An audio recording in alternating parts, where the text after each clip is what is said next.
Okay, I think the train is finally gone. Hello.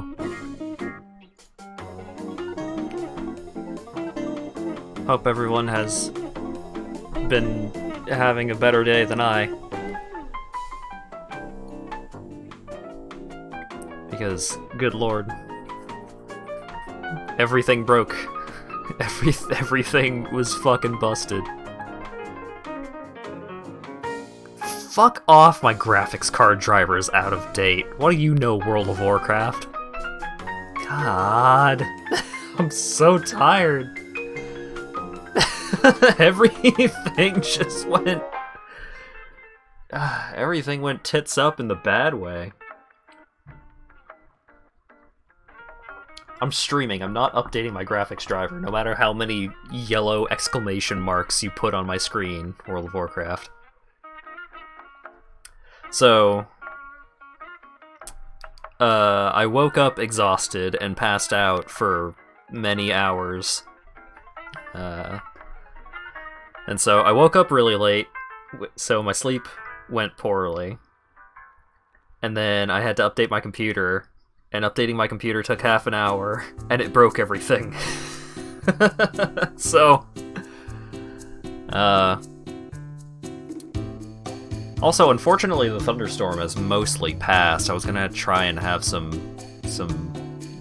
rainy night vibes going in the background, but seems like it's passed at this point. So my plan for this stream is comfort food stream and power outage vibes. I have a surge protector. It'll be fine.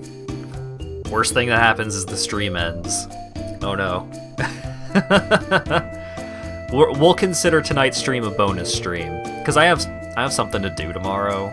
Normally, with how this day has gone, I would have just streamed tomorrow instead, but I have a thing to do tomorrow, so gonna get the stream in anyways. So we're doing comfort food stream, which is to say World of Warcraft.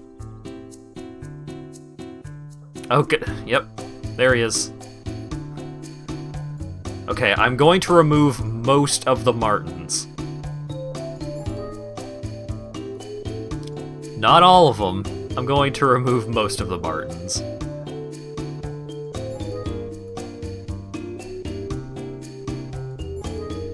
We'll leave one.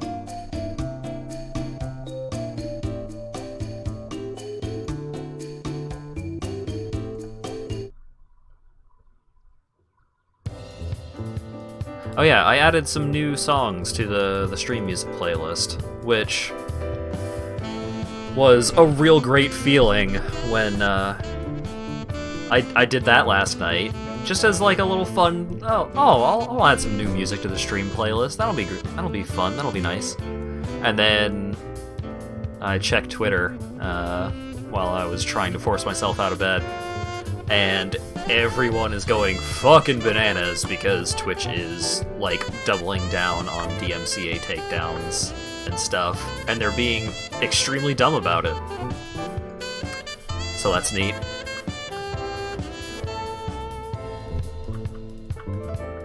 Damn, Dan. That's inappropriate. In order to unlock Volpera, I need to complete a couple more quest lines in this desert zone, and then I'm pretty much good to go. How much health do you have? 36,000? I can do that. I'm gonna wait for these wasps to go away. Okay.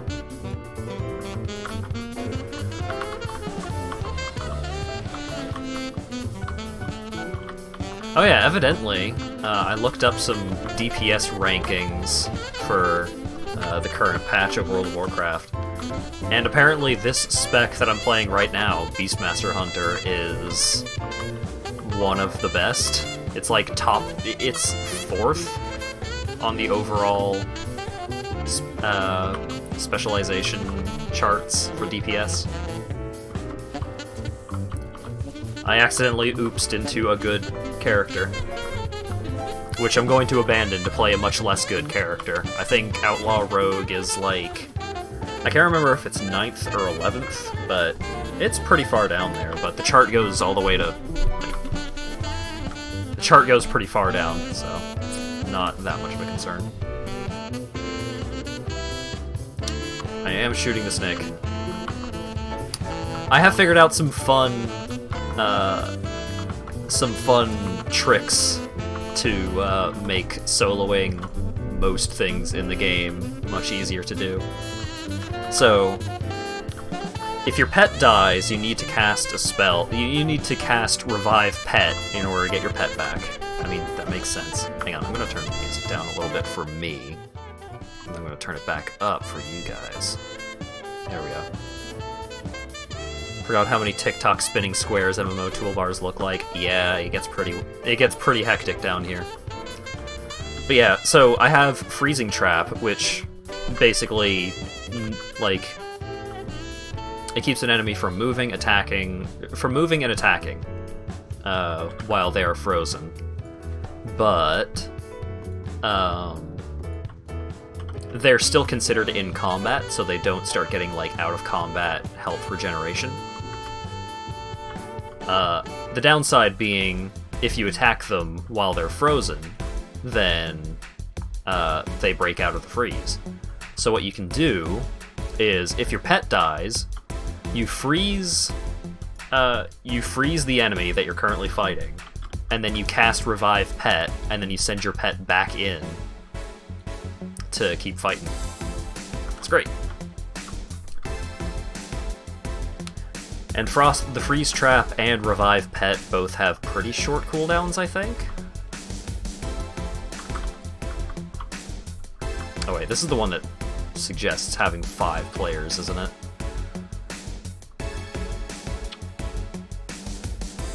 Suggested players 5. Yeah, maybe not actually gonna get that one taken care of. Feel like you need a second monitor to play this game appropriately. What, like the same game across 2 monitors? I don't think that's quite... I don't think it's that bad. It gets a little busy. But the thing is that there are so many things... Oh, hey.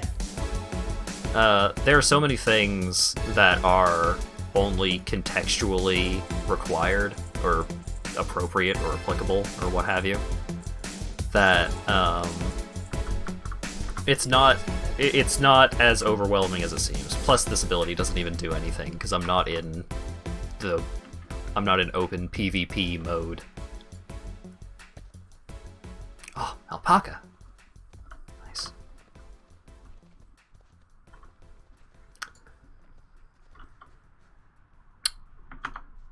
Oh, there it is.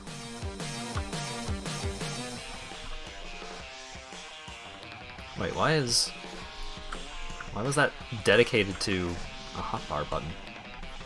See, like, there's a handful of abilities that I don't even know why they're there.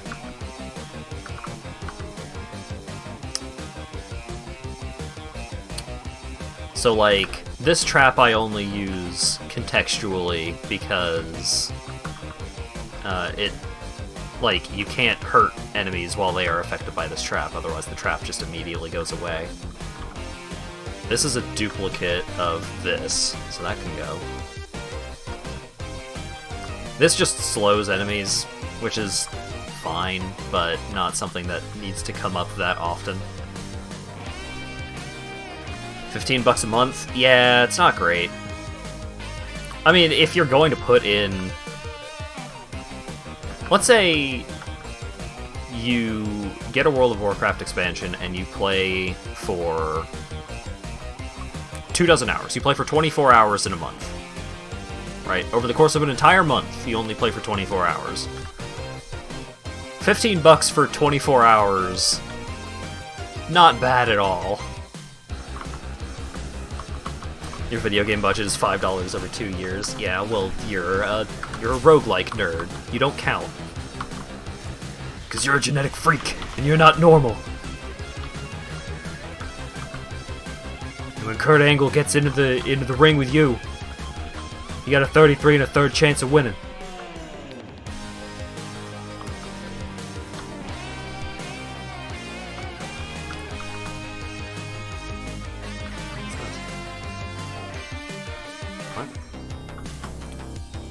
there is a thing down here that I need.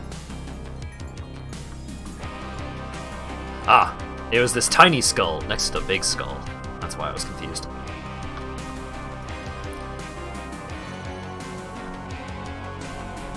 There are many premium roguelikes that cost good money. Yeah, I had to pay a whole, like, $10 for Tangledeep.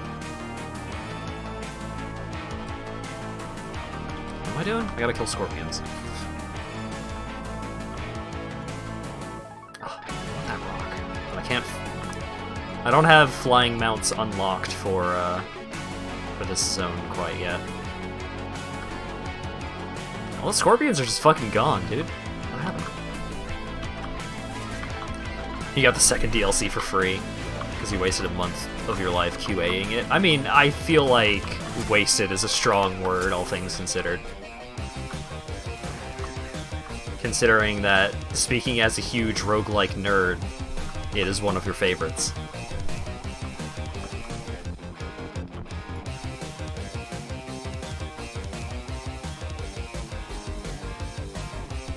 Don't go back to the inn. The Sand Fairy found us. Oh no. Well, I'm going to anyway. How about I do anyway?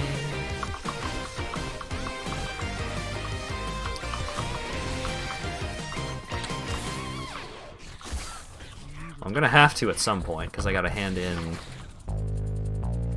a quest that I completed. Or a different quest that I completed. The two quests that I'm over here to complete, the person that I turn in these quests to is probably just over here now.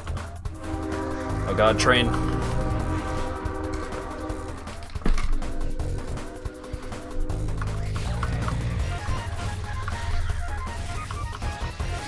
Finally burnt out on it, only took 500 hours. Yeah.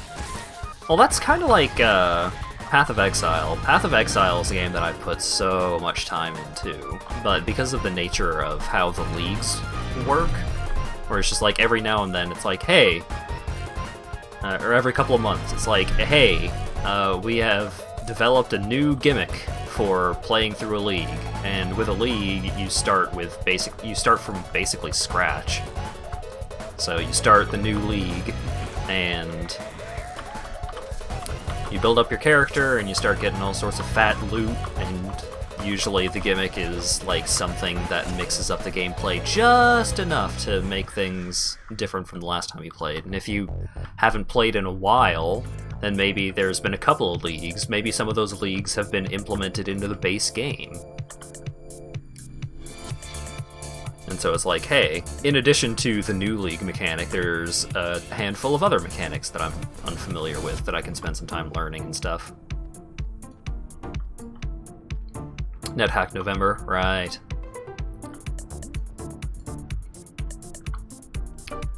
I feel like streaming roguelikes requires a very specific skill set. Like, Joel can stream Dwarf Fortress pretty competently, I feel. But it is very specific to his style of streaming that makes it work.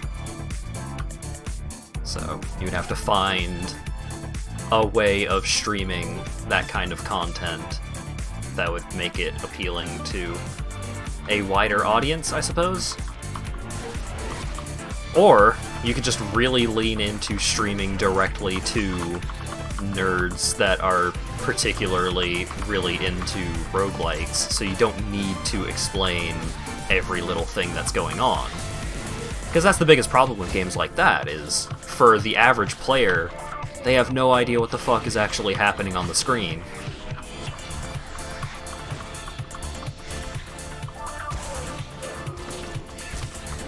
Your target audience is someone you specifically asked. Yeah.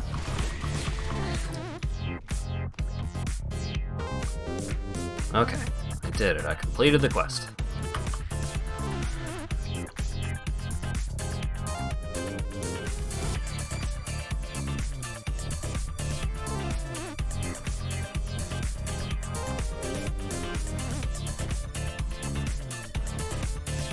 Yeah, what up?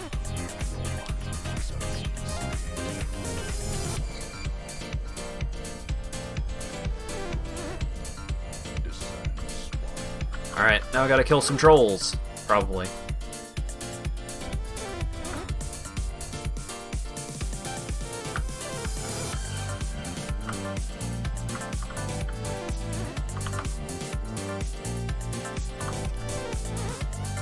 first I'm gonna go turn in this quest.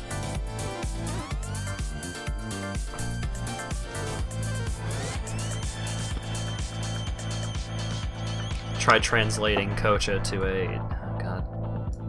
What even is the name of that emote? Monka S? Yeah.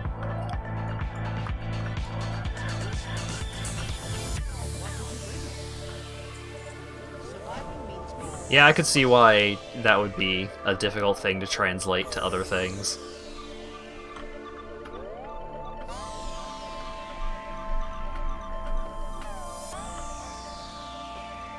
I've been thinking about other Kocha motes to request. It's certainly relatively low priority, especially considering that I can't actually add any more emotes to the channel until I become a partner, which is probably a ways off. Not speaking poorly of myself, just statistically 75 viewers is a lot. I would rather not die here. Oh, I died to poison. Rip. Garlic bread. God damn it, I just started streaming.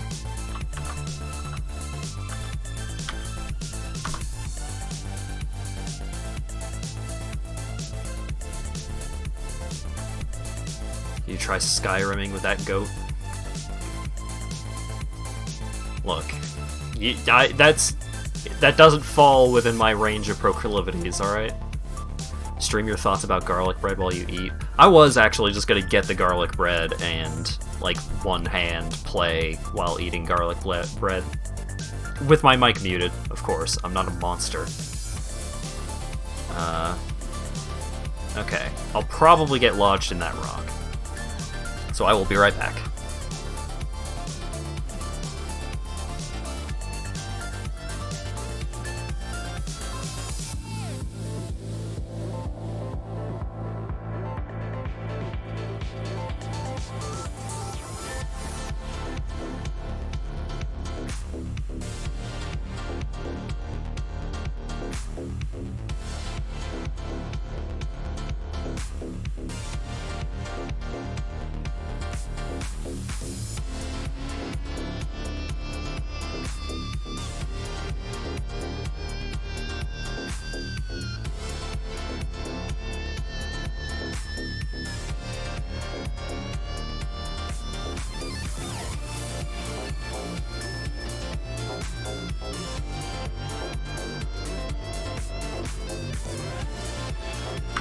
I am not going to do garlic bread eating ASMR.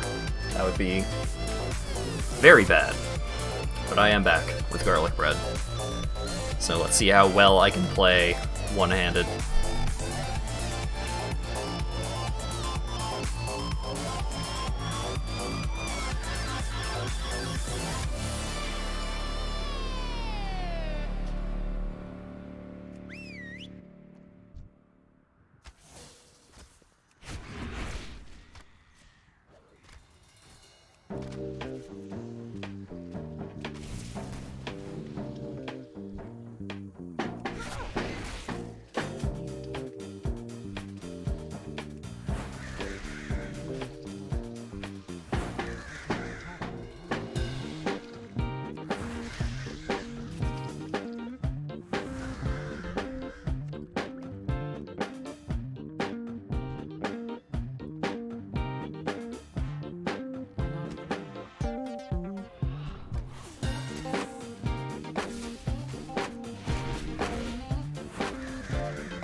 I have finished the garlic bread. I will now go wash my hands and take this plate back to the sink.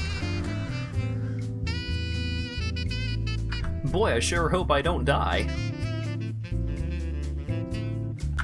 In the game, that is.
Okay, I have eaten.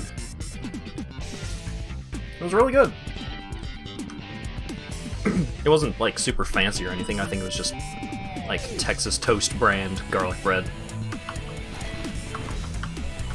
Good old extremely thick garlic bread.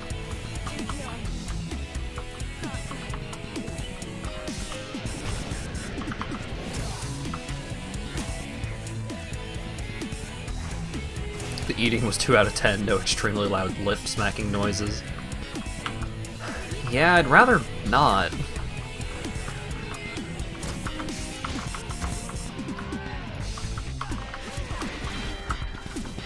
Oh no, I gotta kill tiny fox people. I don't want to do that.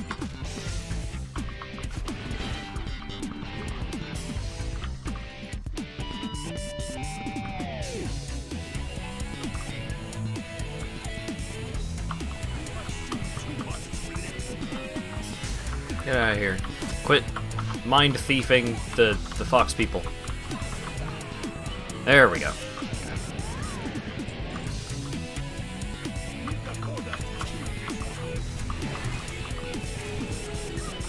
I don't know why the other one didn't de-aggro when I killed the Mentalk, the Mind Taker.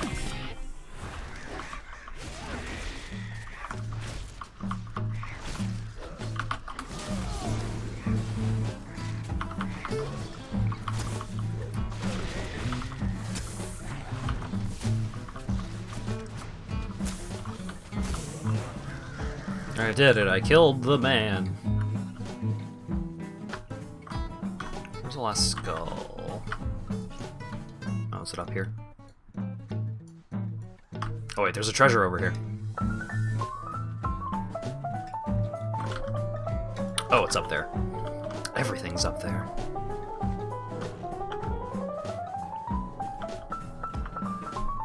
So what have you folks been up to today? Hopefully cool stuff. Or at least not bad stuff.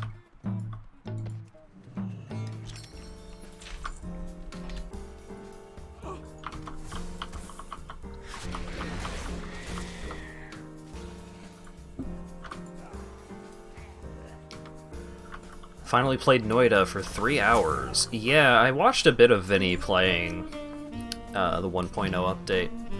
Noida has never really been super appealing to me. It just seemed okay, but maybe I'd like it more if I actually played it.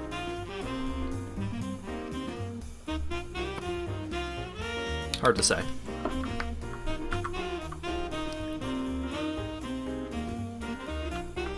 At least listen to the music. Yeah, that was something that I had intended to do last night. Oh, speaking of music, hang on. I need to show you guys an incredible discovery that I have made. I need to look through my stream music playlist. Alright, where is it? There it is. Guess what I fucking found on Spotify. Alright, check this shit, for real.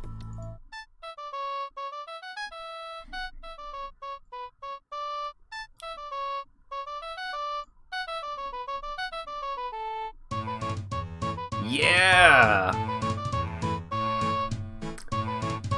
All of Ian Taylor's music is on Spotify. So, like, tons of classic RuneScape music is up in there. It was a very exciting revelation, because even as someone that, like, never really got into RuneScape myself, gotta love that music. Also, yeah, the Crocolisk Waddle is very good. I'm sad that the hyena is not a ferocity-type pet, because ferocity-type pets are best for just, like, doing world quests and leveling and doing story missions and stuff like that, because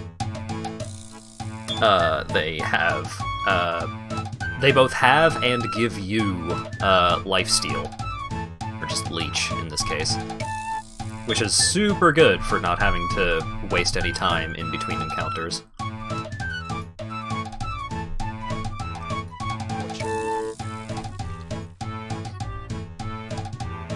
Even the deaf guy knows that Sea Shanty 2 is the real shit.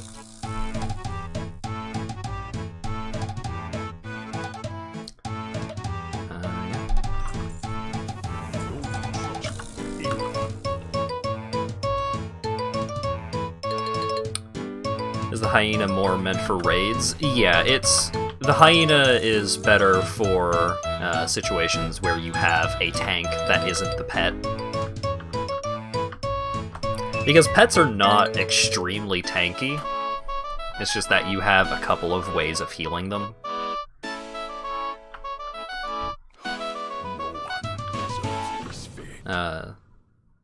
And those ways are not as good as just having lifesteal.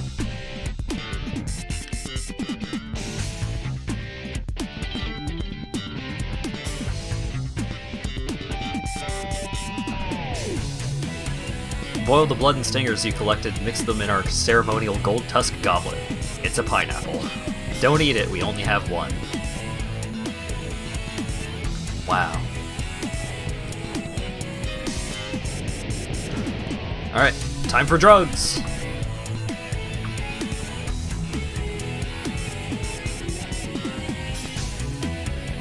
Oh, it's the... So, when I first met this guy...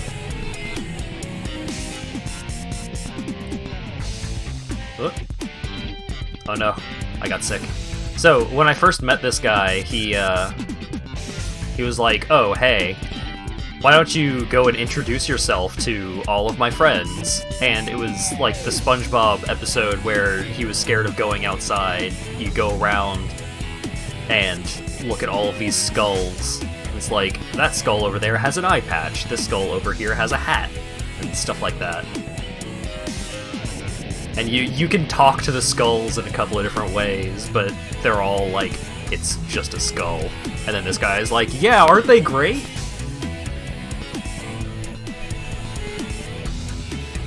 But now I can actually see the ghosts that the skulls are from. You feel sober again. Alright. Oh, now I can get quests from the ghosts. Yo, what up?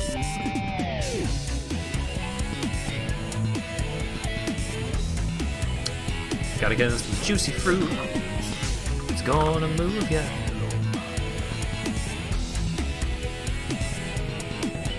Collect Bloodcrest's giant rib.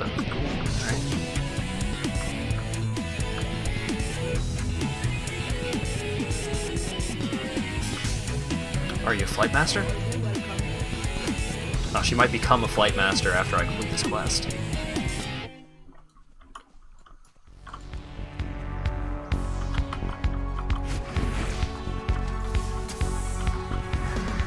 I'm always so excited about getting new flight masters, because, like, any opportunity where I don't have to walk all the way back to where I was is great.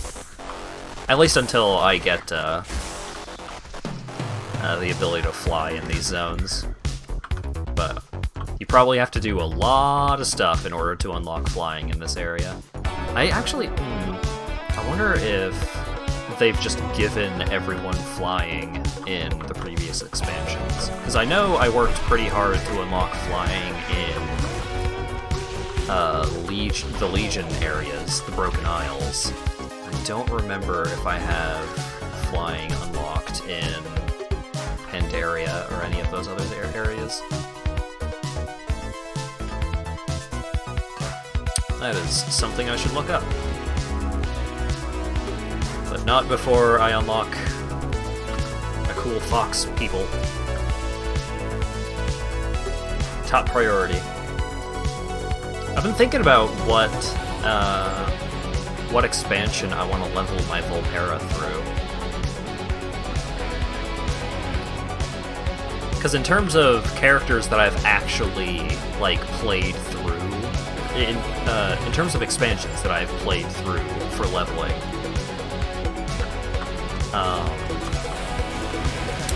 Wrath of the Lich King, Cataclysm...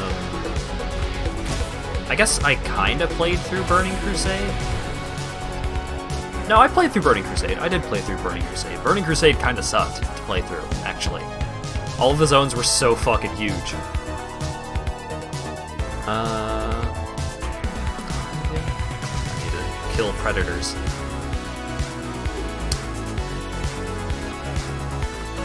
I played through more.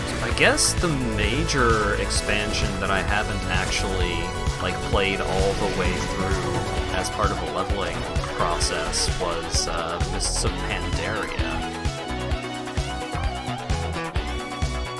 So I could play through Pandaland. I played through at least part of Pandaria, but it had gotten to the point where leveling through Pandaria was so fast that it didn't matter. Like, I got through, like, maybe a zone, maybe two. I need my giant back. Giant back ribs.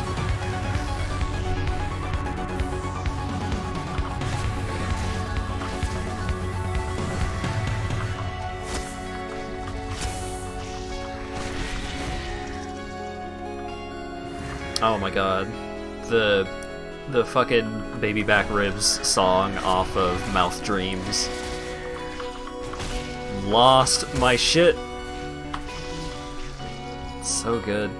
Do you have to pay money for the expansions? No. Or at least you no longer have to. I think you may have...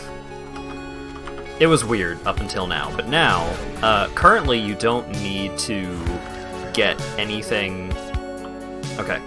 In the... Oh, is the music loud? Sorry. I had to pump up the jams because of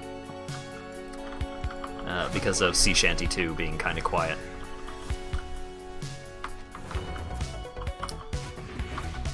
Thank you for letting me know, though. That is very helpful. It is extremely helpful when you let me know if the music is loud.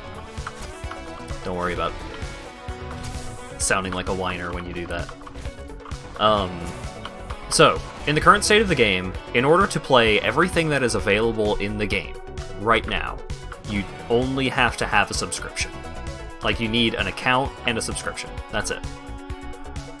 But when Shadowlands comes out, in order to play all of the new stuff from the Shadowlands expansion, so, like, basically all of the content from level 50 upwards, like level 50 to 60, you will need to buy the most recent expansion, which is Shadowlands. And I am sad that they no longer, like, I guess it's a balance, like, in exchange for not needing the expansion to do everything up to the expansion, or not needing any expansion to do everything up to the expansion. The downside being, the most recent expansion does not come with game time. Pretty sure they used to, but they do not anymore, which sucks.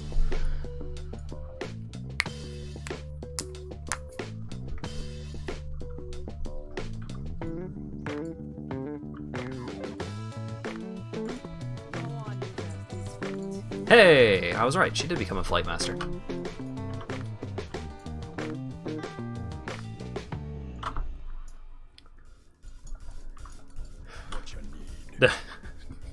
Can someone help? My family is dying.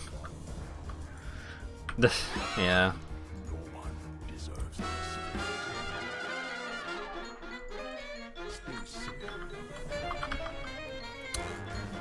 What a difficult life you lead.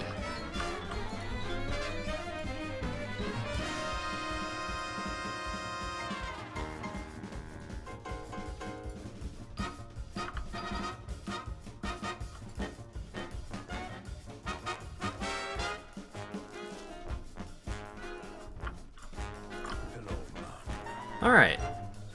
Greet the approaching guest and show them around the inn. Oh boy.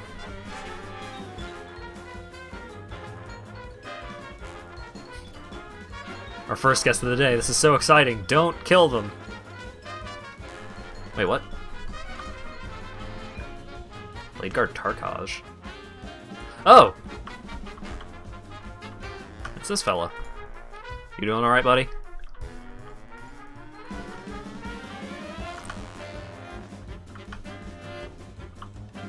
This guy was with us when we got ambushed on our way into this zone.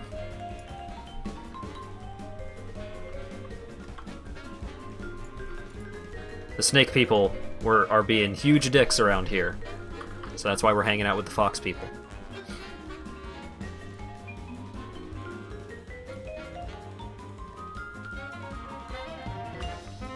Here. Have some sandy tortillas.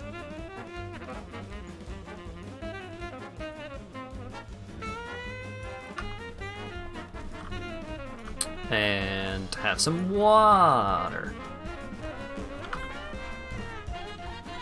First drink in Vol'dun. Oh golly. Seems like a bad time. Very uncomfortable bed. Here you go, buddy. Got you all set up. Oh. This food... Damn. 102 versatility for an hour. That's pretty good. Alright. I did it. I established the Gold Tusk Inn. Now I gotta bring a coupon to someone.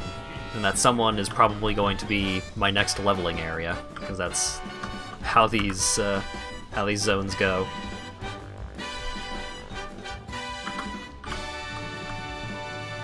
You get to a place, you do a bunch of quests in that place, and then they're like, here, have this quest that takes you to a new place to do more things in the new place.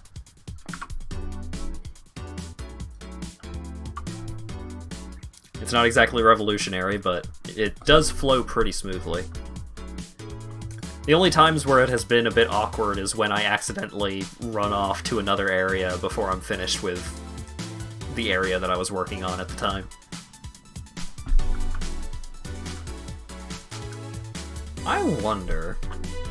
Oh wait, this is considered an undead, so I probably can't tame it. I was like, could I have a skeleton, a dinosaur skeleton as my pet? No. Pretty sure they have to be marked as a beast in order to tame them.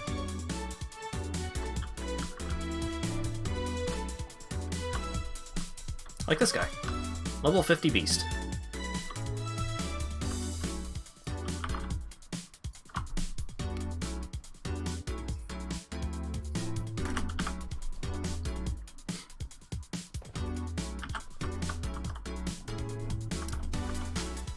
Hey, what up?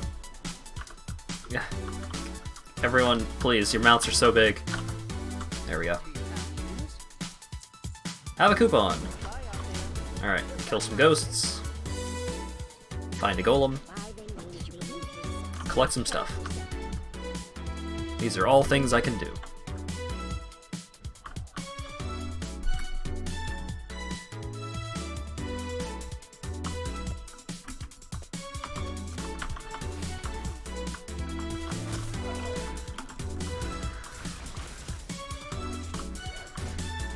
Oh, my pets are confused as to how to get over here. Well, they did figure it out after the thing was already dead.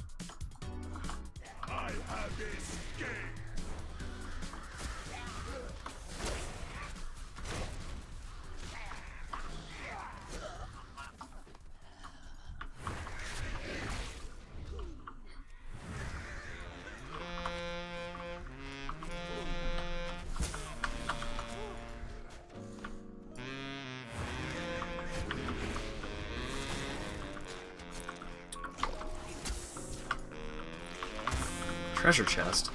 I don't see no treasure chest.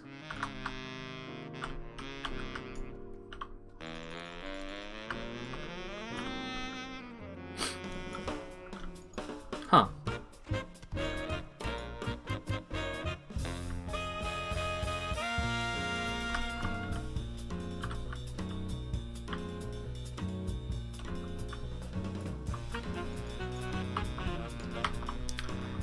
Big band, more like big band. Being too good. It's not in line of sight. Alright, fine.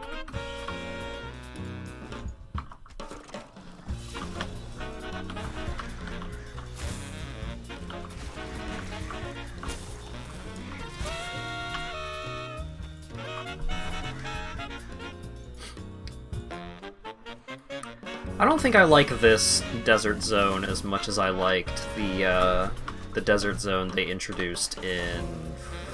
frick, what was it? Cataclysm?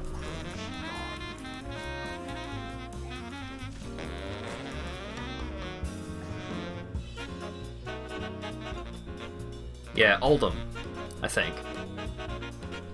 Yeah. Uldum was a really cool desert zone. Followed kind of a similar plot to this one. I think this one has some interesting plot stuff going on, but that other desert zone, it felt a lot more colorful. It felt less like spooky undead desert zone, and generally felt more Indiana Jones, like desert tomb raiding adventure kind of stuff. Although this zone did have a pretty fun area, which was you need to go help a bunch of skeleton pirates get revenge on their skeleton pirate captain, because their captain was a huge dick.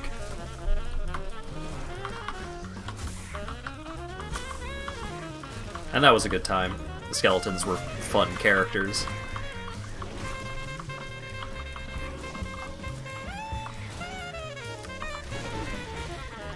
Generally, I feel like I should probably read quest text a little more, but then like, every time I try and do that, I end up just getting unlucky and run into a bunch of quests in a row that have super plain text that isn't particularly interesting.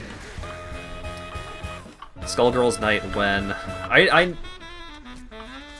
I've had plans for doing more multiplayer nights and like more themed streams kind of things, but oh my god.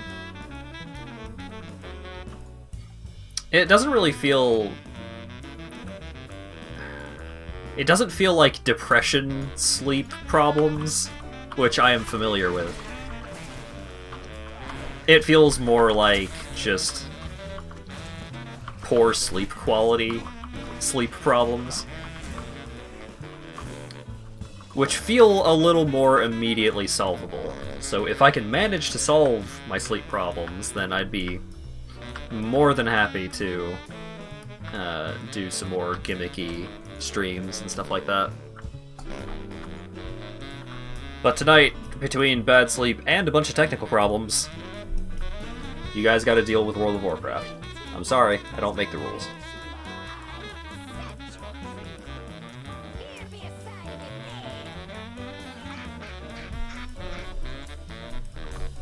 Thanks, Jenny. Oh my god, that was so much trash. And some of it's even worth a decent bit of money. Endless trash!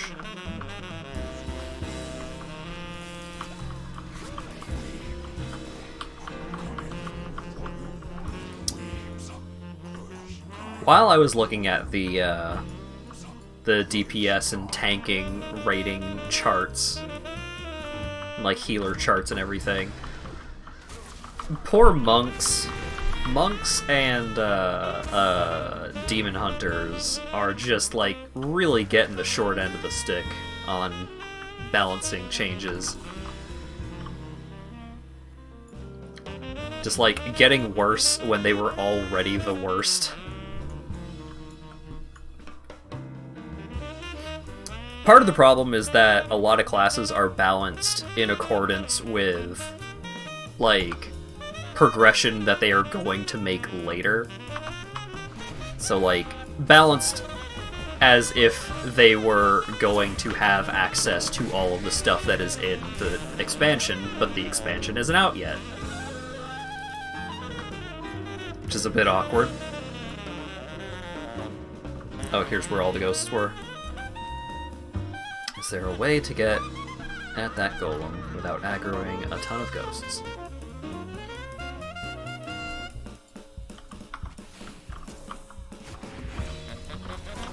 Is this guy aggroed? No. Cool. You have to practice your peacock zoning. You don't have to practice anything. In fact, avoiding practice as much as possible would probably make it a lot more fair. I understand that's not necessarily what you're looking for, a fair fight, but hey, just letting you know. That robot was full of ghosts. Cool. Get good. Look, if I'm gonna practice anything, I'm gonna practice Super Mario 64. Oh god, almost 100,000 health. Yeah, I think I'm good.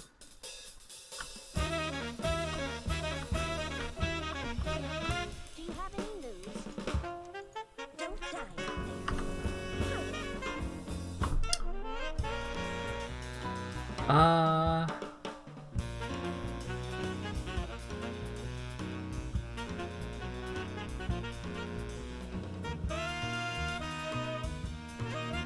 I guess I could switch this ring out for the haste ring, because I think I synergize with crit better than haste.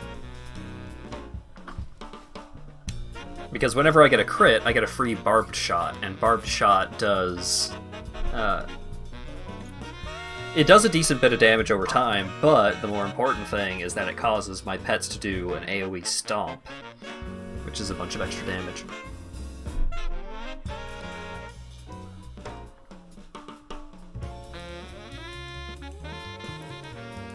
WoW's philosophy for the expansion is like a Kickstarter, but for your class balance, we totally promise and pinky swear you'll be good once this comes out. I mean, I don't really blame them for it, because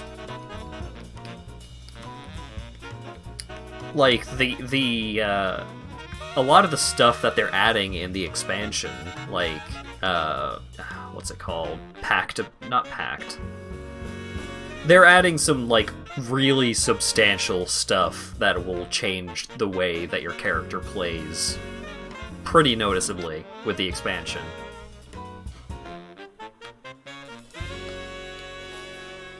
Yeah, nearly 100,000 is really not that bad. It was definitely in the billions, even as recent as far back as Legion. Like when I was doing Legion rating, like your characters, like Legion tanks probably had tens of millions of HP. Yeah, pent-up aggression and no outlet. I mean, the easy joke answer was porn, but I don't know. Punching bag? I don't know.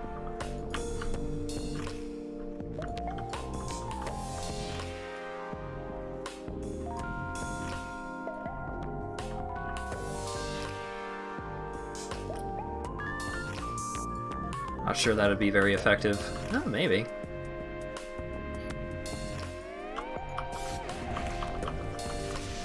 Who knows?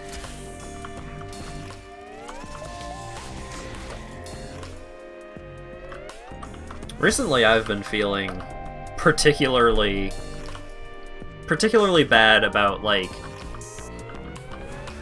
I don't feel super out of shape, but... Okay, here's the problem. I watched all of the My Hero Academia opening, like, intros and outros, because I had just never watched them when I was watching the show. I was there to watch the show, I didn't care about the intros and outros. And so many of the intros have all of the characters just working out and training and practicing, and I was like, maybe I should work out. Maybe it would make me feel physically a lot better. So, one of my roommates does have Ring Fit, so I may eventually try and borrow that off of him. Porn of punching bags? I mean, that probably exists. I know porn exists of the sandbag from Smash Brothers. That's basically a punching bag.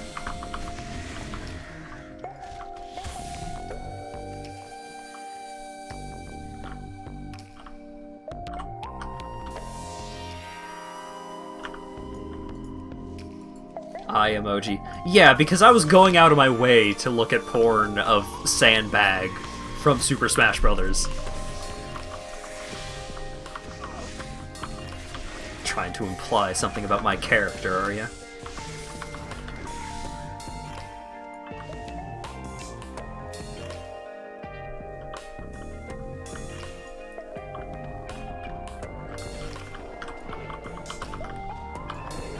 Surprised to not see the scrolling Mario. Well, I did notice. I did indeed notice the scrolling Martins. There's still a secret Martin somewhere on the screen. I was unironically looking at Sandbag, porn of the Sandbag the other day. Look. If Hideki Naganuma is going to put, like, almost porn of fucking Family Guy characters on my Twitter feed, then it is not unbelievable that I would happen upon Sandbag porn, okay?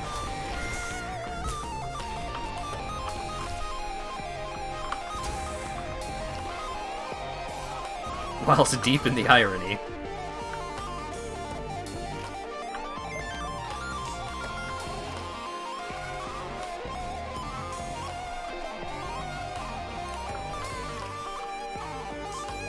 Horn of Sands bag. Oh no.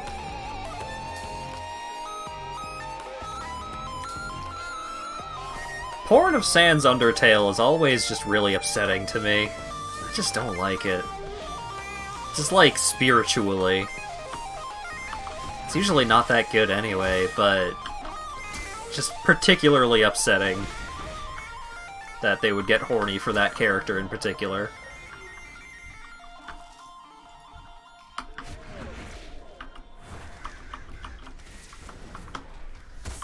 And most of the most of it that I come across is from Twitter's I mean, it's not outright porn, but a lot of it was just like cropped porn of the fucking skeleton from Undertale.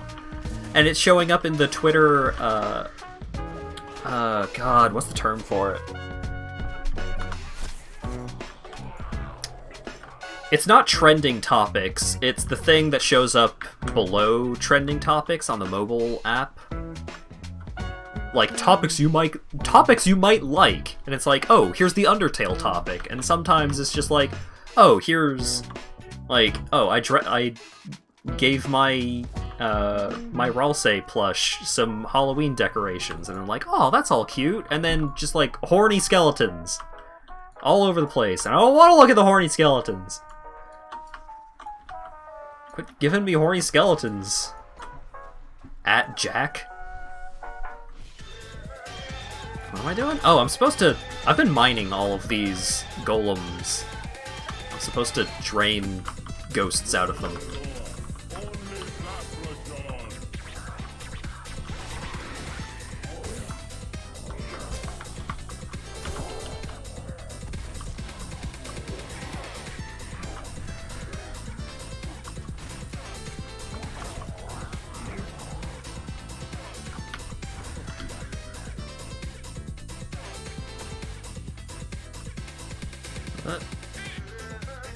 Okay. I was scared that I was going to accidentally mine it before I got the ghosts out of it again. Fitting for the season. Don't encourage them.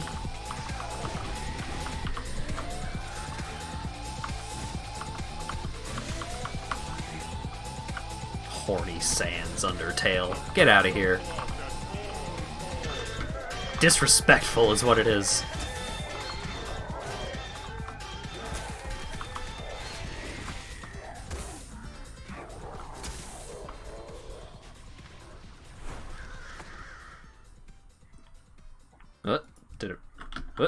Did it work? Okay, it did work.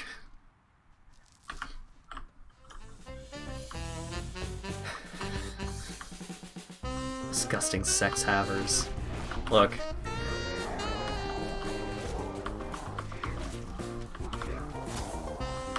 I understand being horny. I've been there. It is, as they say, hashtag relatable. But certain characters, I just feel like, are undeserving of the typical horny treatment. Ness from Earthbound. I certainly hope not.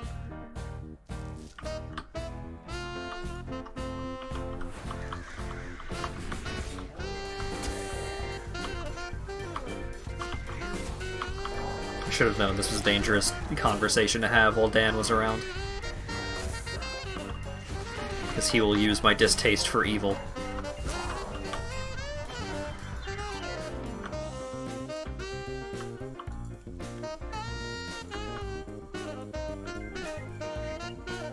While Dad's around. That one's not my fault. That one's the captioner.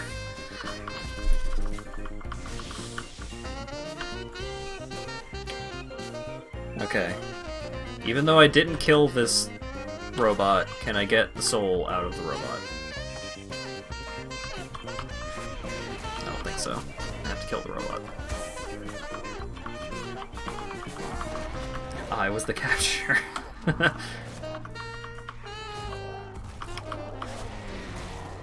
Just everyone putting on the sunglasses from They Live. It's like, oh my god, he was the captioner the whole time.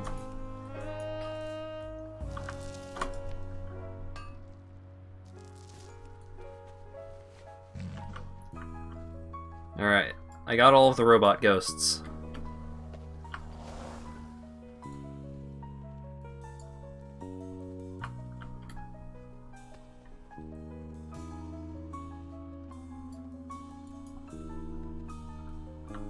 Yo, what up?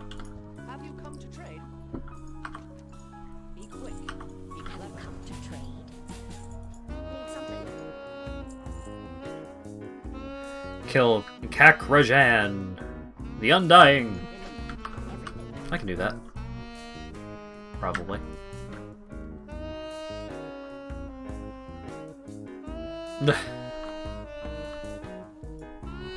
Oh, well, if you have a coupon, then it's okay. God damn it, spider. Quit biting me, spider. God.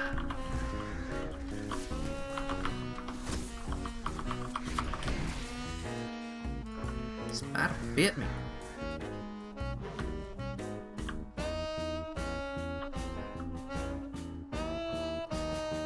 Do I even get anything from mining these things? Get some inert stones. Are those worth anything? Oh god. Not even half a gold. Worthless. Sister ordered some royal milk tea packets. Huh.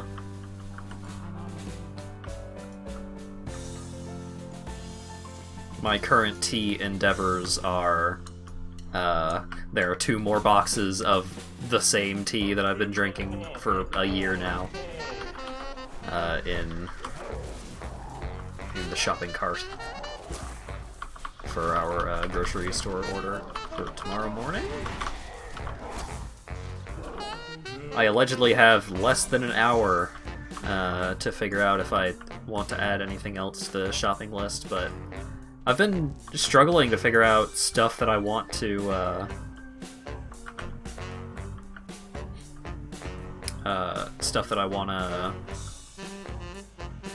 cook. That's the word.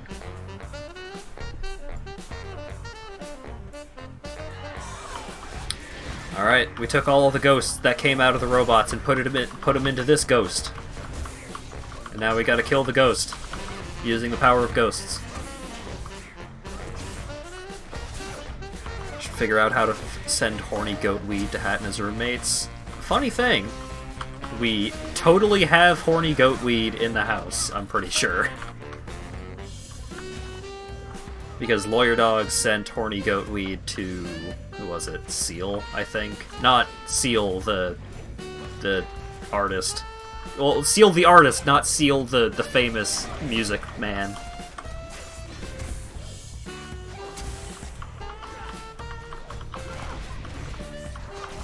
Is this a JoJo fight? Kinda.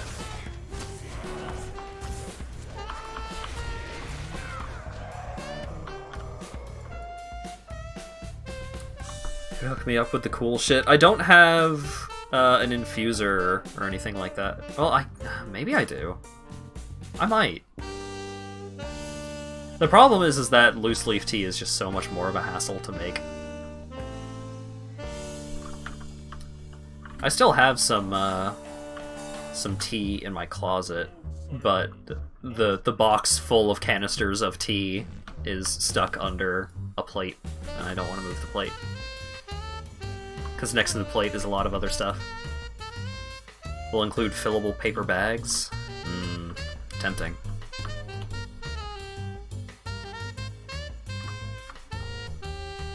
I might hit you up with that at some point. Probably not right now.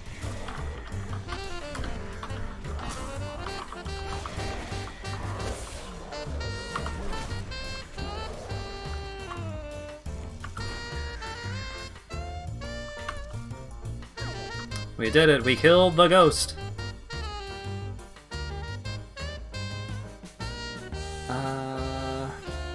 Oh god. Does Beast Mastery care more about versatility or mastery? Hang on. Stat priority. Crit, haste, versatility, mastery. Okay. So, versatility is higher priority. Dudes have everything they need.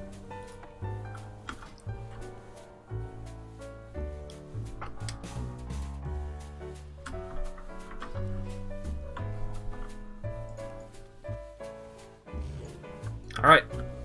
I help the tiny foxes kill ghosts.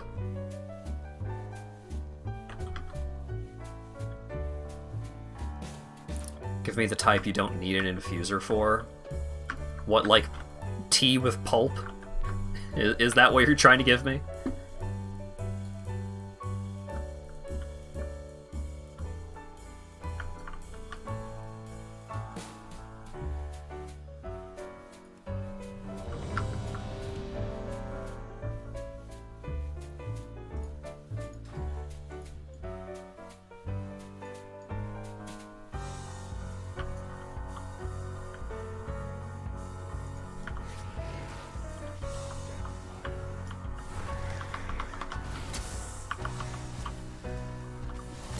Is this guy actually going to be capable of...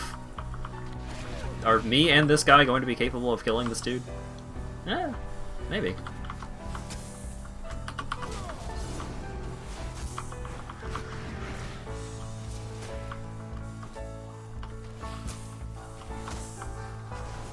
None of his spells are interruptible, which is annoying.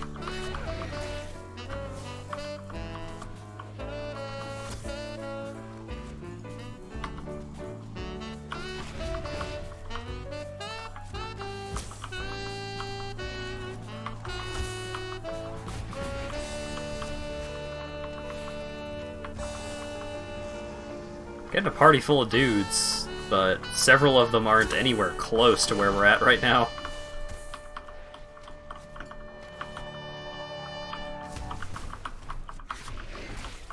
No one's caring about the ad. Embarrassing.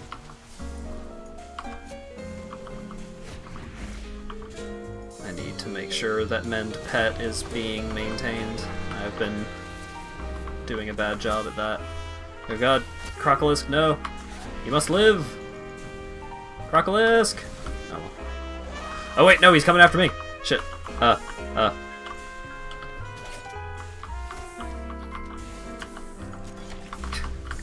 Stack slows on him. Get out of here.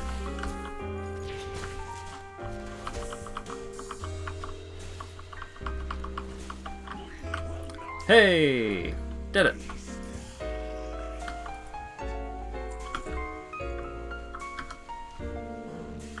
Why do I have to hand that in? Oh, over here? Sweet.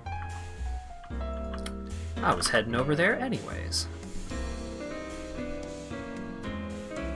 What happened to being able to solo bosses? I can solo elites that are recommended for like 3 players. Elites that are recommended for 5 players are just a little out of my reach. Cause there were only like 3 of us fighting that dude there, but main thing is that I needed extra damage output because I have a couple of healing and support cooldowns that would have been able to keep me going for a bit, but not for like almost 100,000 HP worth of life.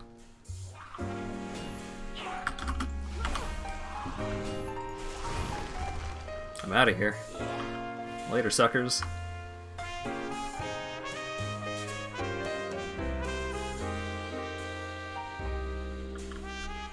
Said world bosses. Did I?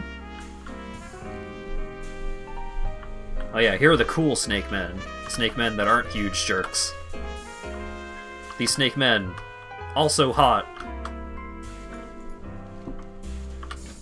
It is pretty messed up that they have not made these also a playable race, because I'm pretty sure these guys are set up with like all required animations for them to be a playable race. They're just not.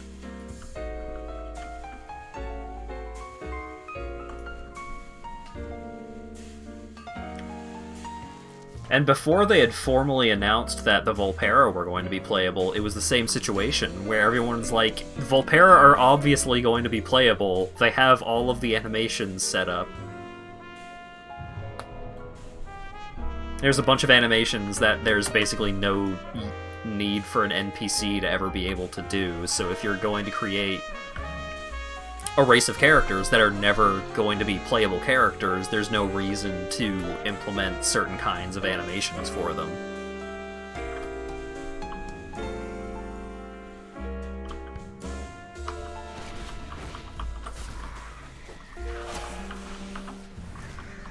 So it is possible in theory that the snake folk are going to be playable at some point, but maybe not.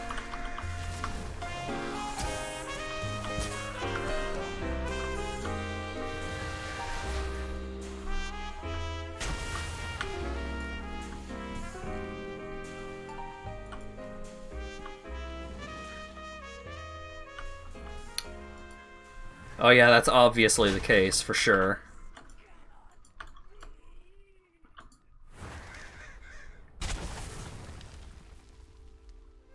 Bit of a delayed reaction there, bud.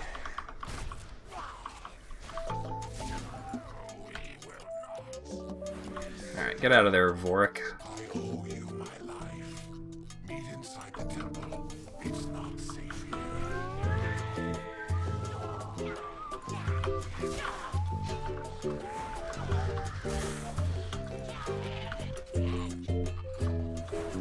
Do I have to kill you? No.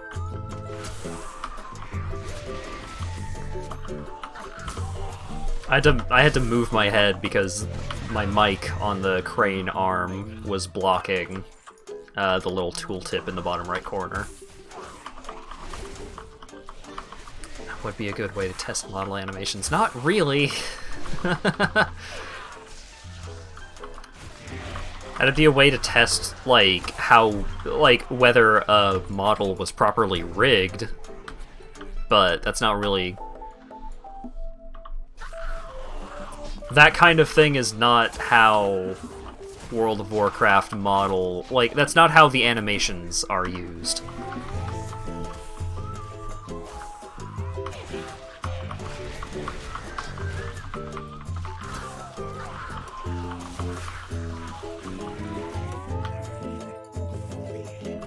Okay, pedant. Look.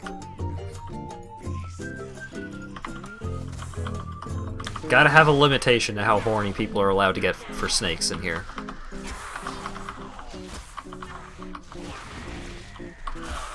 WoW model test Fortnite dance. Oh god.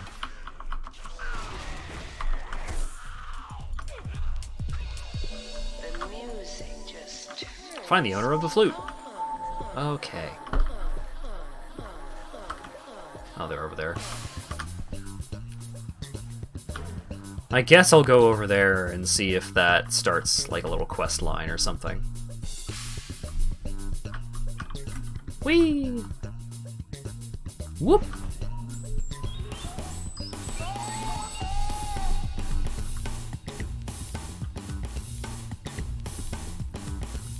Time to get a spray bottle emote. What up, Jeno? I found your flute. Send 15 cobras to Jeno. Get 10 samples of Atrax gel. It did give me a little quest line, but it's over here, which is not exactly what I was hoping for, but I gotta charm snakes. Oh wait, hang on. It plays music when I use the flute. Nice.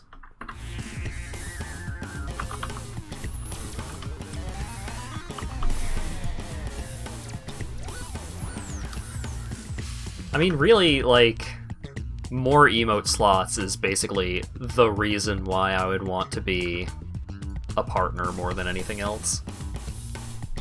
Red llama. Oh, that's an alpha alpaca. I have a pet slot. Get out of here, Crocolisk. Now alpaca is my best friend. Assuming I'm allowed to tame it. I am!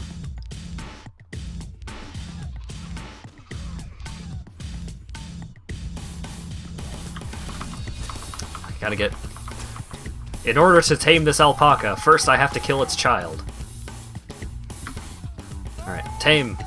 You have too many pets. What? No, I don't. I only have 4. I have 5. I have 5 slots. the music just turns me on. What? Can I... Oh, I'm lagging out. Let's see.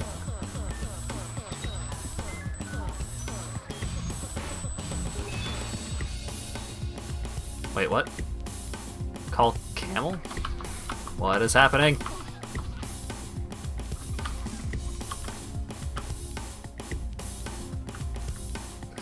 Run away!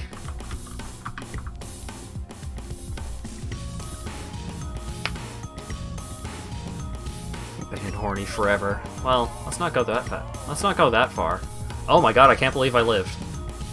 I do have the camel. Or, I have the alpaca. It says camel, but that's an alpaca right there. Still extremely impressed that I survived that prolonged lag spike. Okay, what kind of pet are you?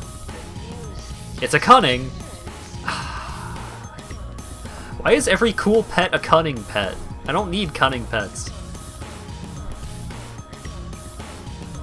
Alpaca takes multiple slots.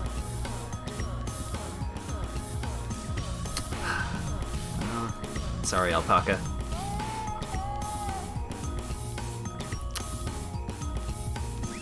Back to Al Croca.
I wish I could just respec my pet.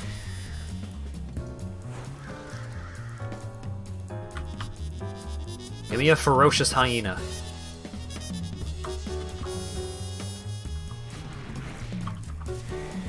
I would just look up what all cool hunter pets have the ferocious perk, but there's probably literally hundreds of them.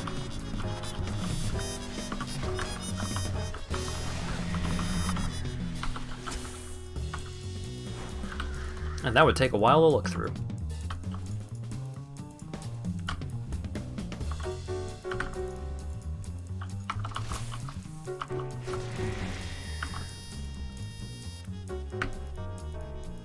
What am I doing here?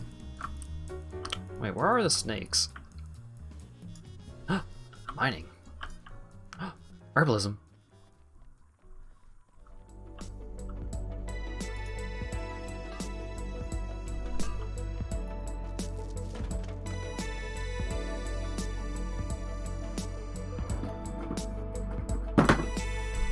Whoops. Okay. I have more unread mail from the auction house. That's free money, baby. It's free money! Well, now that I mentioned it... Oh god, there's so many songs.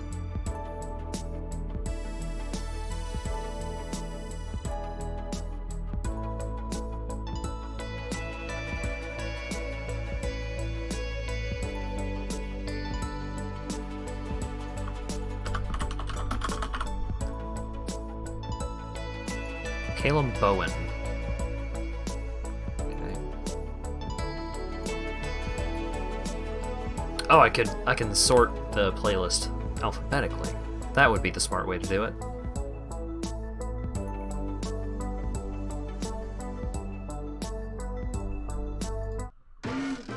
There we go.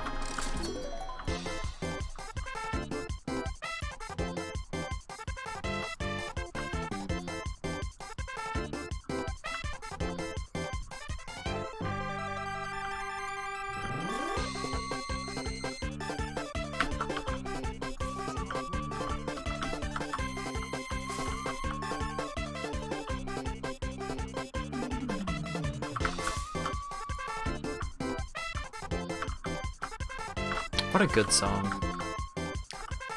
Maybe someday I'll actually play Pikaniku. I think I got it free with Twitch Gaming, or Prime Gaming, or Game Gaming, Gamer, Game.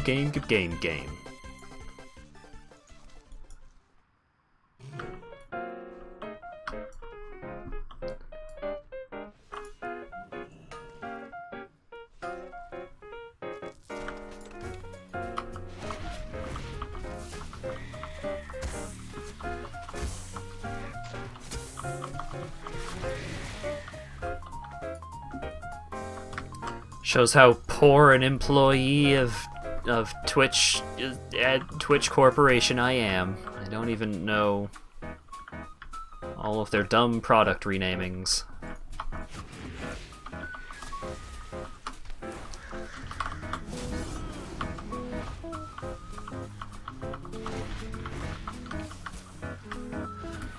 Although they wouldn't dare use the word employee, because then that would imply I'm entitled to some sort of benefits. No. Just money.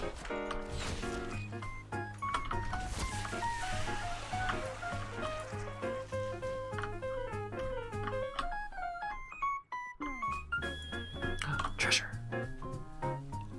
Hell yeah. You get to work for us, isn't that benefit enough? Oh, thanks, gaming industry. Didn't know you were in the chat. Entitled millennials. I mean... Huh. A little too close to the truth there, bud.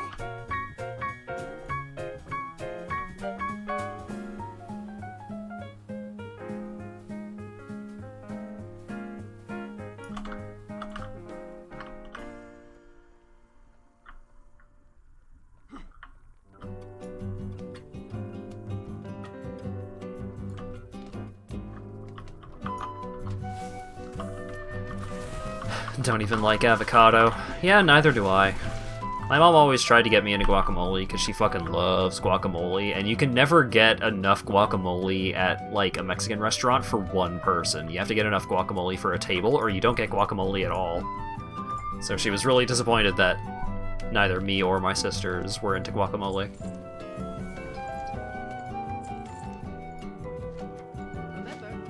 Oh, I need to go kill the territorial hydra, huh? Well, how about that?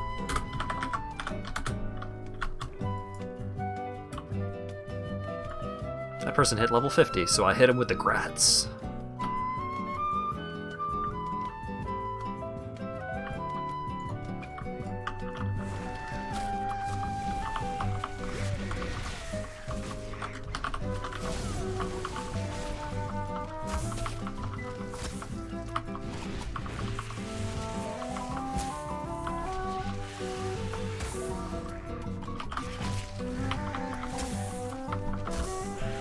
I did it, I killed the Hydra again.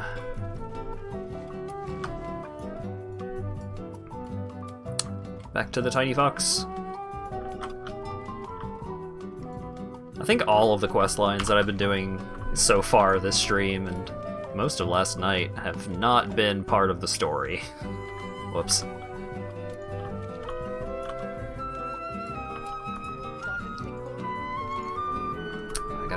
I gotta pick boots or a ring. Oh, I also get a pet? Damn. Which of these is worth more? The boots. Warn the goblins of danger. Where are the goblins? Oh god. I'll do that later.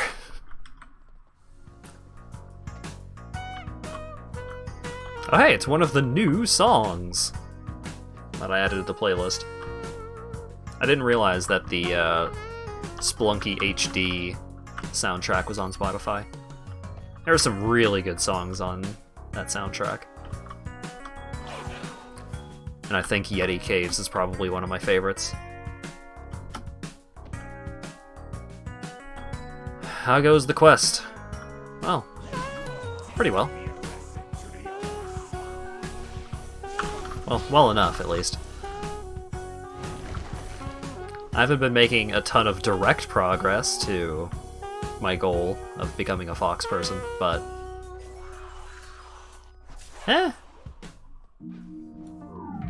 I'm enjoying doing stuff. Just walking around, killing snakes.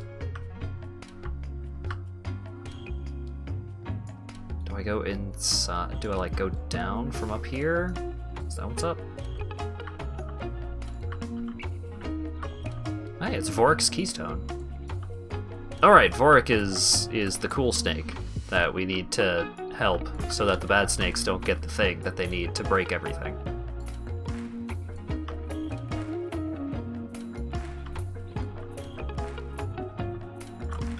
Hey, buddy.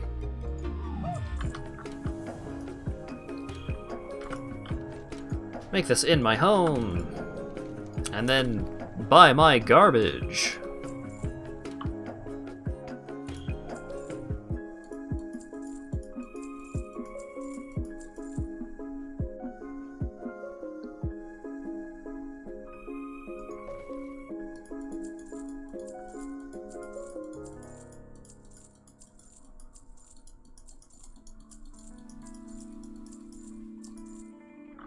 Oh my god, I have over 10,000 gold!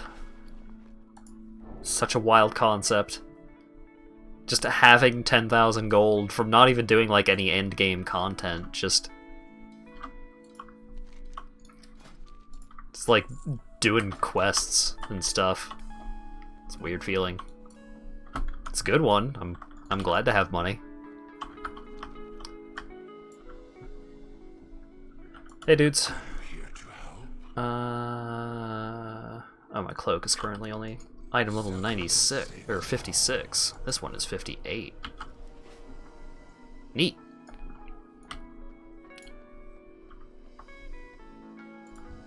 Da-da-da. Sell my old one. Fix my stuff. Poor snakes. Well, don't worry. I'm killing the evil snakes. The good snakes are cool. Internal database error, huh? It's probably fine. We must stay strong.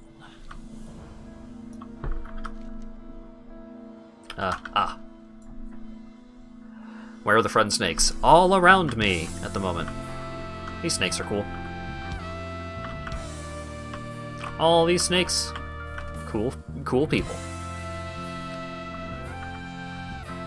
I'm pretty sure they don't give the snake ladies snitties, so...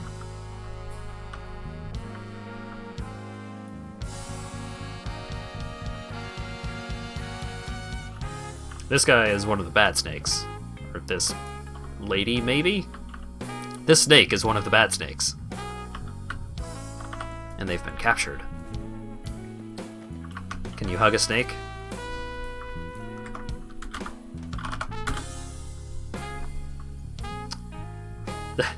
There's not an animation for it, but technically, yes.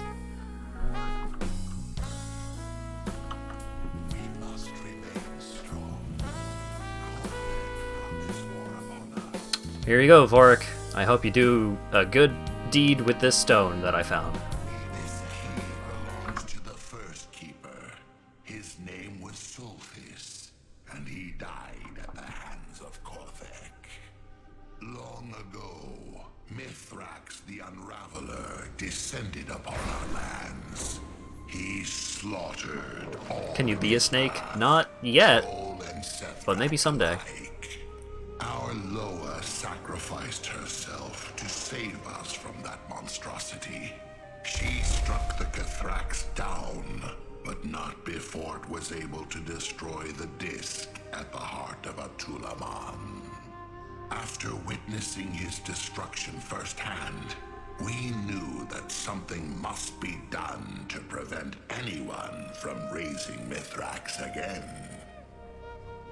Although immensely powerful, Solthis could not create the barrier alone.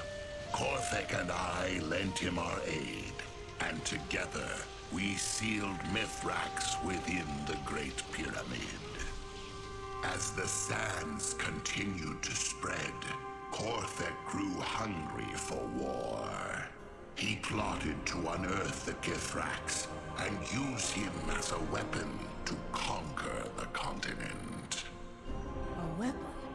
This must be what Jack Rosette is after. A Cathrax. We need to warn that princess. Korthek raised an army of like-minded Sethrak, and they began to slaughter those who opposed them. Solthis was the first to fall, but not before safeguarding his key. Those of us still loyal to Sethralis were forced out of our home and into hiding. We have been fighting the Fateless ever since.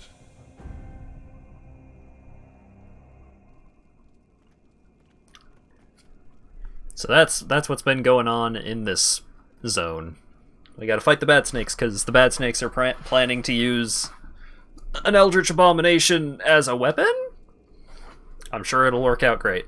But also, the reason why we came here in the first place is because some high-ranking troll dude is betraying the kingdom. He's betraying the good trolls and is working with the bad snakes in order to get Eldritch Abominations. Fantasy names sound really dumb when spoken out loud, and that's all you got out of the cutscene. Not unreasonable. Alright, let me lower the volume so that when I start playing music again, it doesn't blow your eardrums out.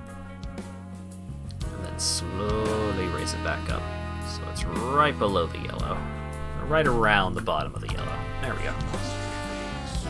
Alright, I gotta get the key. Meet Vorik at Walgen's Fall. Also, 5 out of 7 chapters of story progress, baby!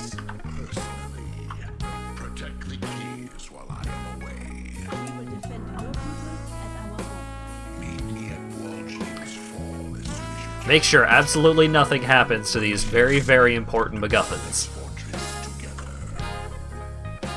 I'm sure that'll go great.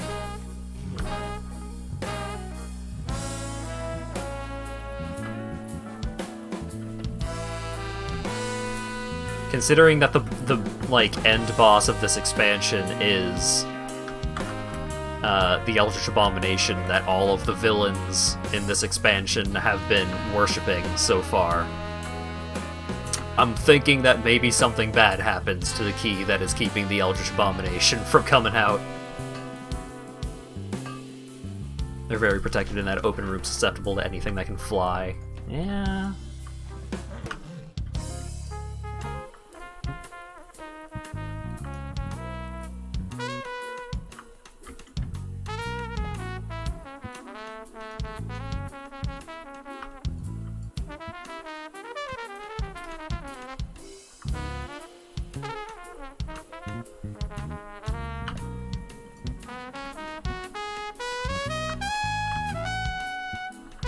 Alright, what's going on over here? Gotta kill some snakes? I can do that. I feel like this is maybe not one of the plot zones, but that's okay. Why is my pet not around? Oh, because I went into a cutscene. That's why my pet wasn't around.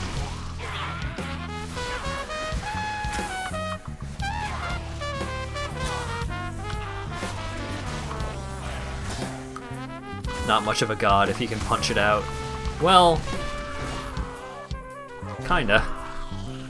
One of the big problems with fighting against the old ones in the context of World of Warcraft is that in most circumstances you can't kill the old ones because that will kill Azeroth.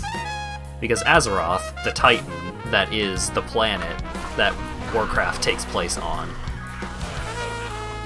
like, Azeroth's life force is tied to the old ones because the old ones are just so deeply embedded within Azeroth.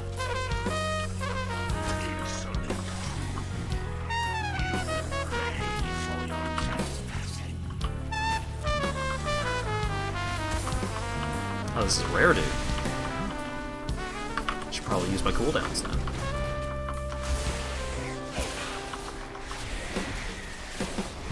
kill an old one to guarantee planet destruction. Yeah, kinda.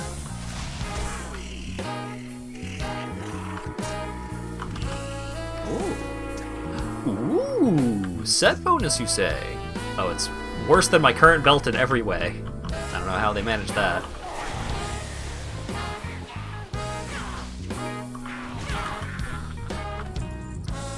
Yeah, I guess it's kind of a boon that most of the villains throughout all the various expansions think that the old ones are really cool and good. So, as of yet, there has yet to be a, hey, we're going to kill the old ones so that way we can, like, kill the planet. Though part of that is we haven't yet figured out a way to actually kill the old ones. It's just that if we did, it would be bad.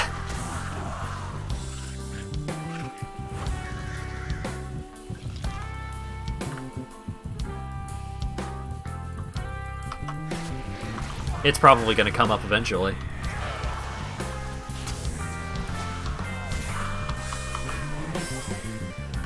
But also, up until this point,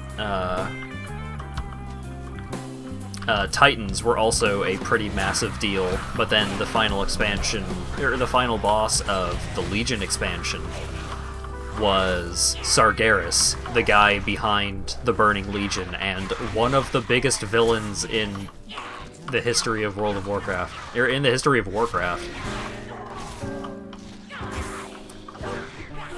But there was a bit of a catch in the player characters being able to defeat Sargeras, in that we had the help from multiple other Titans, which is what Sargeras was. Sargeras was a Titan. Just a unimaginably powerful primordial being thing.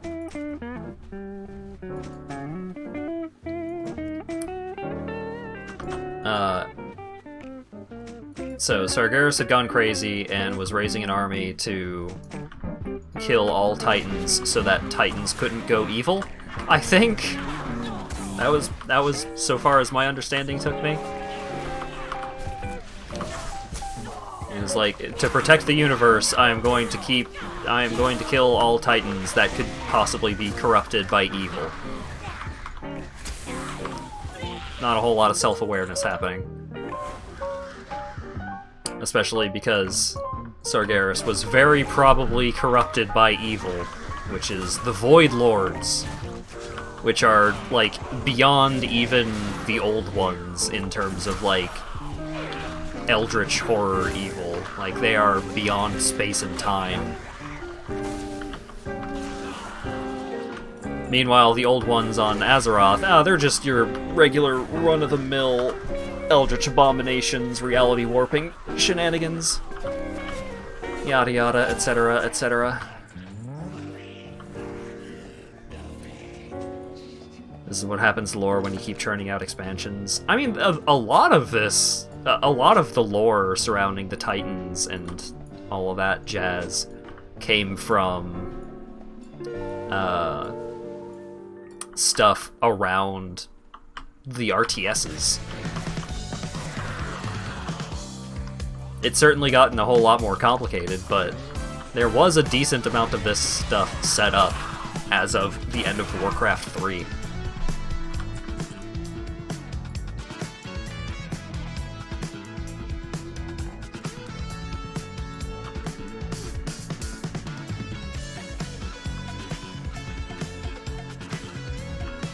But also, the old ones have been an ongoing problem. Like, they have...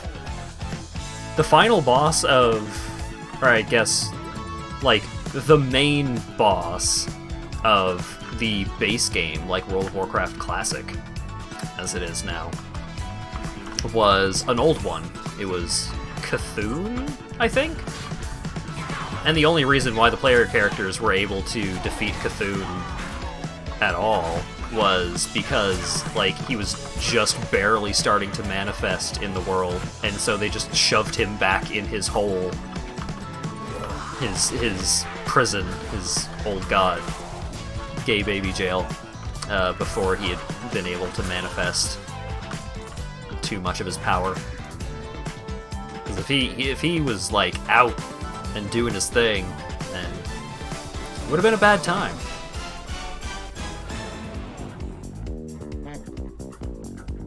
The only things you know about Warcraft 3 are Arthas and Arthas and Arthas, Arthas, Arthas, and Arthas, and Arthas. Arthas and Arthas and Arthas, Arthas. The end of which Warcraft 3? I don't remember. Frozen Throne, probably.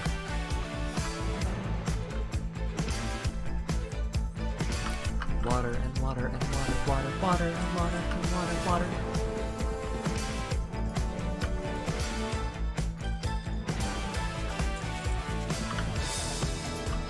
Alright, cool. But yeah, Warcraft lore gets really complicated. There's a really good video on, like, simplified... a simplified version of the Warcraft story up to the start of Shadowlands. It's like half an hour, but it's also just like... It's a funny video, it's not just like pure lore dump. It's got a lot of good jokes.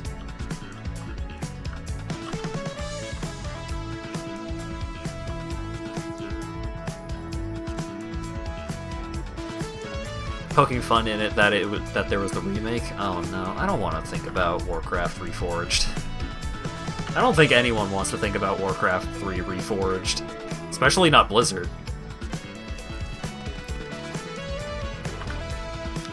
Golly gee.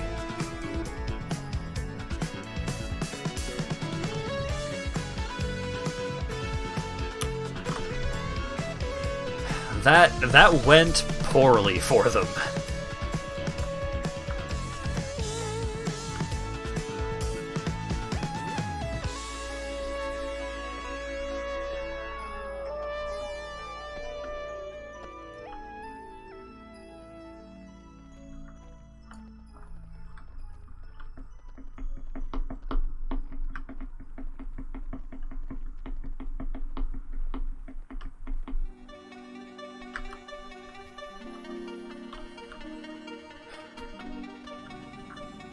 But there's some cool, like, despite just being so bloated due to the sheer fact that in addition to all of the story and stuff that happens over the course of the game, there's also a shitload of books.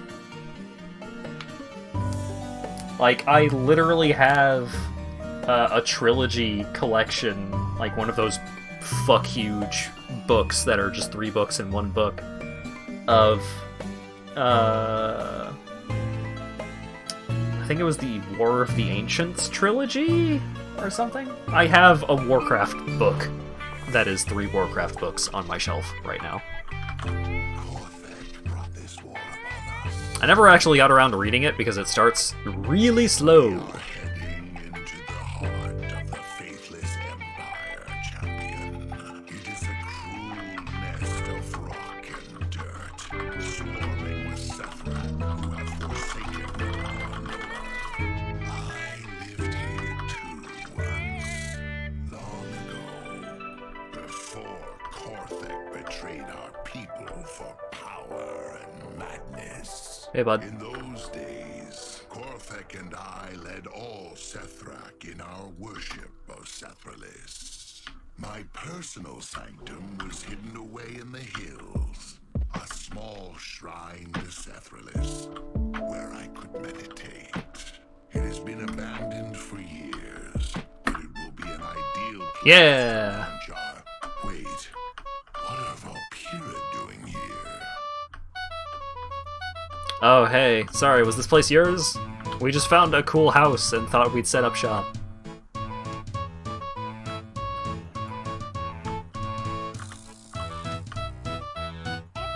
stay calm. This is one of the good ones.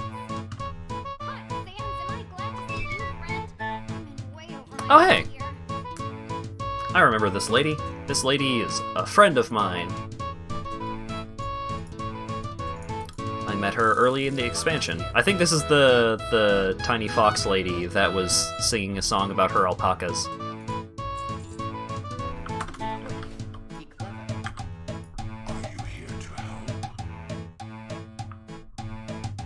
He's cool with all of these fox folk hanging out in here. She's so happy to see you. She's out of the crater killing Setback, like she always is. Nisha is the lady that saved me from the bad snakes at the very beginning of this zone.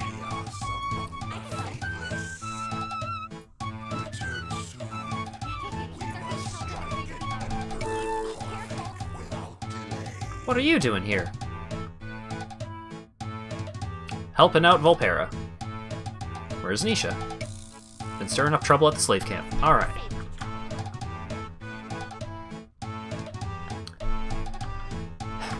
Can't judge, you got a mist book that's 3 mist books. They made mist books? Wasn't the story of Mist a book? I've never played any of the Mist games.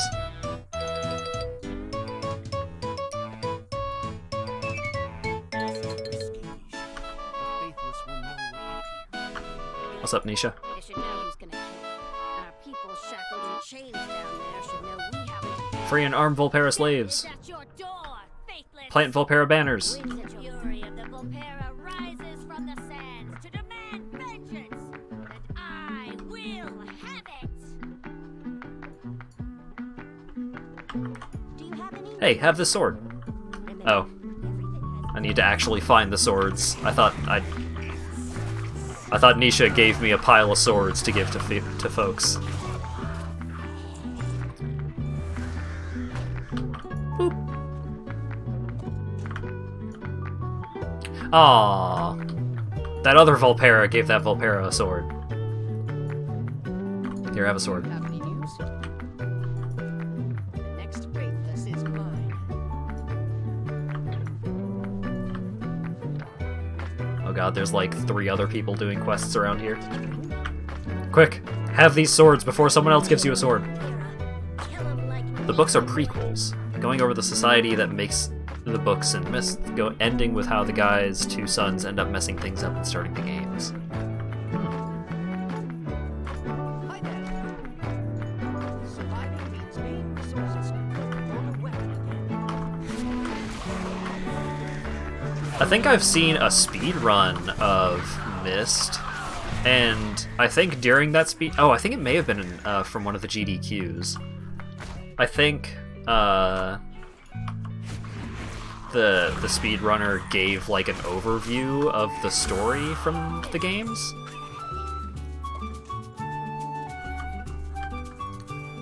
And also I'm pretty sure the speedrun, it was what, all pages, I think? Because theoretically you could beat Myst in like a minute if you know the solution to the puzzle on the first island, but you're supposed to collect pages for the book in order to solve the puzzle? Have you come to trade? Then fear the Volpera.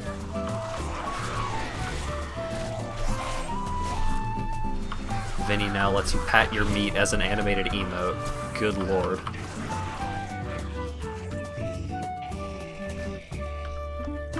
Vinny has done a very good job of making meat endearing, because when I first saw meat, I was fucking horrified. It is a very unpleasant image.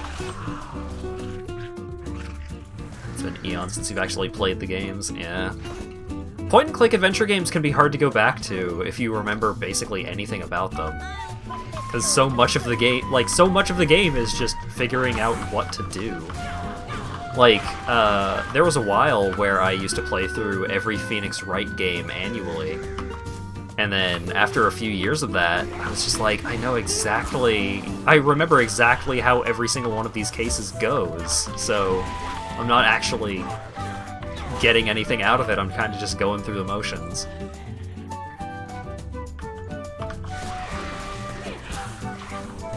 Still love those games, though. I still need to actually play 6.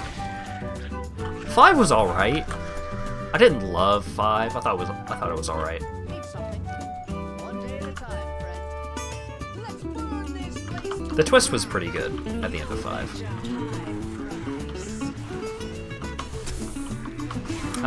I think overall my favorite Phoenix Wright game to actually play through was actually Investigations, and I'm still very upset that they never made an official localization for Investigations, because that's one of the best parts about the Phoenix Wright games, is the localization. Like, the writing in those games is fantastic, and so much of the writing is made through the localization team, because a lot of the jokes in those games are wordplay, and wordplay does not translate one-to-one, especially when you've got languages that are so different, like English to Japanese.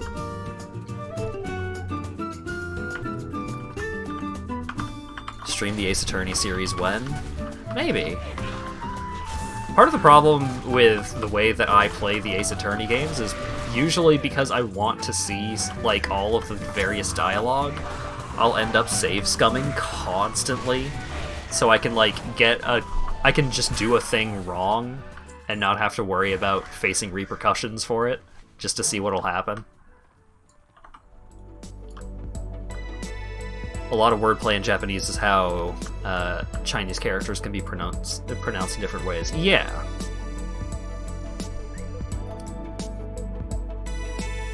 And that's not a super common thing with Latin-based languages. It's usually words having different meanings, or, like, pronunciations of words, not necessarily. Like, this word is made up of two, like, with English, this word is made of 5 characters. But a lot of the time, you can't split, like, most words are not compound words. Almost every single word in Japanese is a compound word of some sort. So, you've got, like, so many of these words are, like, comprised of multiple characters, and each of those characters can represent its own word in its own right. That's more of a hiragana thing, isn't it? Rather than a katakana thing, which is much more common these days.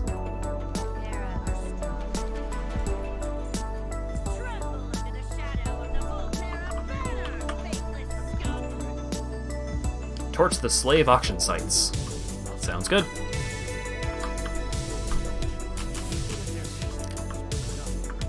But yeah, like, good localization is what made... Good localization... Sorry.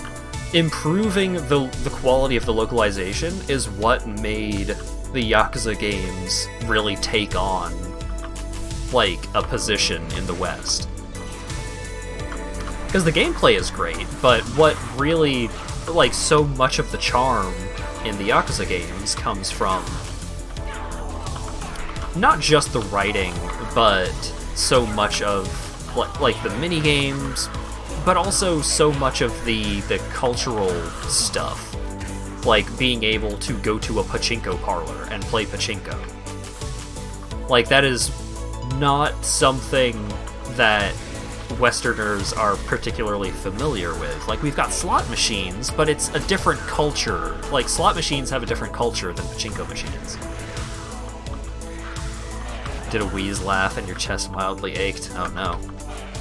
Don't get sick, Acker. But yeah, like, especially Yakuza 0 is what really kicked off a lot of recent interest in the Yakuza series in the West. And Yakuza 0 was one of the first games to have, like, really high quality localization. The localization had just been getting better and better over time, but then with 0 and Kiwami 1 and 2, it was just like, it was a whole nother ball game. And then they brought out 3, 4, and 5, all with updated localizations, and those games, like, so much about those games improved so drastically with the new localization. Localization is extremely important, so I know there's been a fan translation for Ace Attorney Investigations 2.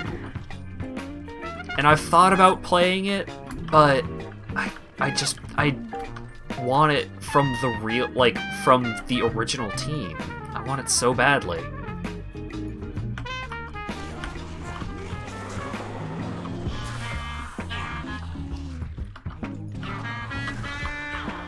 But I also haven't really looked into it that closely, so I don't know, maybe it's like on the same level as the tomato localization for Mother 1 and Mother 3.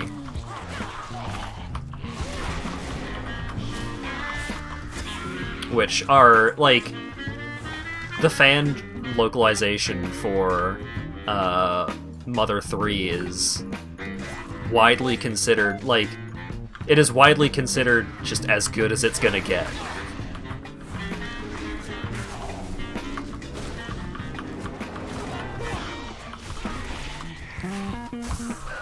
So, maybe Ace Attorney Investigations 2 localization is on that level.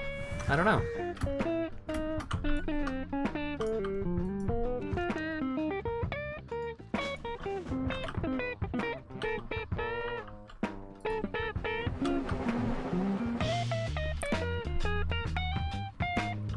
If Mother 3 ever got officially localized, it would be censored, no question. Maybe.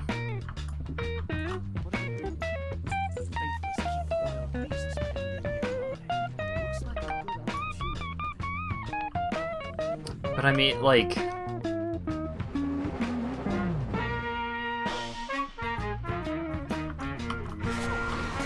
Mother 3 is certainly a game that is made in its storytelling. The combat is good, but... You know, you don't play Mother 3 solely for the combat, you play Mother 3 for the story and for the world building and like the characterization and everything like that. And so when it comes to games like that, localization is king. It is the top priority. Nothing could be more important, because the way that a game is translated, it like can make or break the way that it is received in the new language. Bad translations fucking ruin games. Because, like, so much of these things just, like, there are so many things that just straight up don't make sense. And sometimes, you know, sometimes they're comically bad translations, but, you know, you're not taking the game seriously in those cases.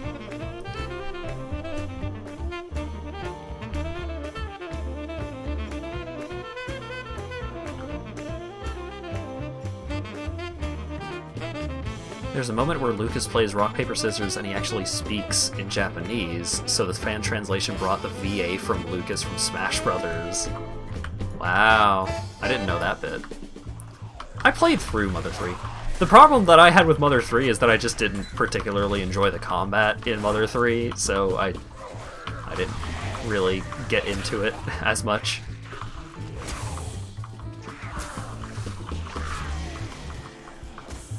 You spoony bard, yeah! That's a great example.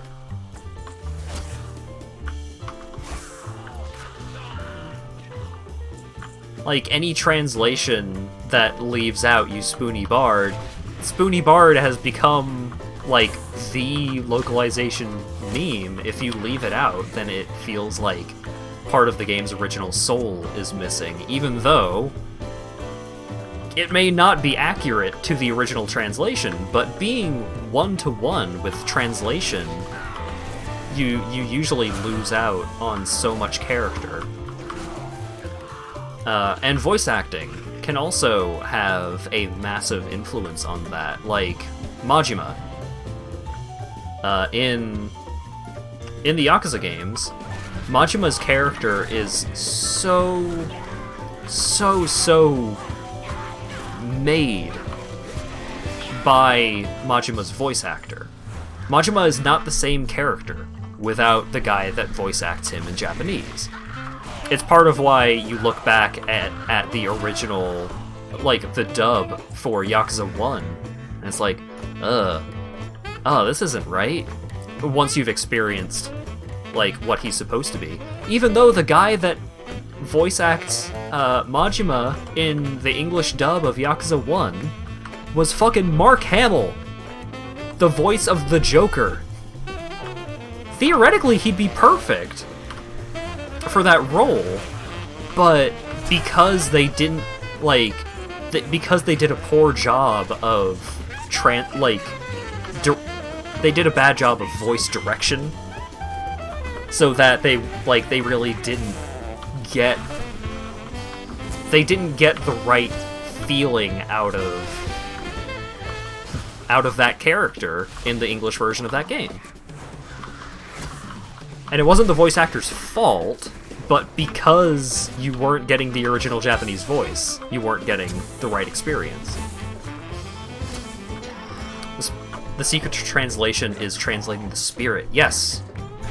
The Scott Stryhart, I think?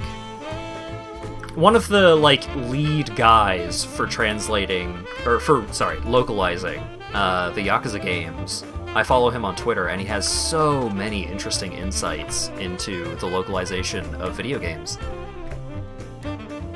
Because Yakuza is a game that is, like, very much made in the West by its localization, rather than just by its core game alone.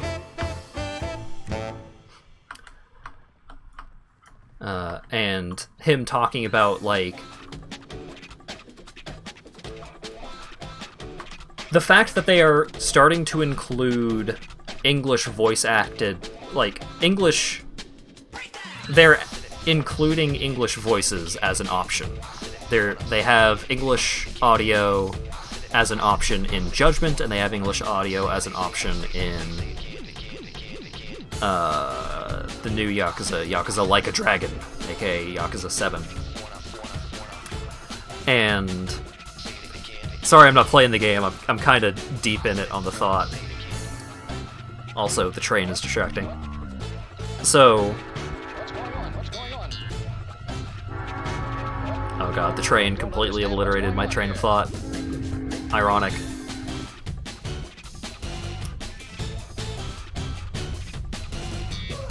So, that fucking goddamn it. So, that guy that I'm talking about, this guy that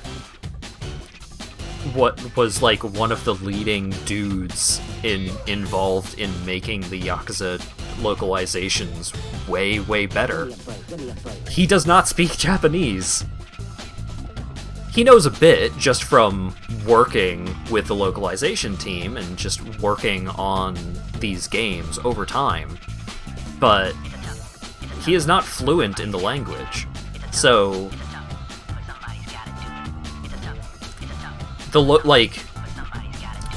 he, as one of the localization leads, has to work really closely with the translation team, because the translation team, like,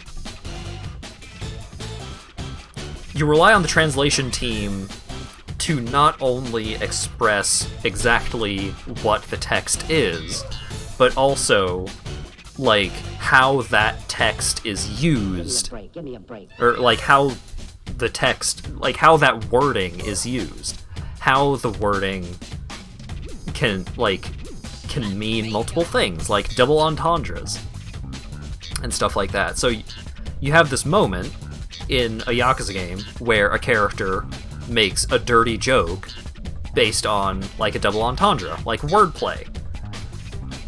And so you get that from the translation team, and the localization team says, alright, well, we can't make that exact joke because that joke does not exist in English. There's no way to get that exact same joke across in English. So, what joke would make sense for this character to say instead?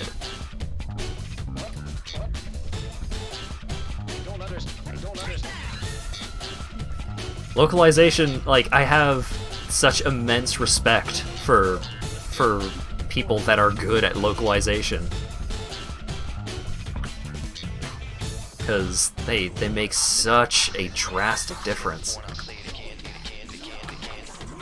It's hilarious seeing people argue for literal translations. Yeah, no, never. Like, one-to-one translations are... You're never gonna get what you want. You're never gonna get what you need out of one of those.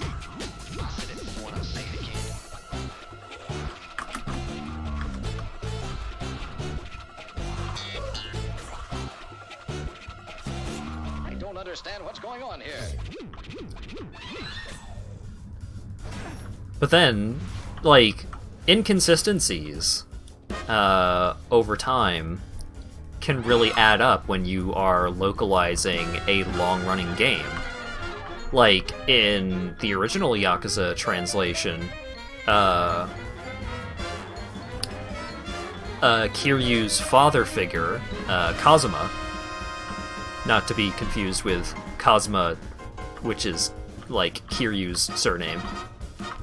Or, sorry, Kiryu's name, not surname. Kiryu is Kiryu's surname. Japanese is weird. So, Kiryu's father figure just straight up gets a different name at one point in the series because the localization team, the localization team had mistranslated, or rather, like, they had opted to translate it differently later on in the series. So at one point, you have this character that just starts getting referred to by a different name. Whoops. And then there's stuff like Aerith. It's Aerith. Like, this is a solved problem.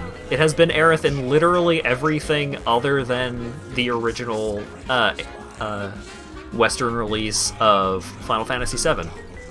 It's Aerith. But people will always latch on to Aeris because that was the one that they grew up with. That was the one that they knew, that they had originally seen and heard and knew about. And so now you have, like, there is a problem. You have people that are just going to be angry at the translation because they got attached to a different one.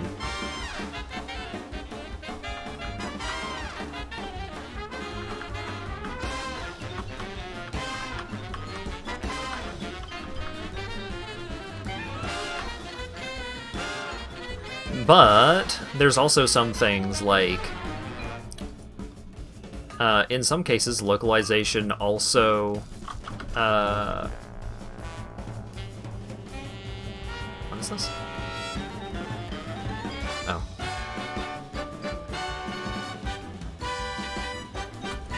New pants.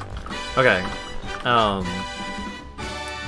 Sometimes, as part of localization, a game has to be modified in order to better suit, like, the cultural, like cultural differences, or maybe even legal differences, like translating a game, or localizing a game for the Chinese market. The game can become a completely different game.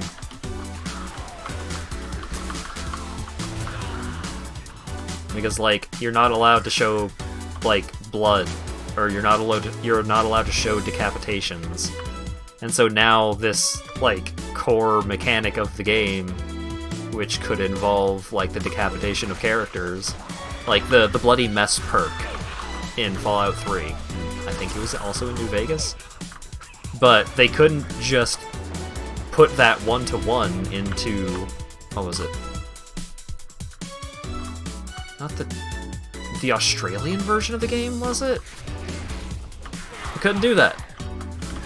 Because it's illegal to depict decapitations in that manner. I don't remember what region it was. So it's not always just, like, getting the story across. Sometimes it's, you know, you gotta make sure the game is legal to release in that region. I think it was Germany that was, like, had big problems with blood And also, like, the depiction of swastikas. In Germany, you can't show swastikas. Not allowed. Don't do it. So, well, shit. Now we gotta go through our game and make sure all of the swastikas are taken out and replaced with some kind of other imagery that can be, you know, facsimilated.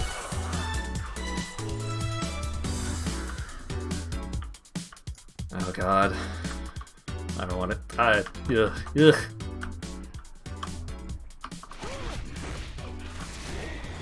Yes, please. Please cover the child's cleavage.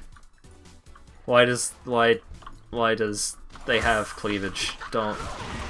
Please cover. I don't want. Do not want. Get out of here.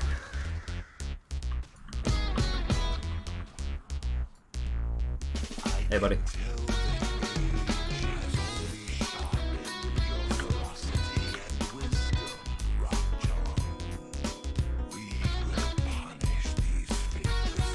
And there's also just weird things like the Red Cross symbol. Like things depicting the Red Cross symbol in an improper manner, violating the Geneva Convention. Geneva Convention. Convection. Oh. Damn it. I'm sorry.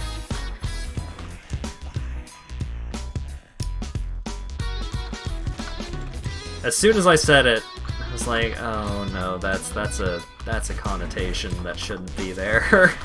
Whoops.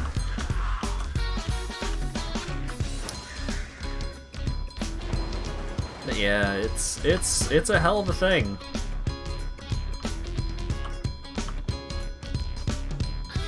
And I would love to work with teams like a localization team. I don't think I would be a fantastic localizer myself, because I am... See, that's the problem. I don't think I would be particularly good at doing, like, anything in the games industry, because I feel like I am a super uncreative person.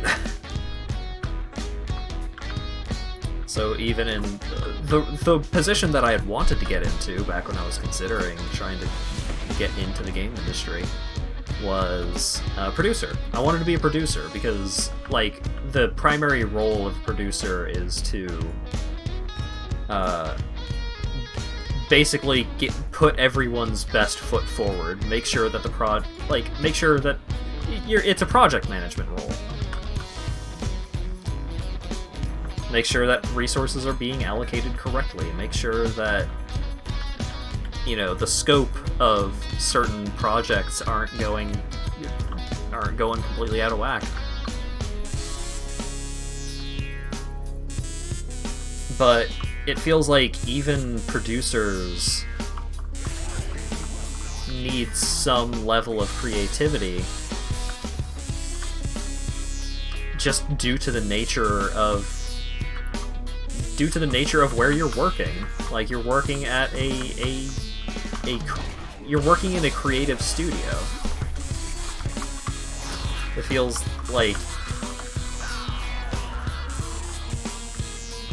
there is some amount of potential being wasted if someone that is not terribly creative is being put into that role.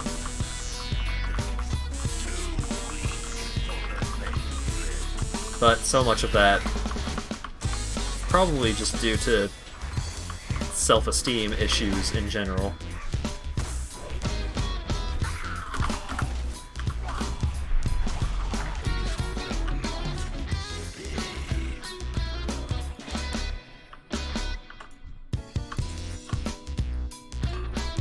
Oh god, I've been talking a lot.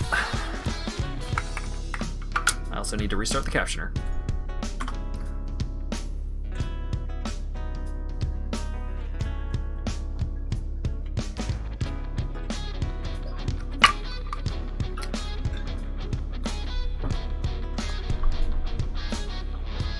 Testing, 1, 2.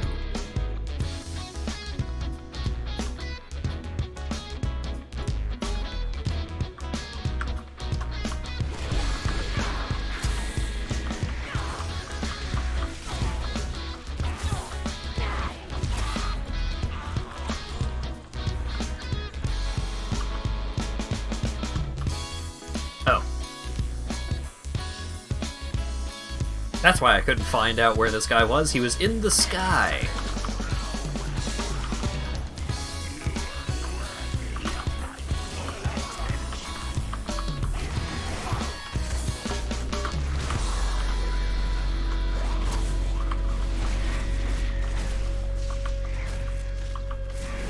Oh, right. I intended to bring this up. Deadly Premonition. Deadly Premonition. Swery put a lot of emphasis on localization, but from a different angle. He was a Japanese developer that was trying to ensure that the game was very American. And he did a lot of research. He did a lot, like, he spent a lot of time traveling the American Midwest in search of inspiration and in search of, you know, information about what things are like there. And so much of the charm of Deadly Premonition comes from, like, a lot of attention being paid to details that Americans would not. The sound of the fluorescent light that you have, like, in your bathroom while staying at a hotel. Like, that fluorescent light, it's barely holding on. It's been in there since the 70s, but it still works, so they're not going to change it. Like, the sound, that very specific sound, Swery went out of his way to ensure that that was present in his representation of America.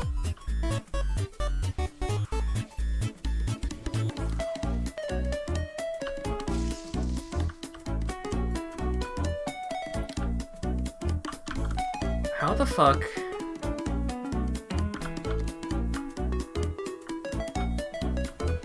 Where is this underground zone that I'm supposed to be going to?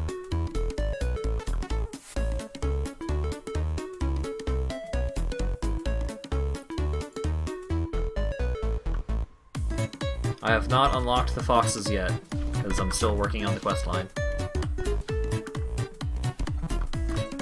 Currently I'm working on, well, immediately I'm mining, but also I don't know where to go for this quest.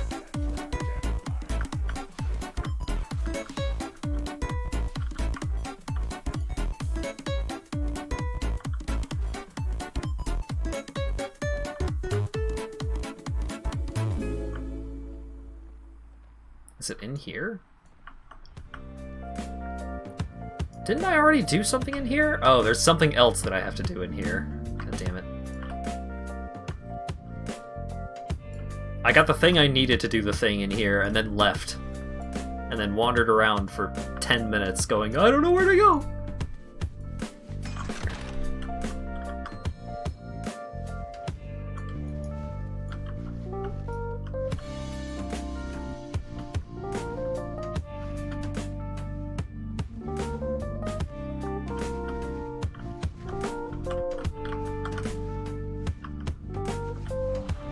God damn it. Get me out of here.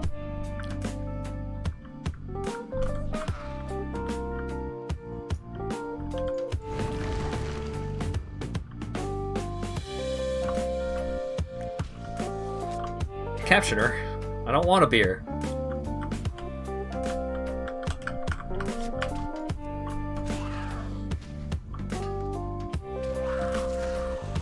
The sound that pterodactyl just made sounded like a yow, like a meat noise.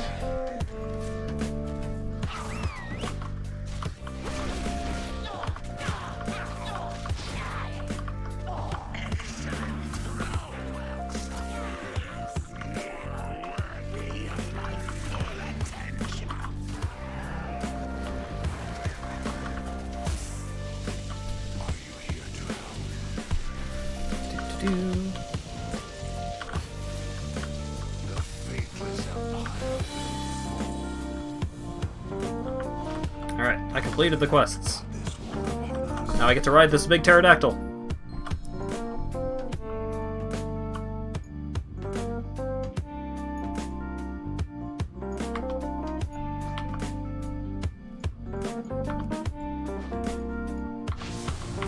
I get to do a bombing run on their camp.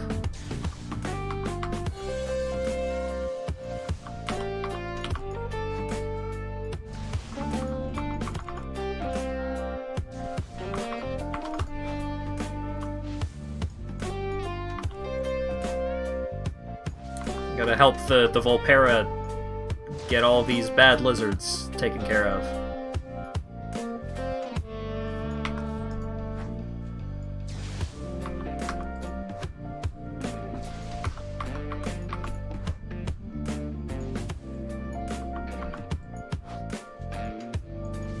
Alright, two more. Yeah!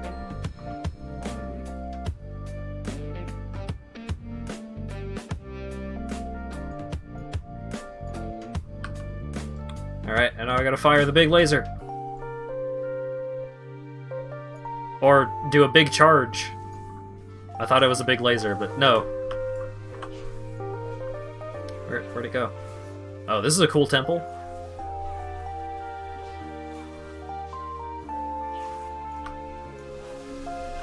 Hey, buddy. Must remain strong. Seems like things are going well here. Grant you a portion of my power. My bulwark will expunge any. Recover the skull of the first sky caller. Are you so afraid? Oh, I just have a bug zapper for bad snakes. Zzz. Zat. This is pretty cool, because like it charges back up over time, but it seems like there are these things that I can collect to make it recharge faster.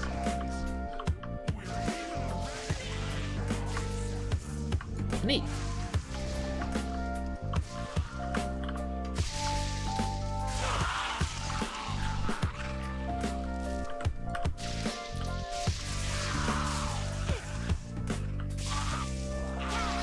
Alright, I have zapped sufficient snakes.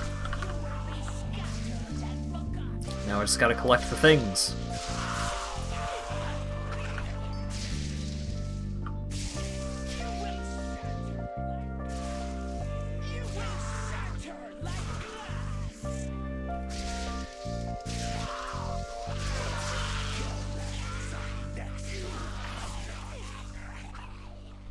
Alright, I got the things. Hey, friend Snake. I got all the things.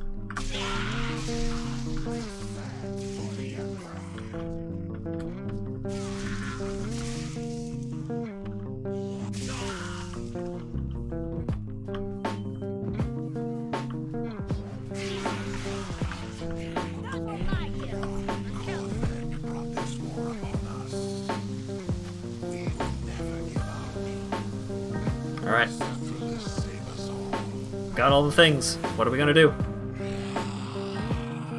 Come forward Oh, we're gonna fight the big bad snake. for your crimes, Korthek. Gotta defeat Korthek.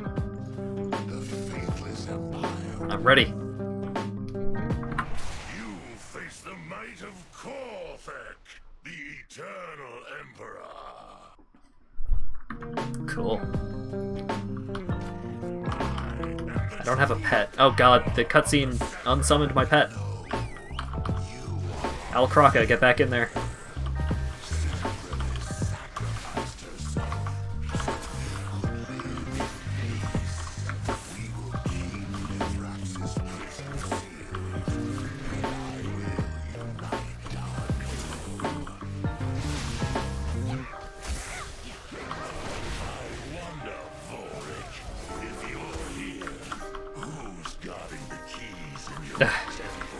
Oh no, the keys are going to get stolen! How could this have possibly happened?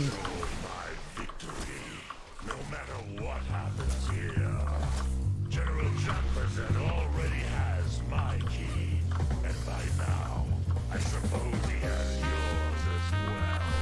He will raise Mithrax, and we will conquer all of Azeroth. I wonder if Mithrax is a raid boss or a dungeon boss.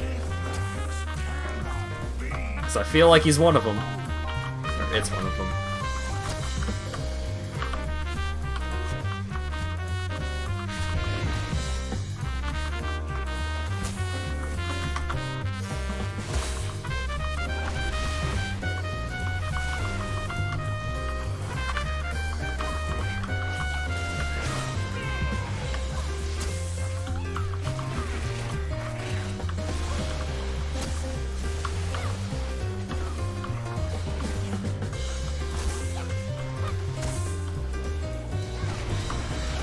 got him. Force everyone to follow me for it. Our people are conquerors. No old friend. Our people are dead because of you. And now you must join them. Sacrifice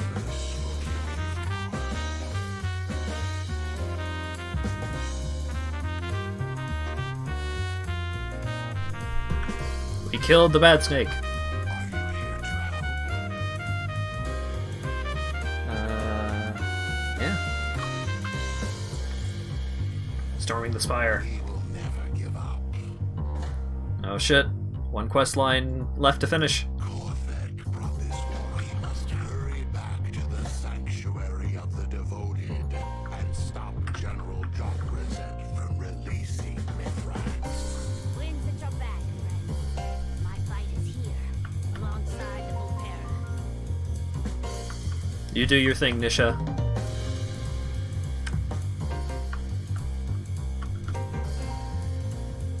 Are you gonna fly off without me? We're gonna have to walk back on my own. Okay, fine, be that way.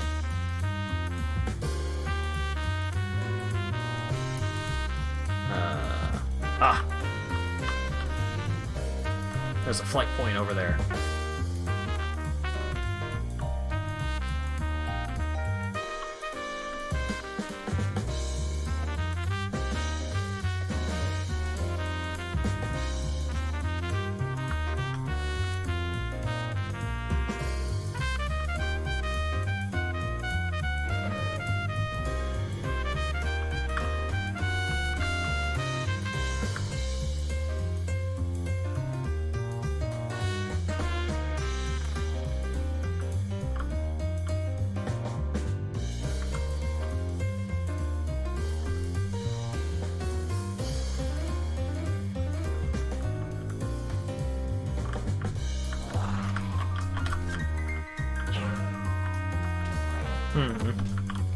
How am I gonna get over there? Oh god. You be trying to fend it, man. Well, that's not great. I was taking a lot of damage over time, golly gee. I didn't want to get off my mount, because then I slow down.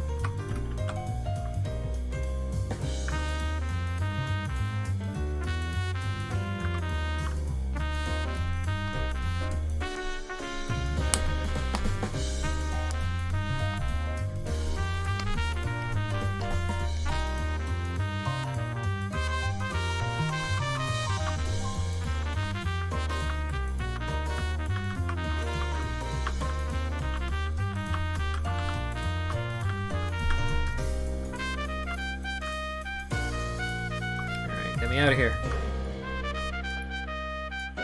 Just want to go hang out with some turtle dudes.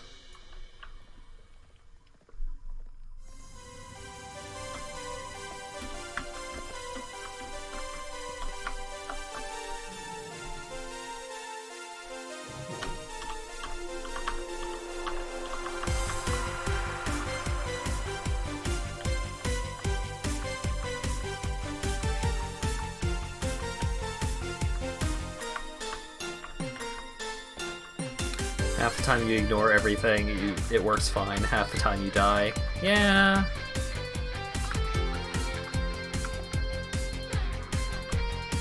A little bit hit or miss.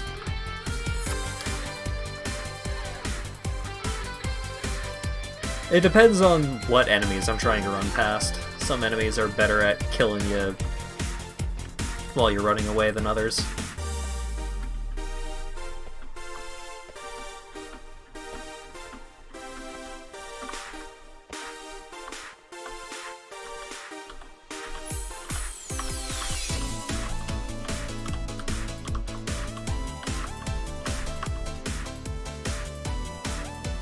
Hey, buddy.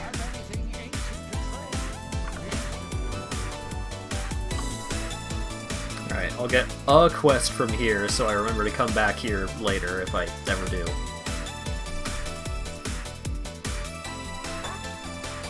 but more immediately. Woo! Flying. So the turtle folks don't actually have flying mounts or anything because they're very heavy. So they turn themselves into water spirits instead.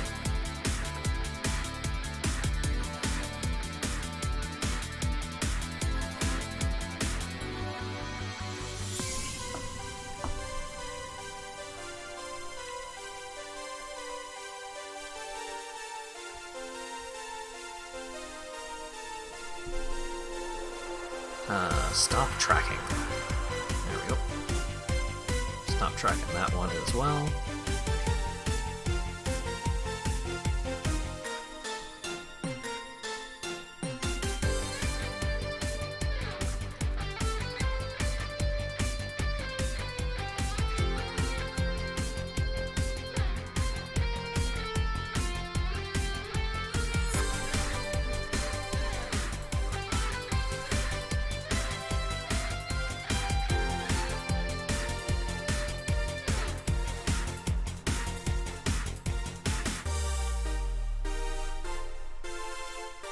It's like we're on a roller coaster. Why, hello there.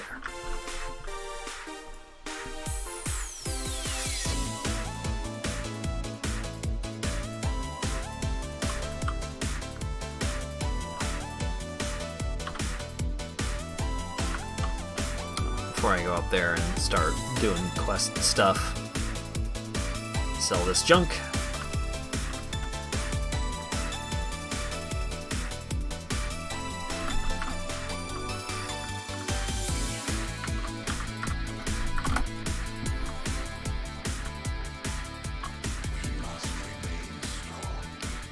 The keys are gone. How could this have possibly happened? Meet Vorik at Atulamon. We at Atulamon. The others are waiting for us inside. Where is Atulamon? It's over there. I could fly to the Gold Tusk Inn. Because I completed that storyline.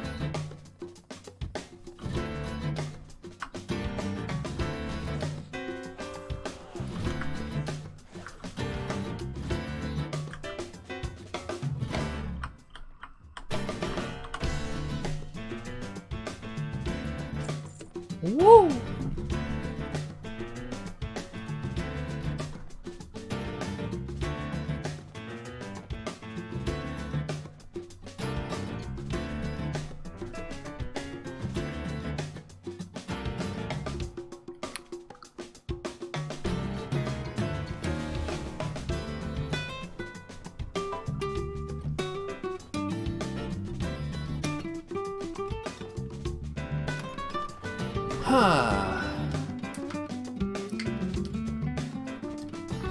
Alright. Well, if I finish this this storyline within the next 45 minutes, then I will have completed it within a reasonable amount of time. I guess we'll find out.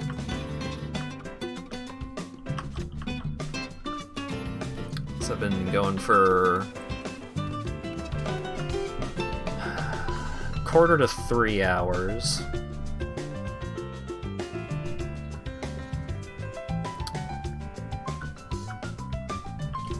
I feel like I could probably go a little bit past midnight to I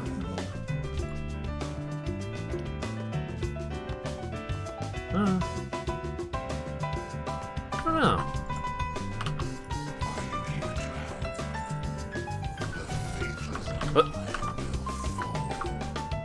Speak with Vorik. I'm ready. Let's go! Trying to think of how late I want to go, considering how late I started.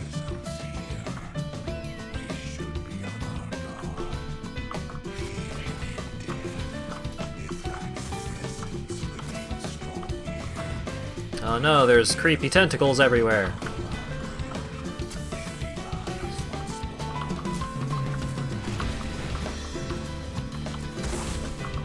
Hey buddy, you doing alright?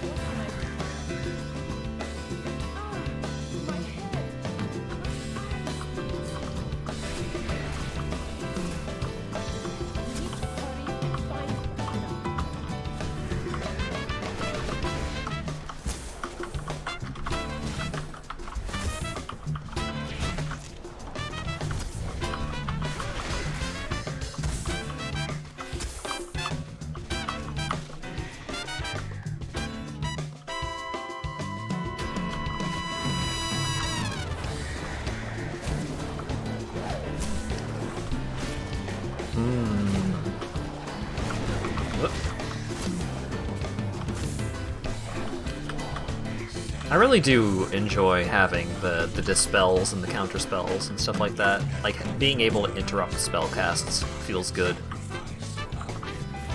Because usually most of the spell casts that you're actually allowed to interrupt aren't like, oh god, it'll like wipe the group, you'll be dead. It'll be so powerful.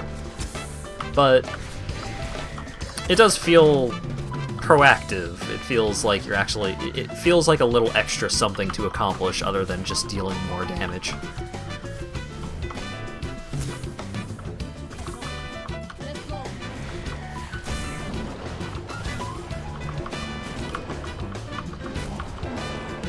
Because while it may not be like, oh, I hope you have an interrupt or you're dead, but they can still do a pretty decent amount of damage.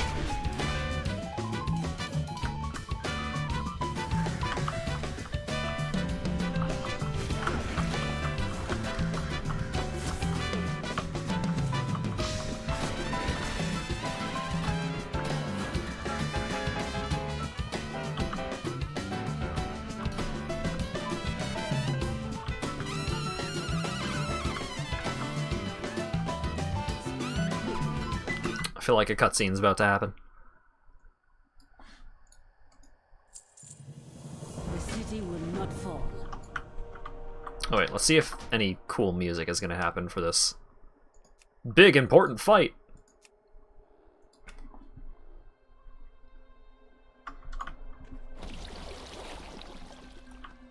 The ritual of blood is nearly complete. It's over, Jack Rosette. Your plan has failed. Failed? No. I will complete the ritual with your blood. Oh shit.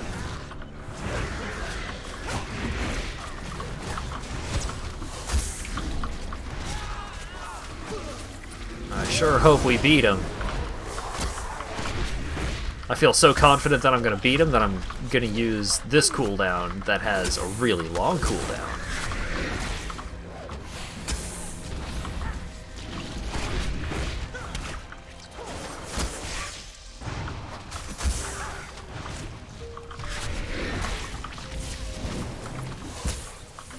I will complete the ritual with your blood. Yeah, you already said that. Oh no, he's stealing their blood. This turn must be quenched. Who could have possibly seen this coming?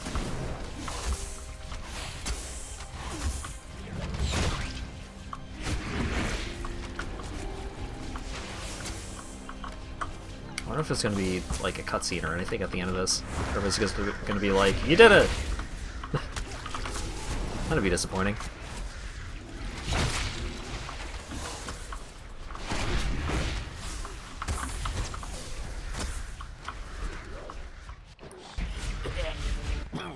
Oh, sweet. I'm gonna finish the ritual with my own blood. Here, General. The plots, the lies, the murders. You will not escape your crimes any longer. This ends now. Give him a clean death. We have seen enough suffering for one day. Suffering? You have not seen true suffering. Not yet. But you will! Oh no! He completed the ritual with his own blood. Who could have possibly seen this coming?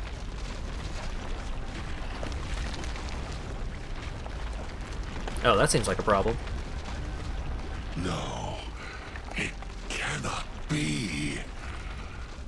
He was the final sacrifice. We have failed.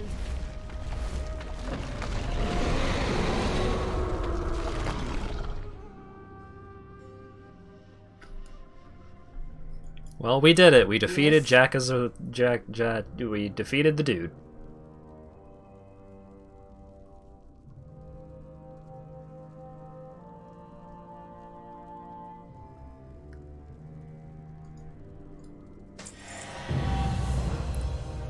I did it! I'm a lore master of Zandalar! Go carefully. I completed all 3 zones.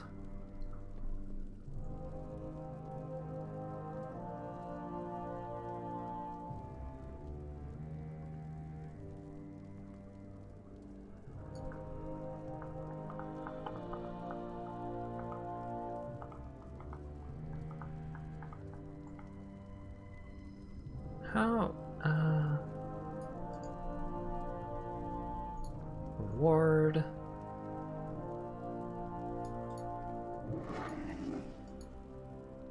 How do I unlock flight in this expansion? I am listening. Speak with Bane. Are you here to help? Do a dungeon. We will never give up.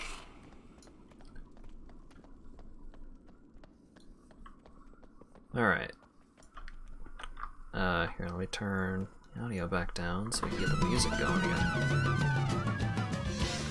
There we go.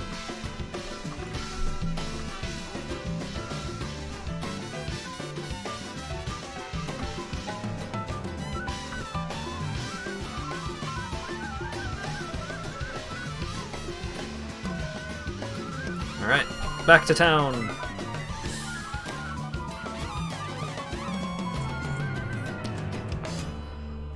So, I should have access to the quest line that unlocks Volpera now. While I'm making this flight, I am going to look up how to unlock flying in Battle for Azeroth.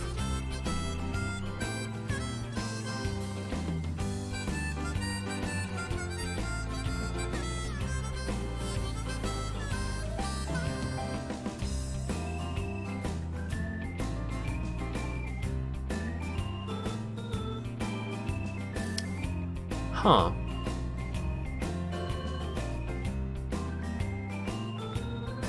Oh, do I have to do the Alliance side as well?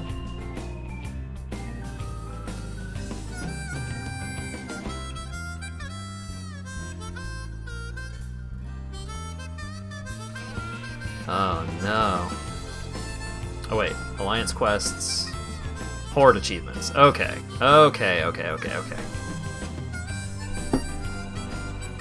I do still have to go to Kul Tiras and explore all of those areas, which is going to be a pain in the ass without flying. The latest chapter of Dragon Ball Super was kind of cool. I saw some people on Twitter talking about being really mad at Dragon Ball Super because spoilers for probably a couple of chapters ago of Dragon Ball Super, so mute now for a few minutes, I guess, or maybe not even that long. Goku gave someone a Senzu bean.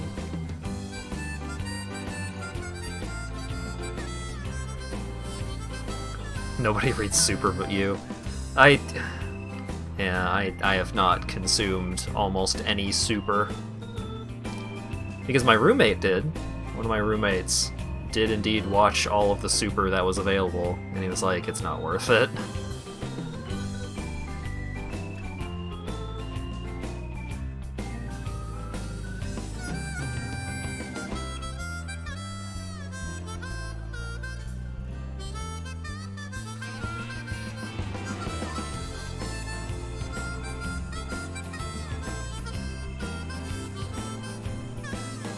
He did, and it was dumb, but the chapter as a whole was pretty cool. The main crime was that the saga should have ended 7 chapters ago. I mean, isn't that the case with every single saga that has ever happened in Dragon Ball? Isn't it literally always the case that, like, this part has gone on for too long?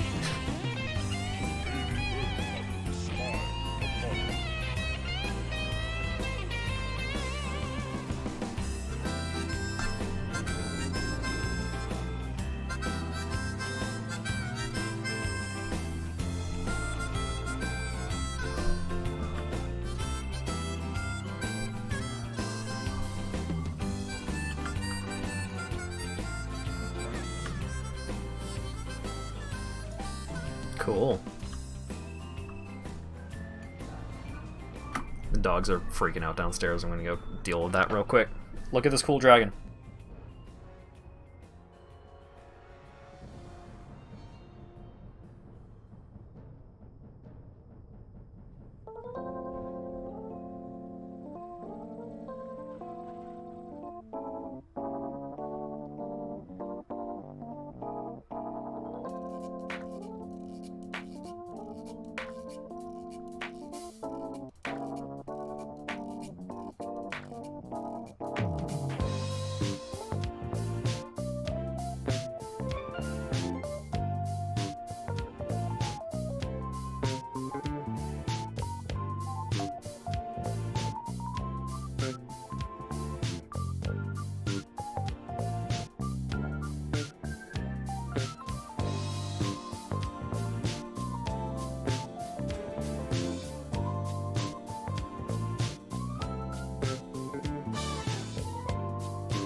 I'm back. Oh, this cool dragon is still here. I was not expecting that.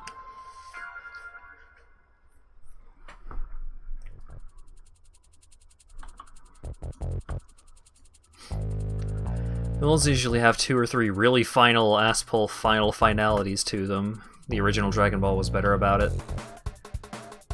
Yeah! I recall liking the original Dragon Ball a lot. It's been a long time since I've watched any of it, but I do recall liking it more than Zed.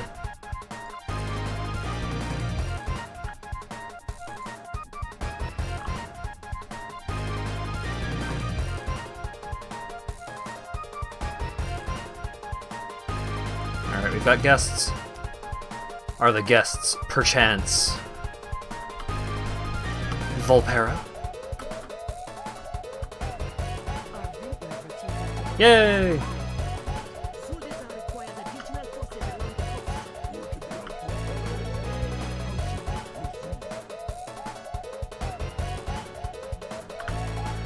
Real busy in here. You should be the first to hear what we have to say. Oh, it's Kira, Nisha, and Mira. Cool. Caravan's ready to explore. That's why we've come. We're joining the Horde. High Chieftain Bloodhoof, I am Kira, and I speak for the Volpera of Voldoon. We seek to join the Horde. Long have we survived amidst the sands, without a thought of what lies beyond them. But the Horde has shown us that there is more to life than mere survival. If you'll have us, we would explore the world by your side. Though I am honored by your request to join What? us, I am afraid that I must decline. Meeting the needs of our current allies has stretched the Horde thin. It would be unwise for us to take your people under our wing. But please, enjoy the hospitality of Orgrimmar as our guests. Horde or not, the Volpera will always be welcome here. I understand. Thank you for your time, High Chieftain. Well, now we gotta help the Volpera figure out how to get into the Horde, because the Horde is busy with all sorts of other bullshit. Politics, am I right?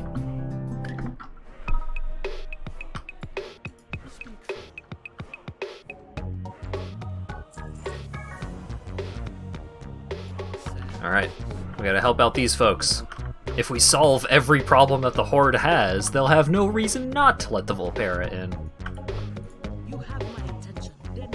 What do you need? Naga problems? What do you need?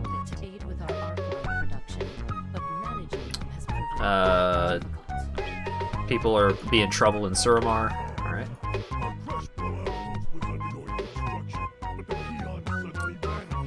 A bunch of peons went missing at an outpost.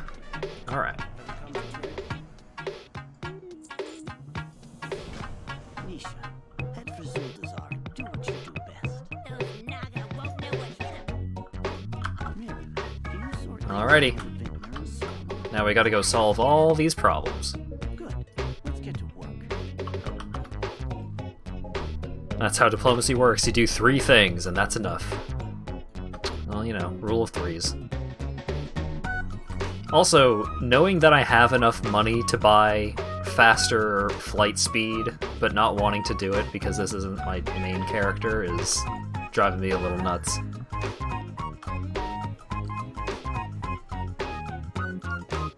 Because I'm gonna need to do a bunch of flying in order to unlock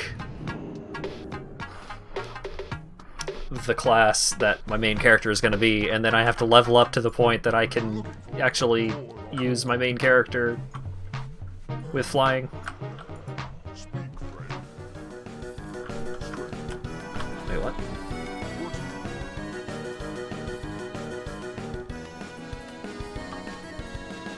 You'd have me executed if he allowed the Horde to use one of his Wind Riders. Well, fine. I can fly anyway, asshole. Be that way.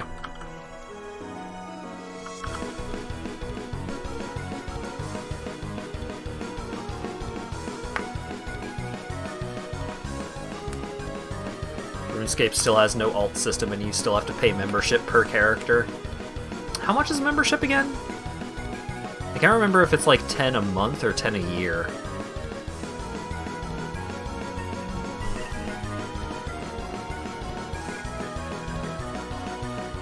$11 a month? Oh god. For $4 more you could get World of Warcraft. Although I suppose for people that are into RuneScape, that's not an upgrade.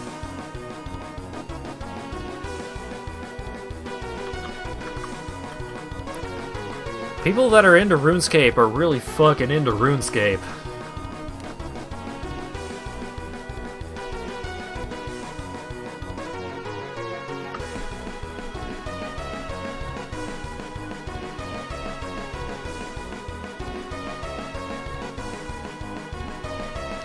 It's the only game they've played since middle school.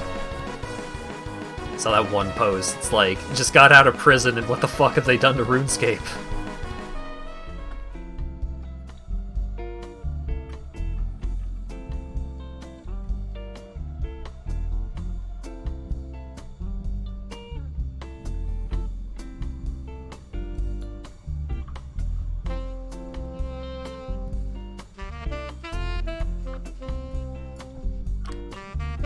One of the hip kids that played it back when it was 2D.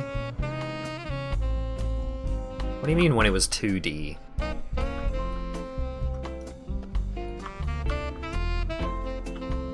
You mean like old school RuneScape? Hey buddy. Find out where the peons went. Alrighty.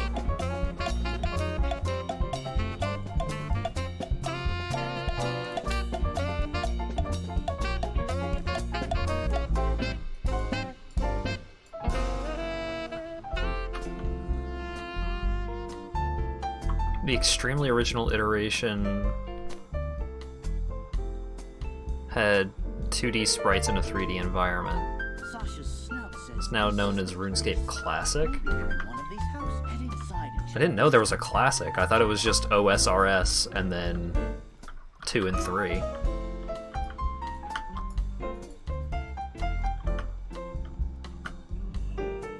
What happened to the peons? Oh, a revolution is what happened. What's this? Someone from Orgrimmar? Are you finally ready to hear our demands? What are your demands? Tool's broken. Peons treated poorly. I want a promotion. When you're war chief, huh? Alright.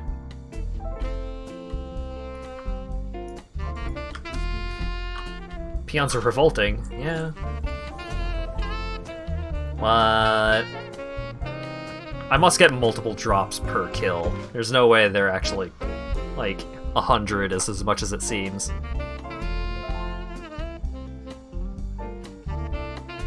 Oh, I didn't know that OSRS was RuneScape 2. Okay.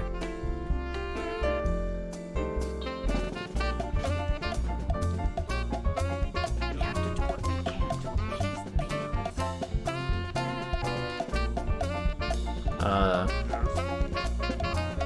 Alright, you are now lead peon.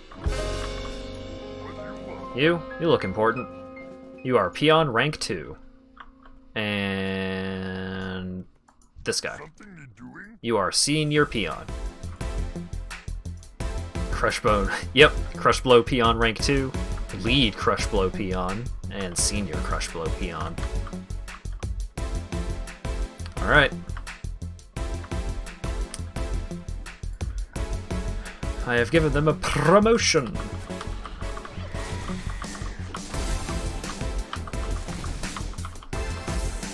Get back here.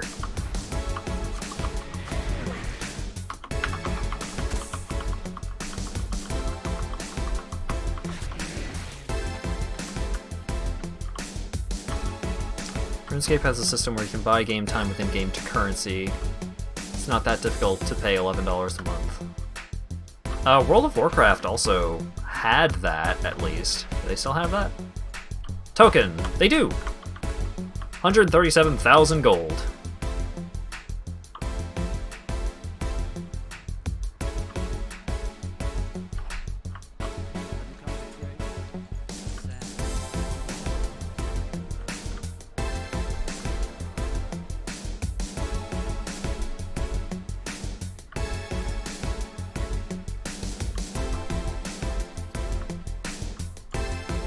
And 137,000 is really not that bad when considering, like, without doing any kind of, like, specific money grinding stuff, I've gotten 11,000.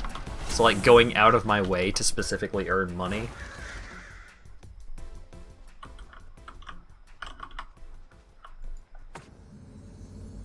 Probably go pretty well. Oh, I need to enlarge the enemies and then kill them so I get more stuff off of them. If I kill them before enlarging them, then I don't get as much of the drops. That's clever.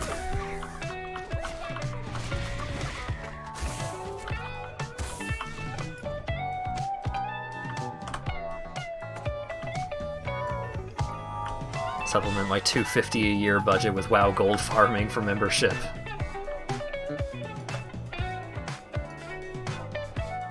You just need to pay the upfront investment.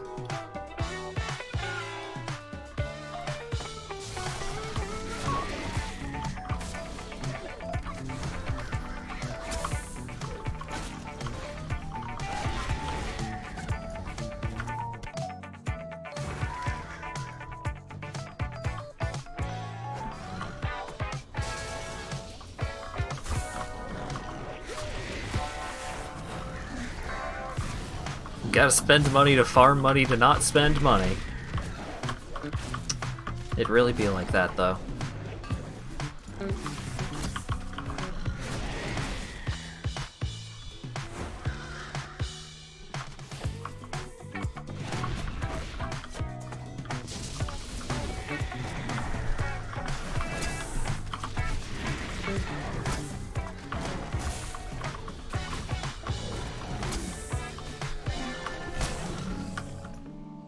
But I mean, if it's a situation where it's like World of Warcraft is the only game I care about, then being able to continue playing it for free as long as you make what is probably a negligible investment of time to just get some money. Because if all you're doing is playing World of Warcraft anyways, you're probably going to end up with a lot of gold anyways.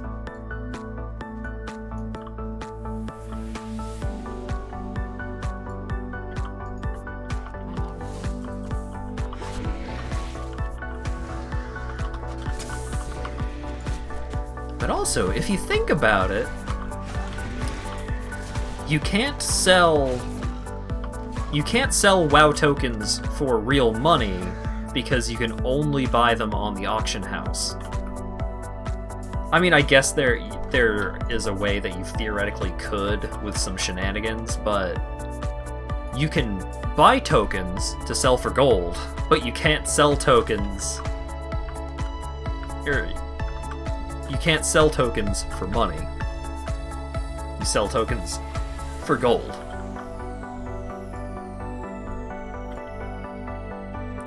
Pretty sneaky there, World of Warcraft.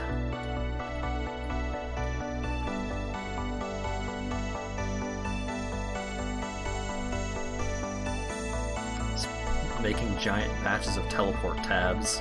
Huh.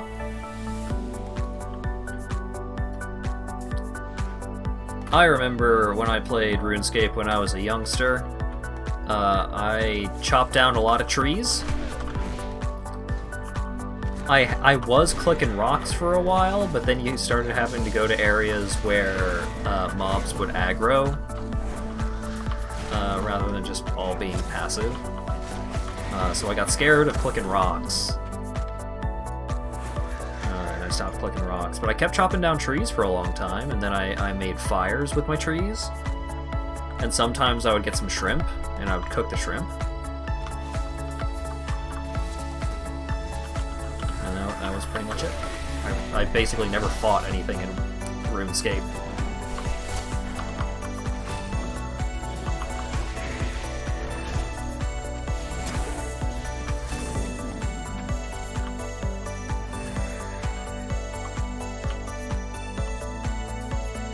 Yeah, RuneScape has a very different progression system than a lot of other MMOs.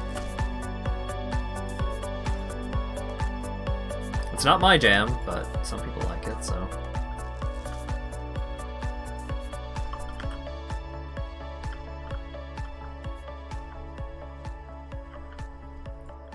Harkens back to a time where they dumped work on you and said have fun. Yeah, a little bit.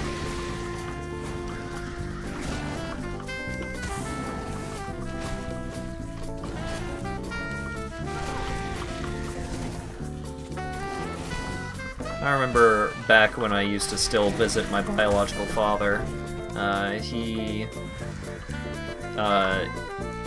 multi-boxed on, I think the MMO was Neocron, or something like that, but, like, the main thing that he did with his spare time was he multi-boxed an MMO.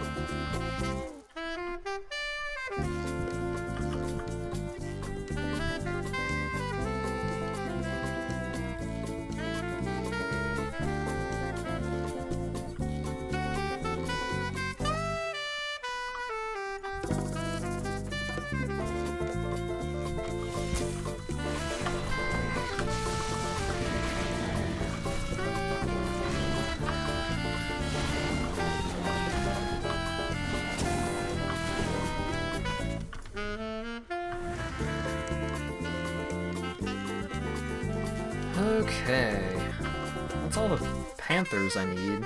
I need more cluckers. Alright, get over here, buds.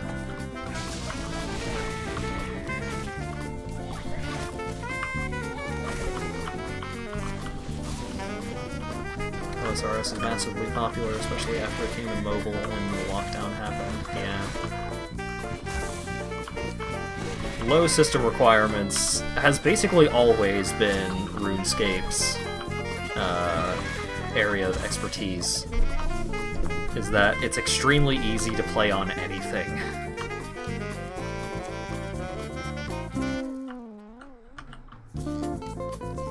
If you ever want to get into it.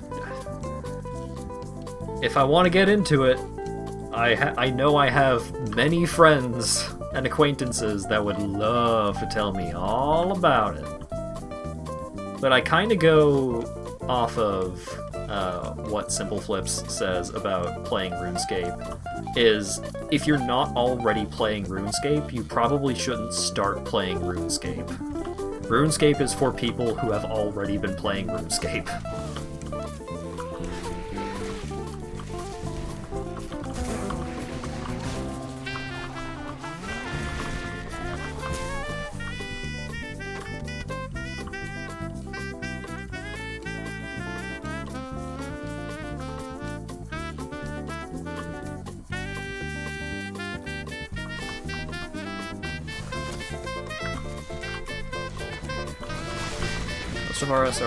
Most of OSRS is spent not playing it. Most players will encourage AFK-able strategies where you pay as little attention as possible. The devs have a thing where they tie how fast a method you can get whatever to a variety of factors. How much effort it takes, yeah.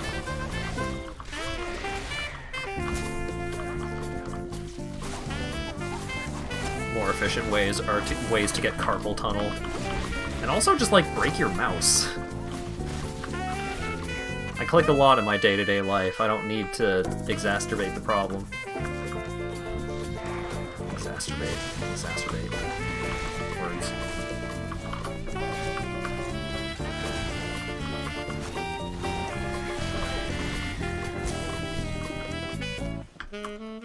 Okay, I have all the things.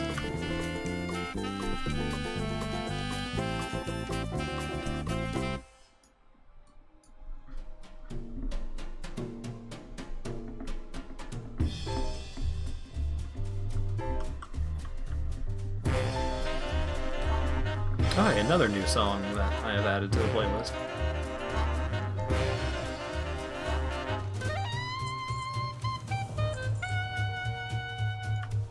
I'll make my way back to Crushblow and get things going. Alright.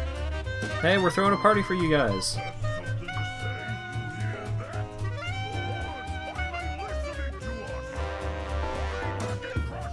Yay! Now we're all happy. Let's go have a party. Grim Fandango.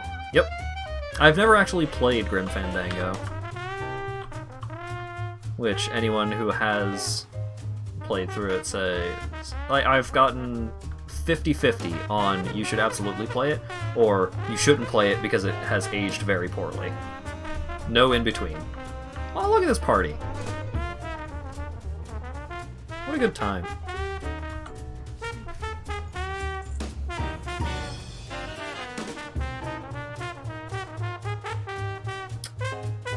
Alright. Gotta have an honorable duel.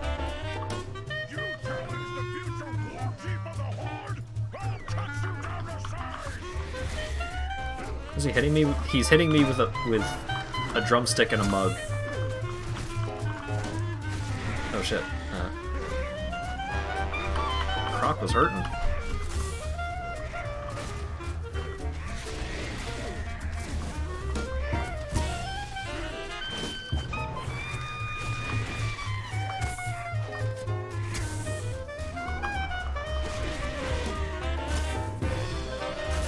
Also, you talk that way to the future war chief of the Horde.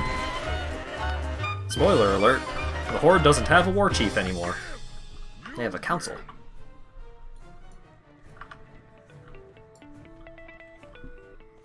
Hey Kiro, we did it.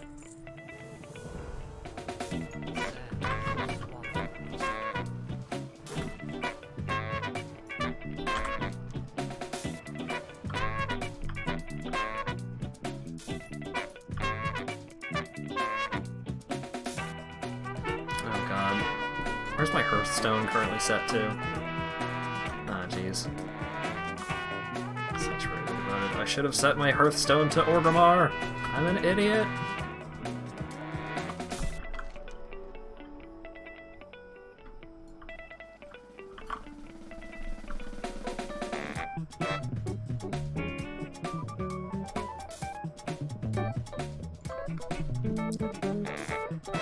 OSRS is big enough that you can focus on the aspects that you like and get a good month or two at least out of them before the rest weighs you down more if you want to get more into it in general. That makes sense.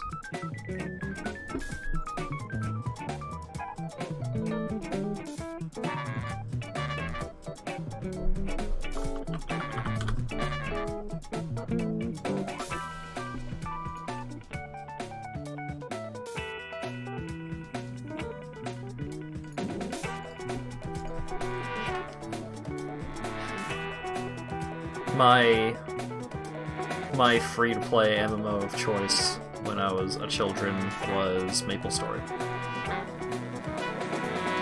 And I only ever got to like level 40, maybe?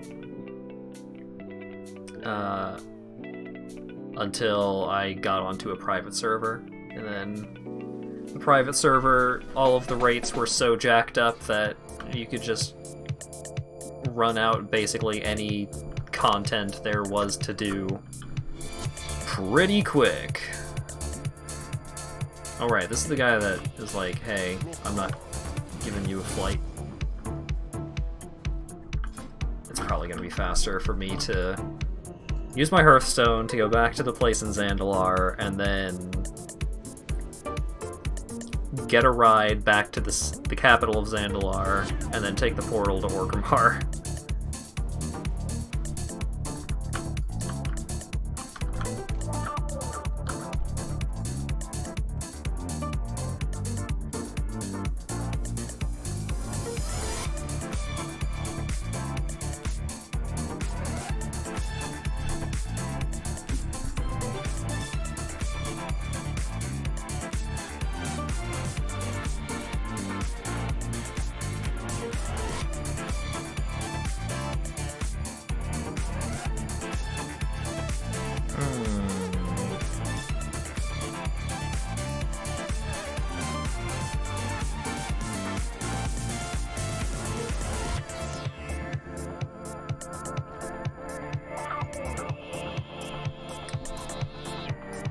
Welcome to the chat room.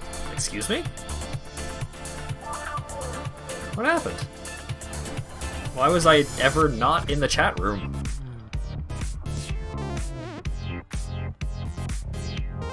Anyone else get disconnected from chat or something?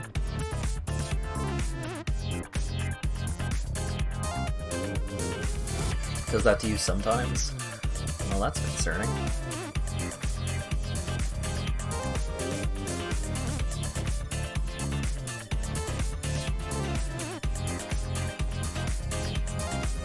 Oh yeah, the widget died.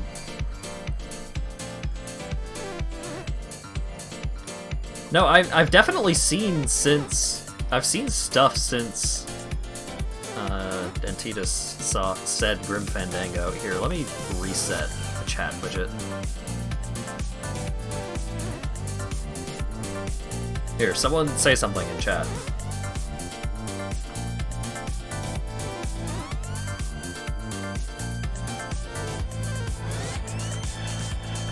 Gah.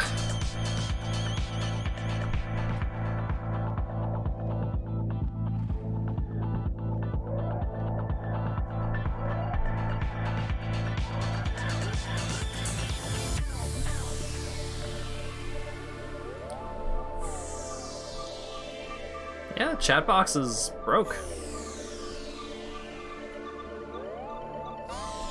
Fresh cache of current page.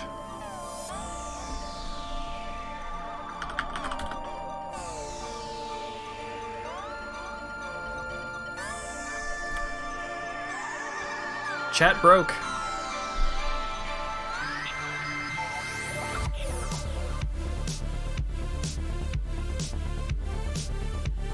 That's messed up.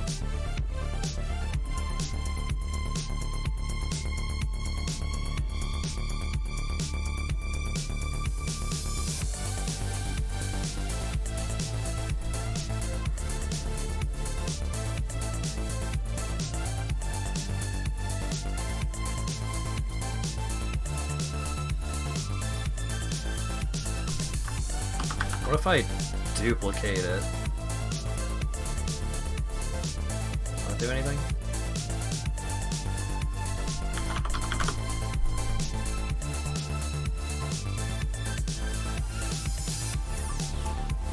I think the hook that connects the chat is just completely busted right now.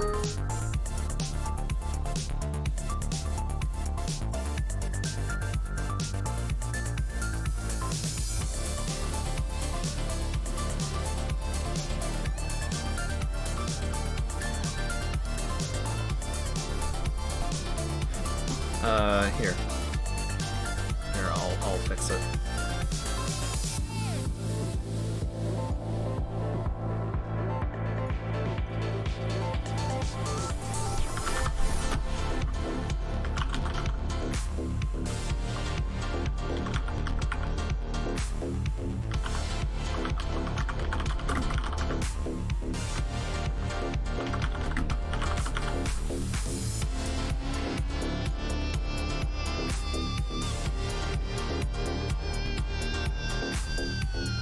Here, I have perfectly replicated the chat.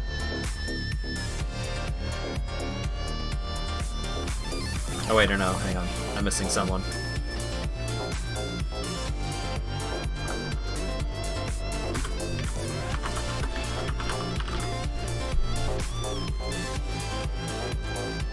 Perfect.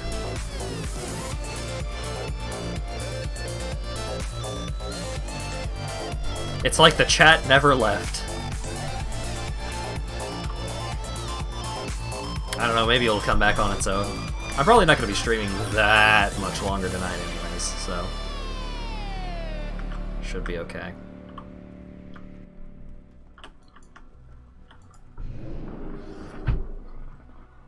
I mean, I'm still looking at chat.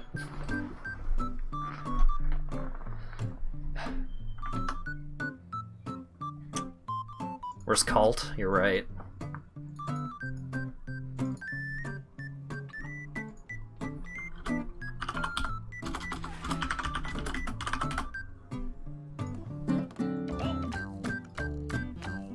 There we go. Actually remembered who a person was. I'm so proud of you.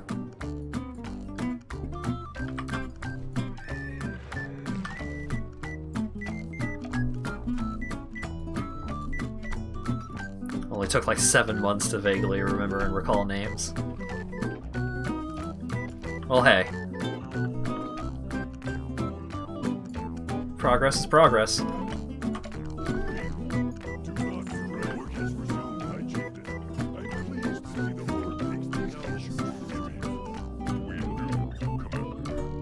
Alright, I should... There's an inn right here, right? No, it's not an inn.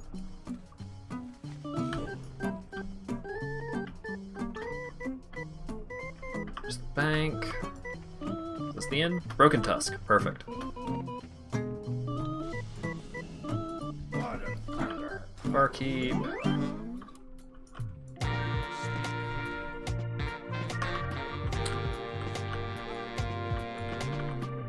Gammon? Hi, Gammon, will save us. Okay. Oh, here's the innkeeper. Walked right past you.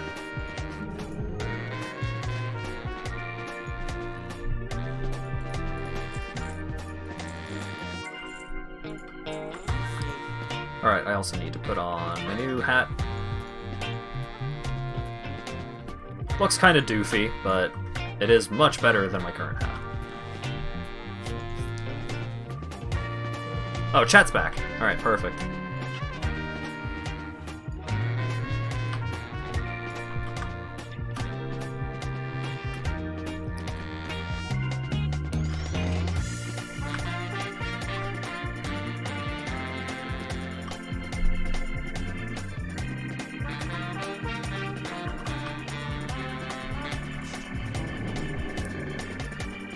Alright, port me, baby!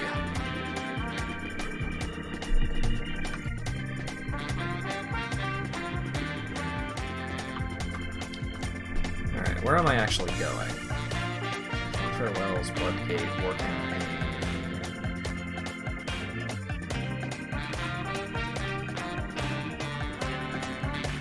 Allied races. There we go.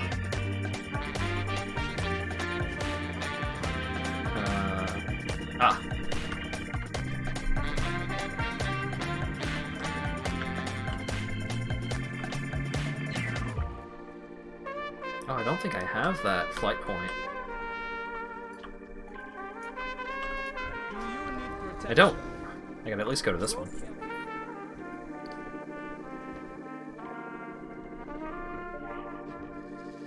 I wonder if Acker actually saw the joke.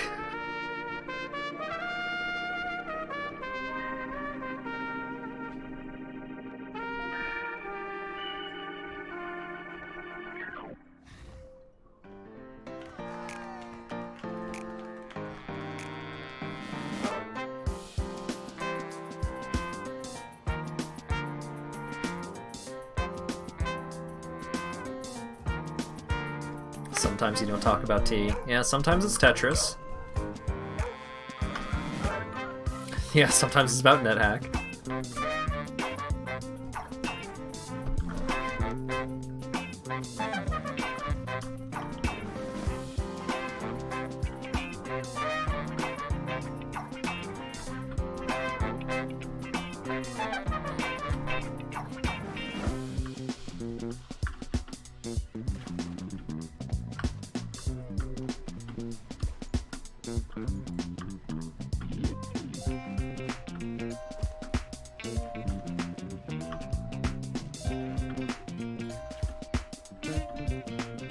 T spins. Good.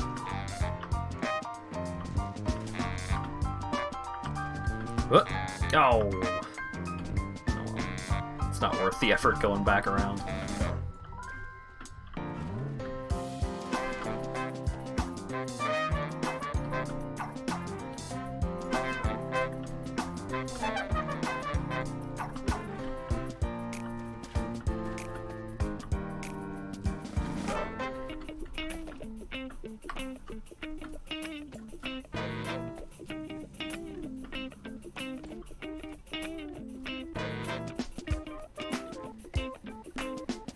Alright, where's the flight point?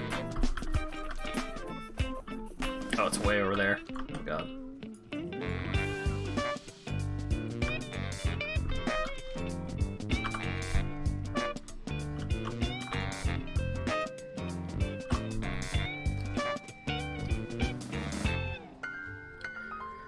Alright, come on, I want to unlock Volpera on stream!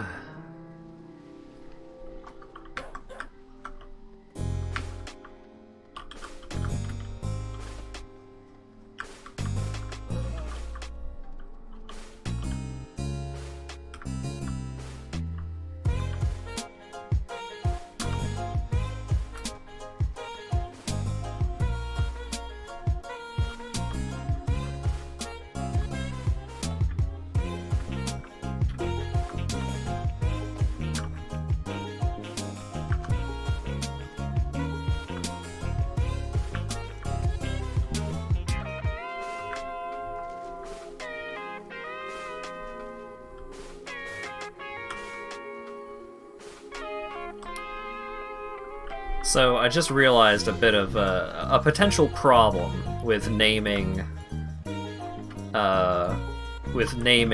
whatever my Volpera character is going to be, because I was thinking, oh, I'll just name him Kocha, right? That makes sense.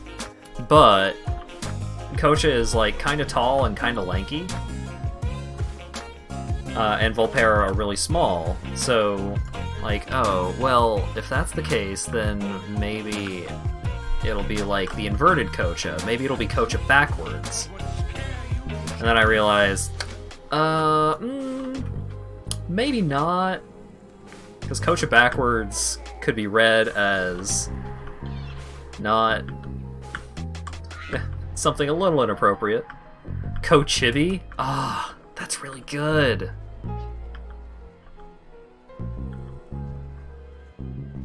How close are you to Volpera? I don't know how long this questline is going to take.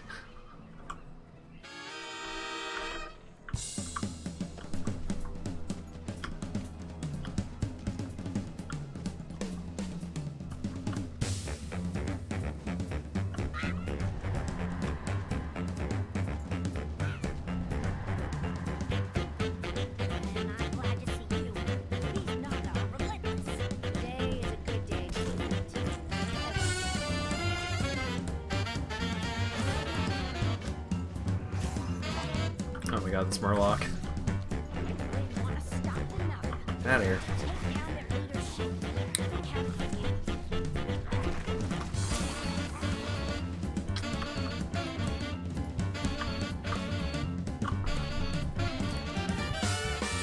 Yeah, Kocha is indeed my Fursonia.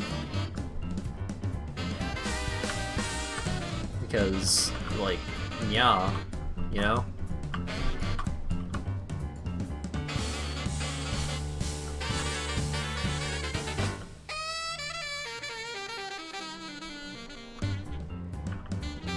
Well, isn't it just named your name? Well, because that didn't feel right.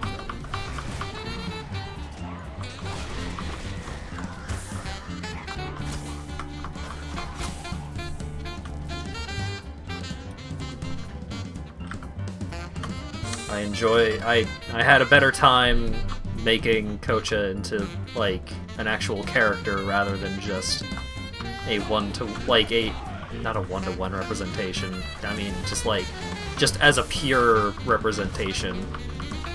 It's more fun if he's got a little more character to him.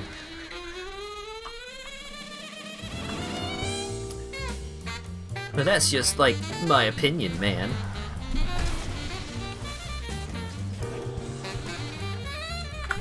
Sorry if I nudged the mic a little. I had to get it out of the way because it was in a very annoying spot.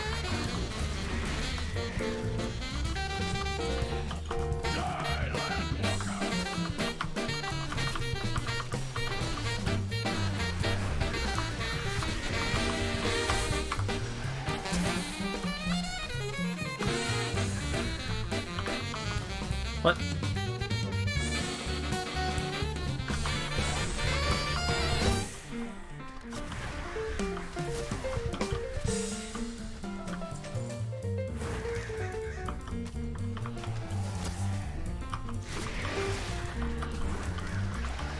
I think the biggest problem with completing this questline is just getting to the places that it's sending me. Because the actual quests themselves is just like, yeah, it's just more quests. Not particularly challenging, and it doesn't seem incredibly time-consuming. It's just, you know, both of the places that I've gone to so far I have not had flight paths for.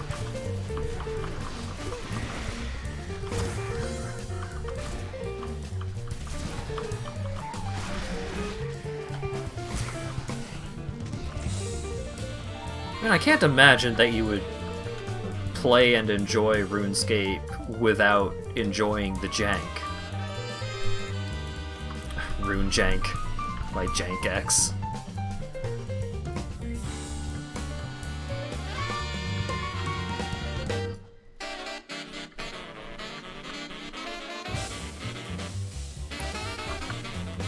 These days, the name Jagex just makes me think of Gex.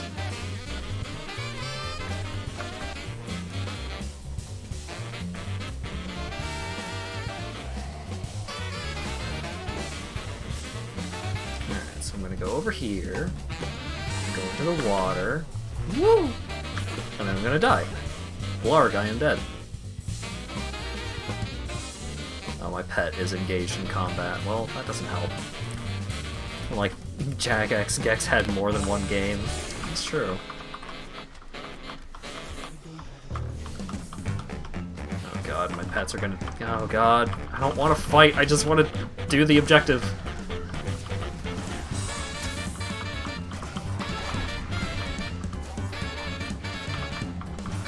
Oh my god. Pulling even more aggro, okay. Okay, passive. Pets, come over here. I'm going to go out into the water, and I'm going to die.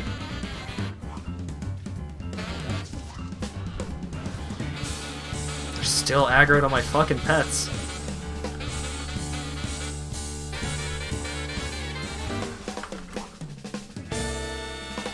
Okay, thank God. Why are the enemies in this area so tightly packed together? Jeez.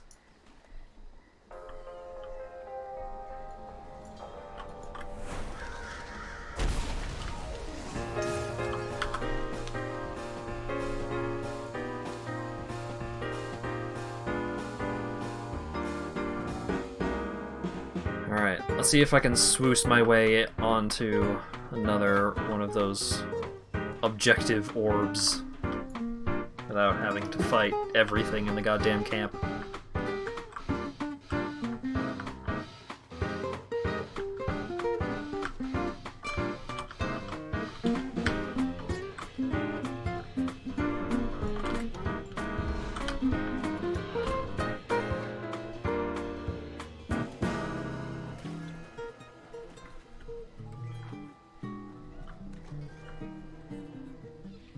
Playable robots? There's mechagnomes.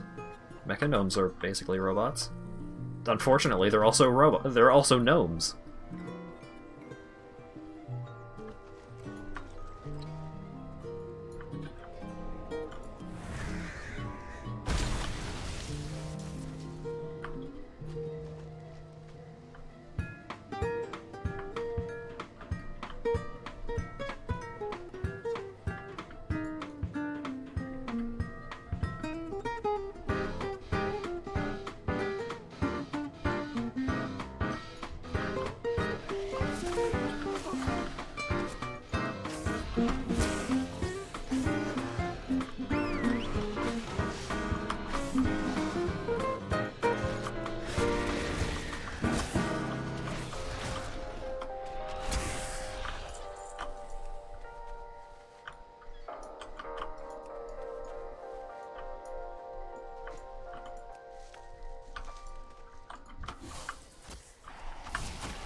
Alright. I think this is the last thing that I need to... Oh no, there's 2 more things I need to put explosives onto.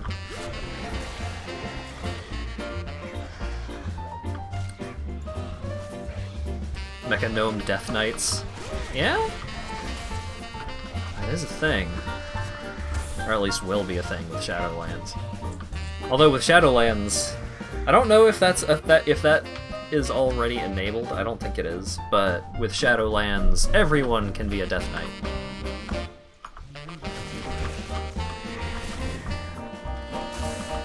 Including all of the new allied races.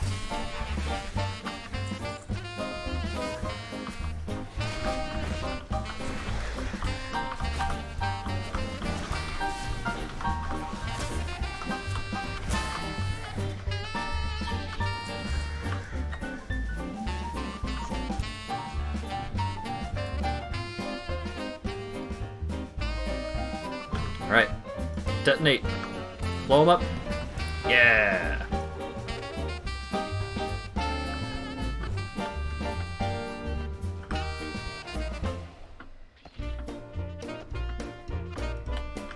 When are they gonna make it so everyone can be demon hunters, though?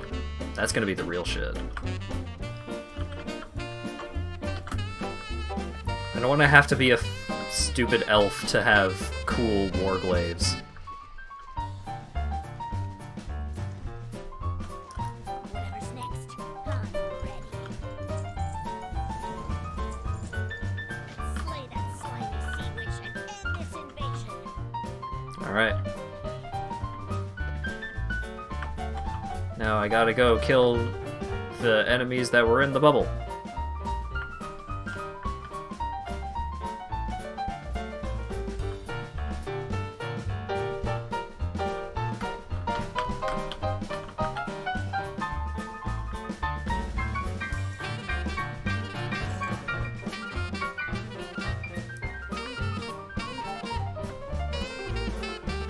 Mechagnome Monk. Is that a thing? I wouldn't be surprised if that were a thing.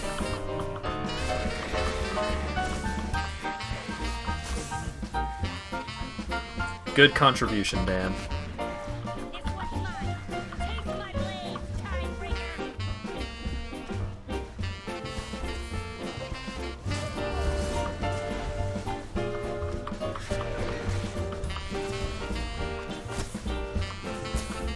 Very proud of it. I'm sure you are.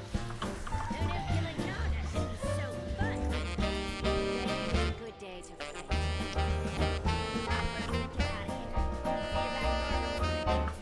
5 minutes until my Hearthstone is off cooldown, so I gotta hoof it back. Hoof it. Cause I'm a Tauren, and Tauren have hooves. Ho ho ho! That slaps me on the knee.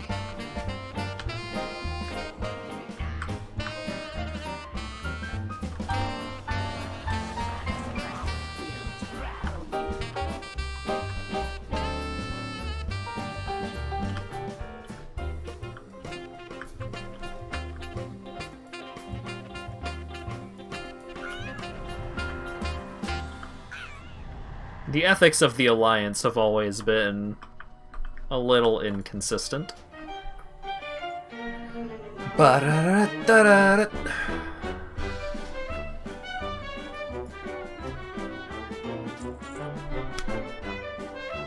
Alright. One more mini quest line to finish, and then hopefully I'm good to go.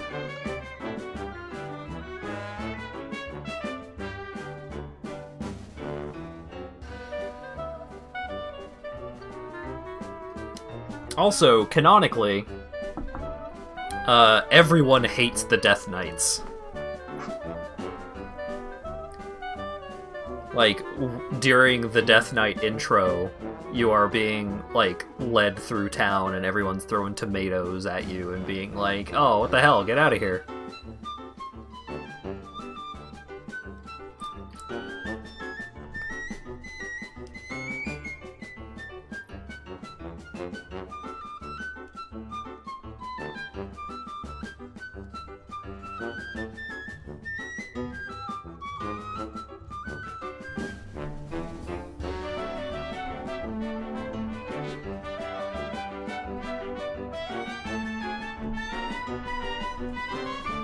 The first character that I ever raided with was a Death Knight. I think I leveled as Blood and then raided as Unholy. And on release, Death Knights were OP as hell, so it was a good time for me, because if I wasn't playing an overpowered class, I would have been booted, because I was very bad at World of Warcraft, just in general. I'm still not that great, but better.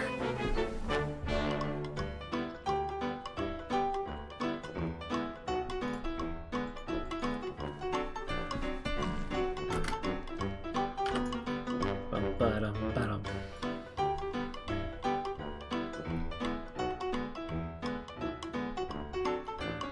Okay. Hey lady, we helped out. Get out of here.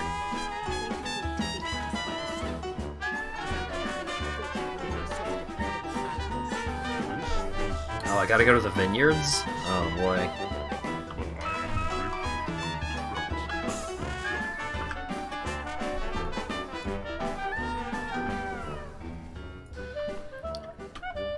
Suramar, so back in Legion, so I'm going to the Broken Isles, which was the main area for Legion, which was the expansion that I played most. See, there it is. And Suramar was the like end game world zone. You had to be max level to like basically do anything there, I think. All of the other zones in Legion you could they scaled with you, so you could do, so it was like you could do these 4 zones in any order. So Stormheim, High Mountain, Valshara, Azura, you could do those zones in whatever order you want. But then, once you've completed all the zones, then you go to Suramar. And Suramar, you have to be level 110 to start doing quests there. And it was a really cool zone. But the area that it's sending me to, Suramar City, was a particularly tough zone where, like, you needed to have pretty good gear in addition to being max level in order to like competently fight everything in that area.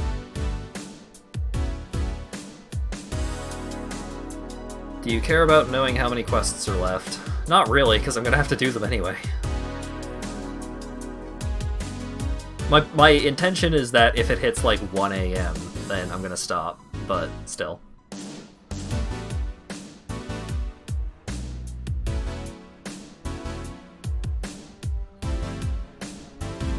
I do want to unlock Volpera on stream, because I'm unlocking Volpera tonight, whether I'm streaming or not. Meet with Mira is quest 18 out of 25. That's fine. Yeah, that's... I could do that.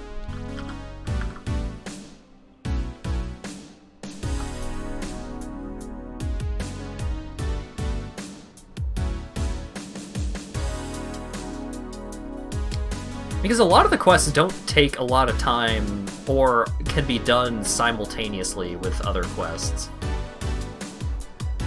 So, having like 7 more quests left is not as many as it seems. Because several of the quests are probably just going to be go to place and talk to person.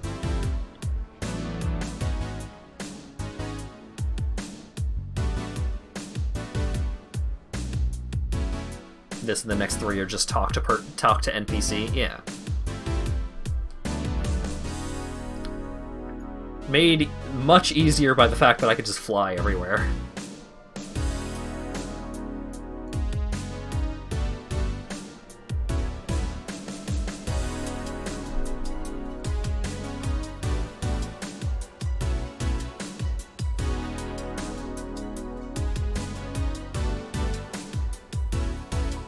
Very dramatic. Can you dismount in midair and die? You sure can!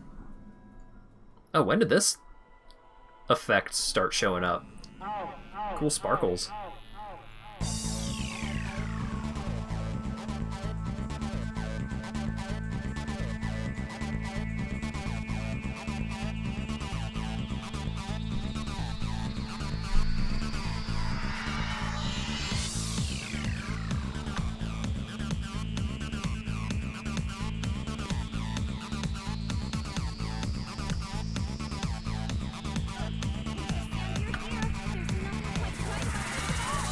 Hello! Speak to people. I can do that. I gotta help out the Vinter.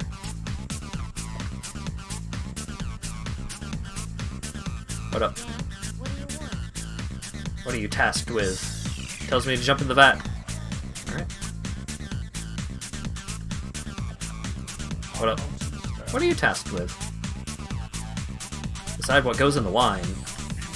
Oh! This is a nice reference. So all of these things that these NPCs that I'm talking to are doing, were all like mini quests that you could do in this zone back when world quests were like the big thing around here. Also, this guy is an NPC from Miss of Pandaria, I think. Gathering ingredients for the wine, yeah. So like, world quests were just like random quests that would pop up. Some on a daily cycle, some would just, you could just keep doing them for as long as you wanted. If you did enough world quests, then you would get a reward.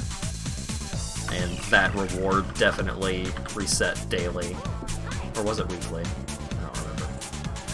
But they were just some neat little mini games that you could run around and do.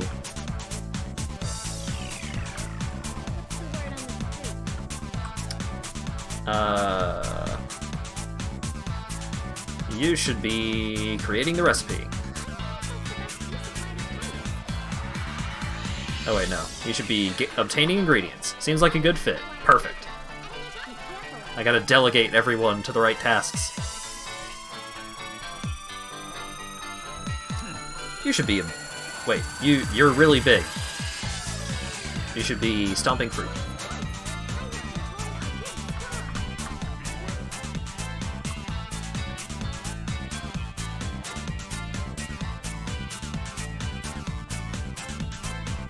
And Nomi should be making the food. You should be creating the recipe. That sounds wonderful.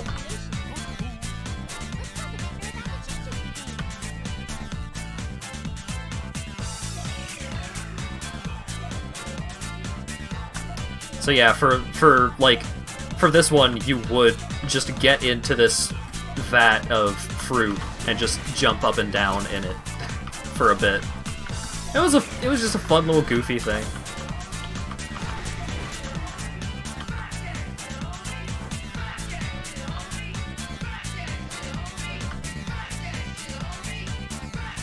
Oh right, ancient mana. That was a different thing that you could do at the end game of Legion that I don't remember particularly well. Hey Venter, we helped you out.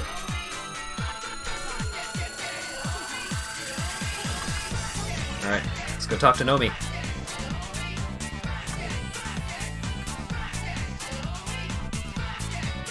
Oh yeah, and one of the reasons why winemaking is... Oh. You doing alright? One of the reasons why winemaking was such a big deal in this area is because the wine carried mana, which the elves in this city really needed because they had become so reliant on mana. And then their mana well started dying out, and it was a bad time.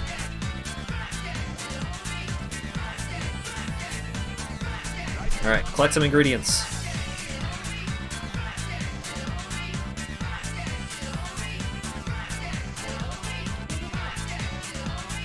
How many do I need? I need 10 fermented fire blossom.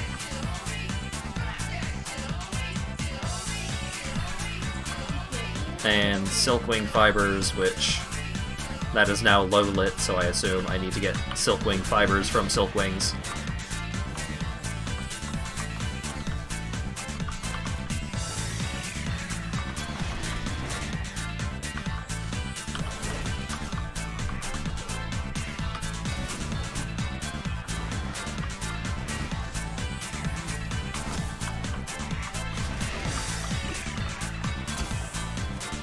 Lesson on why dwarves are the superior race. Why is that?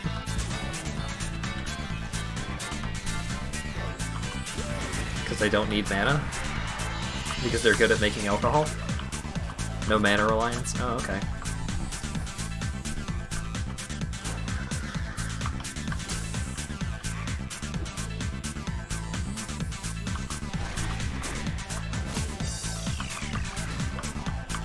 I mean, most elves don't have the same kind of mana reliance as these elves did. What are they called? The Nightborn, I think? And they had the Nightwell. And some bad stuff happened in the Nightwell. I don't remember it particularly well. It's been years. The other reason is beards.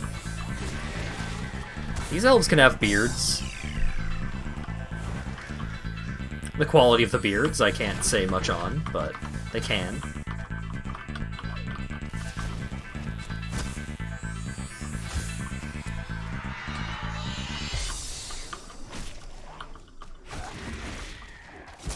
The rest is go talk to X. Alright.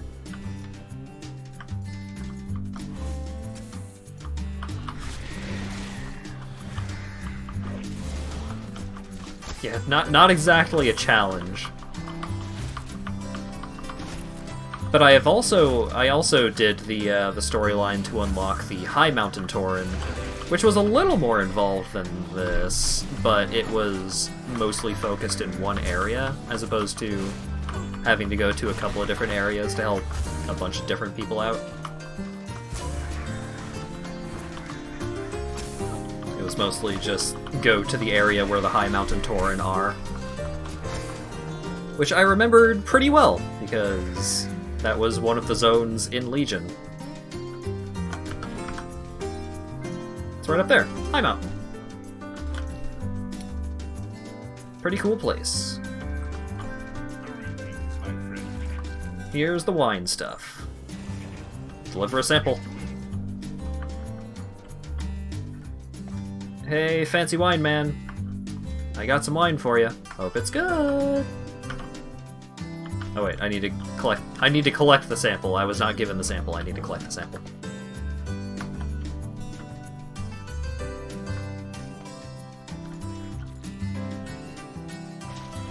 There we go.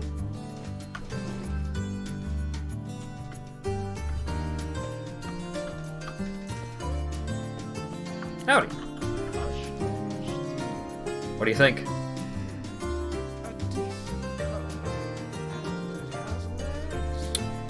Well, wine isn't supposed to have legs, sir. It's made from fruit.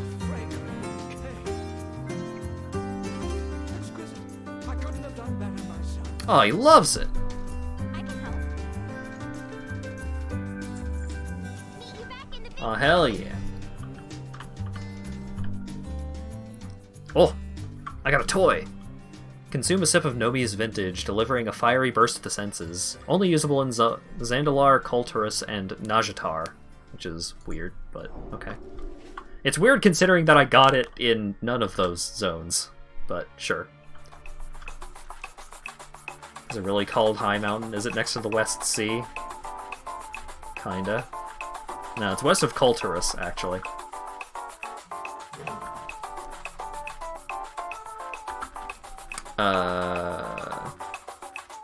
Go back to Orgrimmar. Alright.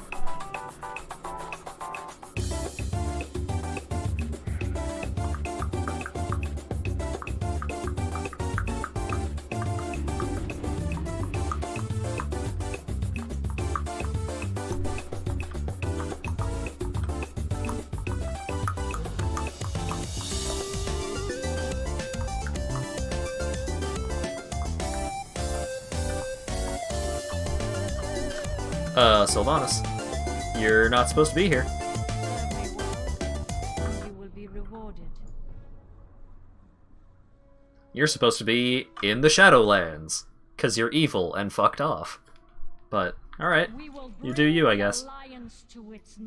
It'd be cool if you could just step out of the way. You're kinda all up in Bane's grill. Oh well. Hey, Bane! Fight when we must. For Azeroth. Witness Bane, welcome to Volpera into the Horde! And I get a hyena! Hero, I must apologize for so hastily dismissing you earlier. The Horde endures because we band together in times of adversity. Though I turned you away, you selflessly came God damn it, to Sylvanas. our aid, just as you did in Vol'dun. Such is the true spirit of the Horde. If you still desire to join us, you would be most welcome within our ranks. It would be our honor, High Chieftain. Then it is decided. From this day forth, the Volpera of Vol'dun are allies of the Horde. Yay! Have you come to trade? Volpera within the Horde, a practical partnership, don't you agree? One that would not have been possible without your help. Thanks to you, we have a home among the dunes, or beyond the dunes. They don't eat alpacas here, right? Yay! Allied races Volpera!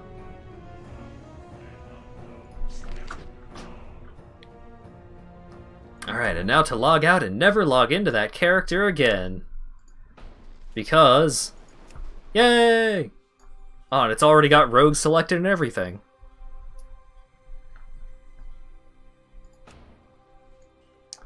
Fur color. Can we get a little... that looks pretty close.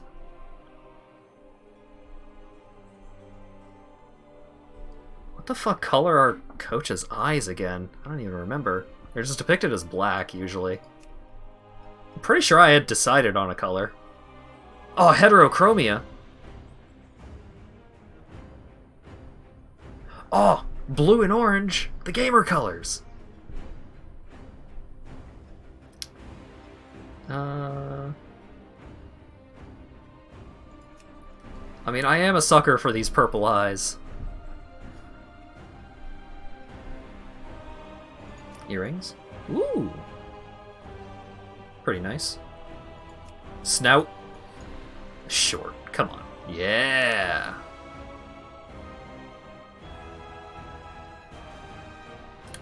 Got a strong snout.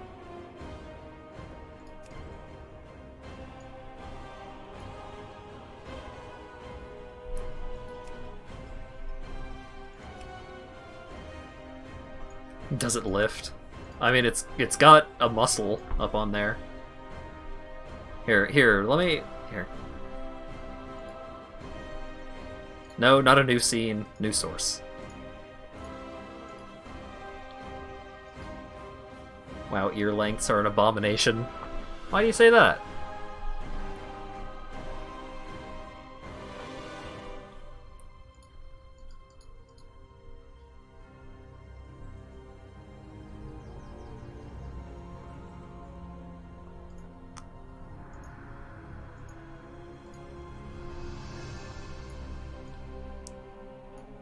Alright, here we go.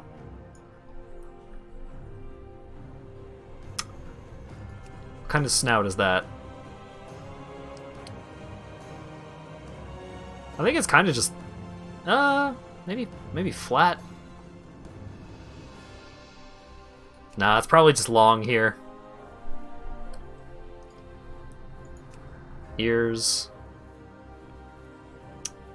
Sharp is pretty good. Oh my god!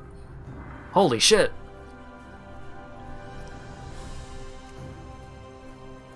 Whoa! God damn!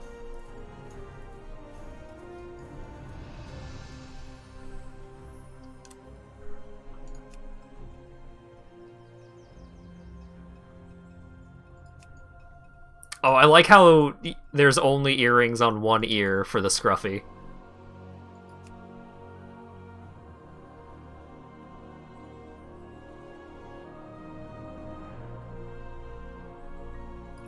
I think Scruffy is most appropriate for maned wolf ears.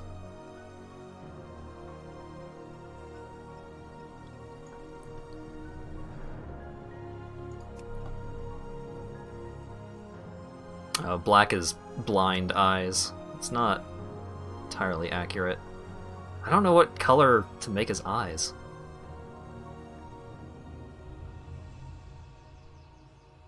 Because I'm pretty sure I did know what his eye color was supposed to be, but right now I'm since just like black as they're drawn in all of the emotes, kind of leaning towards this really fancy looking purple. Oh, look at those pecs. One good thing about Volpera is they can actually wear hats and hoods decently, unlike other WoW furry races. Nice. What about face? Oh, right. Didn't even look at face. What do we got?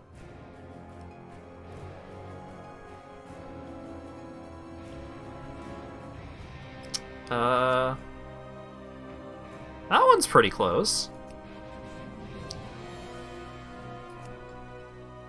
This has got a little extra going on.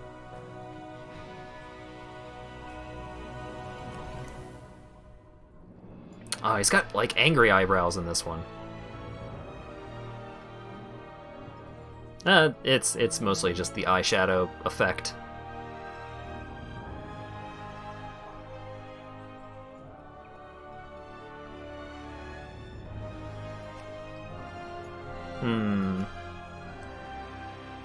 Thinking 5 or 2.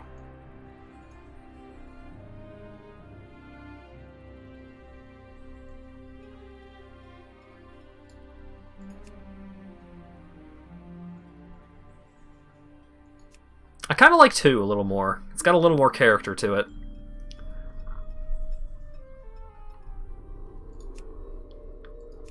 Desert, forest, plains.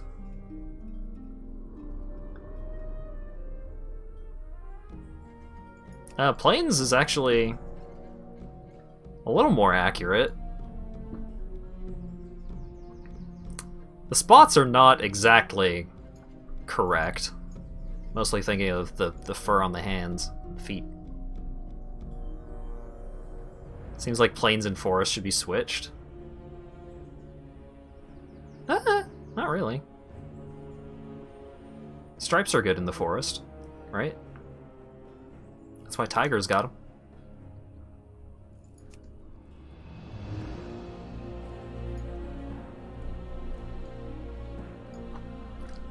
Is the name Kochi even available? It is! Tiger Stripe is the all-purpose camo in the jungles.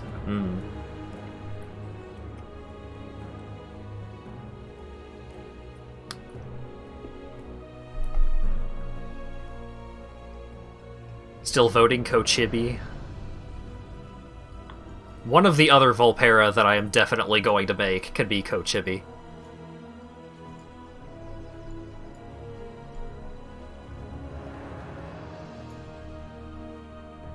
Hang on, there is something that I need to screenshot for Lawyer Dog's purpose.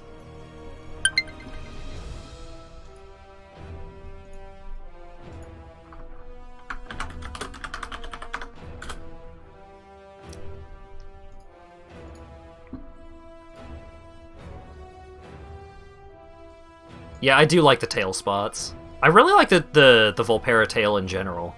It's got it's got a really nice look to how they made it look fluffy. It's just a good fluff effect on it. Kochibi is the one true choice. Alright.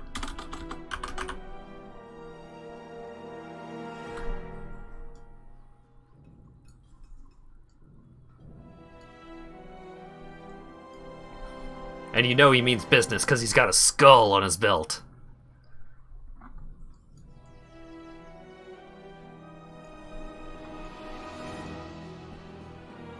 Alright.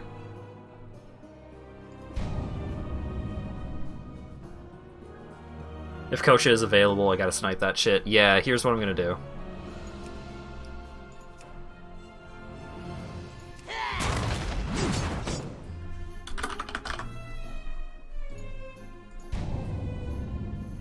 There we go. So now I have that name available. So when I decide to actually make this character, I'll just delete this and then remake it.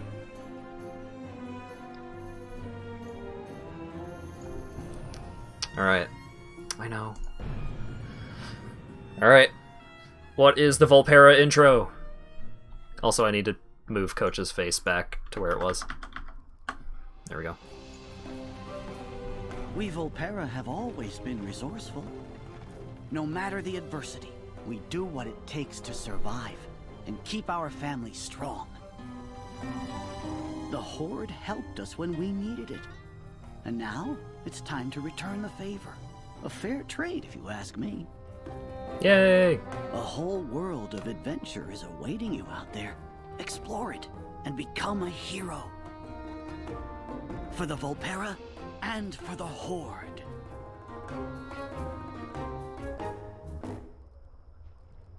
I earned Caravan Hyena.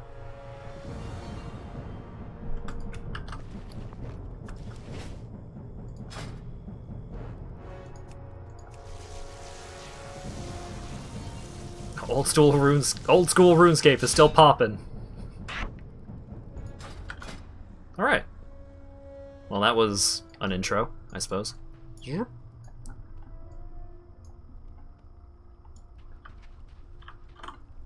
If only you got the game to snipe Coach as a human priest. I mean, that would have been very rude. Okay. I have made my Volpera, which was the main goal of the stream, and not too far off of the time frame that I was expecting. We got in before 1 a.m. and a little over 4 hours for the stream duration. Now you can work on getting the Volpera armor set. Yep, that's the plan. I don't know what expansion I'm gonna level up through, but we'll see. Go to bed? Yeah, as if. I got out of bed like 6 hours ago. Anyways. Dude.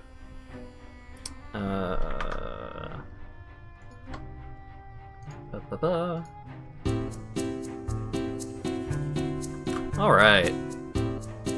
Well, it was a bit impromptu. It wasn't exactly what I was hoping to stream today, but I hope everyone enjoyed just chilling. You know, just a chill stream, just hanging out, chatting.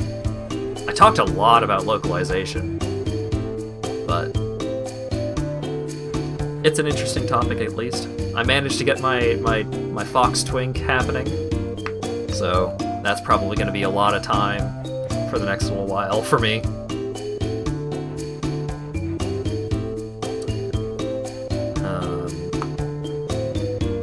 Yeah, so, upcoming streams. No stream tomorrow, or I guess technically today, because it's past midnight here. Thursday, hopefully I'm able to get myself put back together well enough to stream Brigador. So Brigador is on the to-do list, and then Saturday I'm hoping to do a Jackbox stream of some sort. So it's a very vague plan, but that's my intention.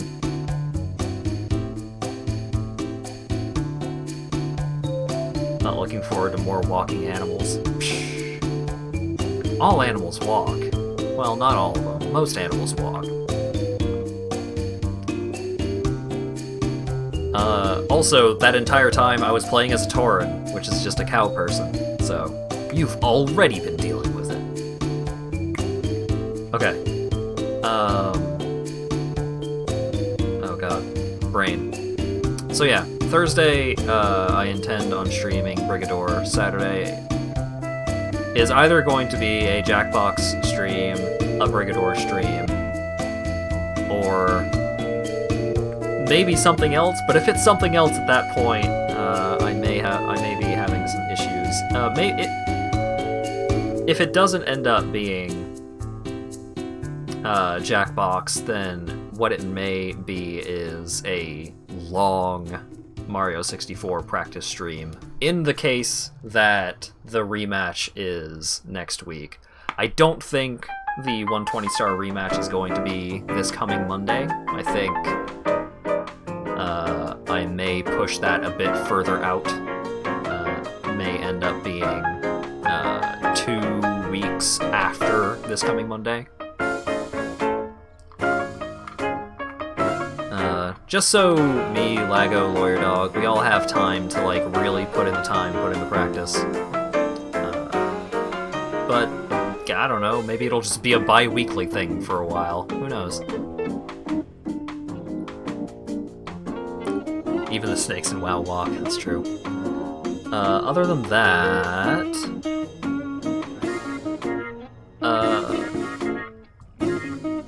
did I forget anything? No? Dan already put the link to the Discord in chat, so go hang out in the Discord if you want notifications when the streams go live.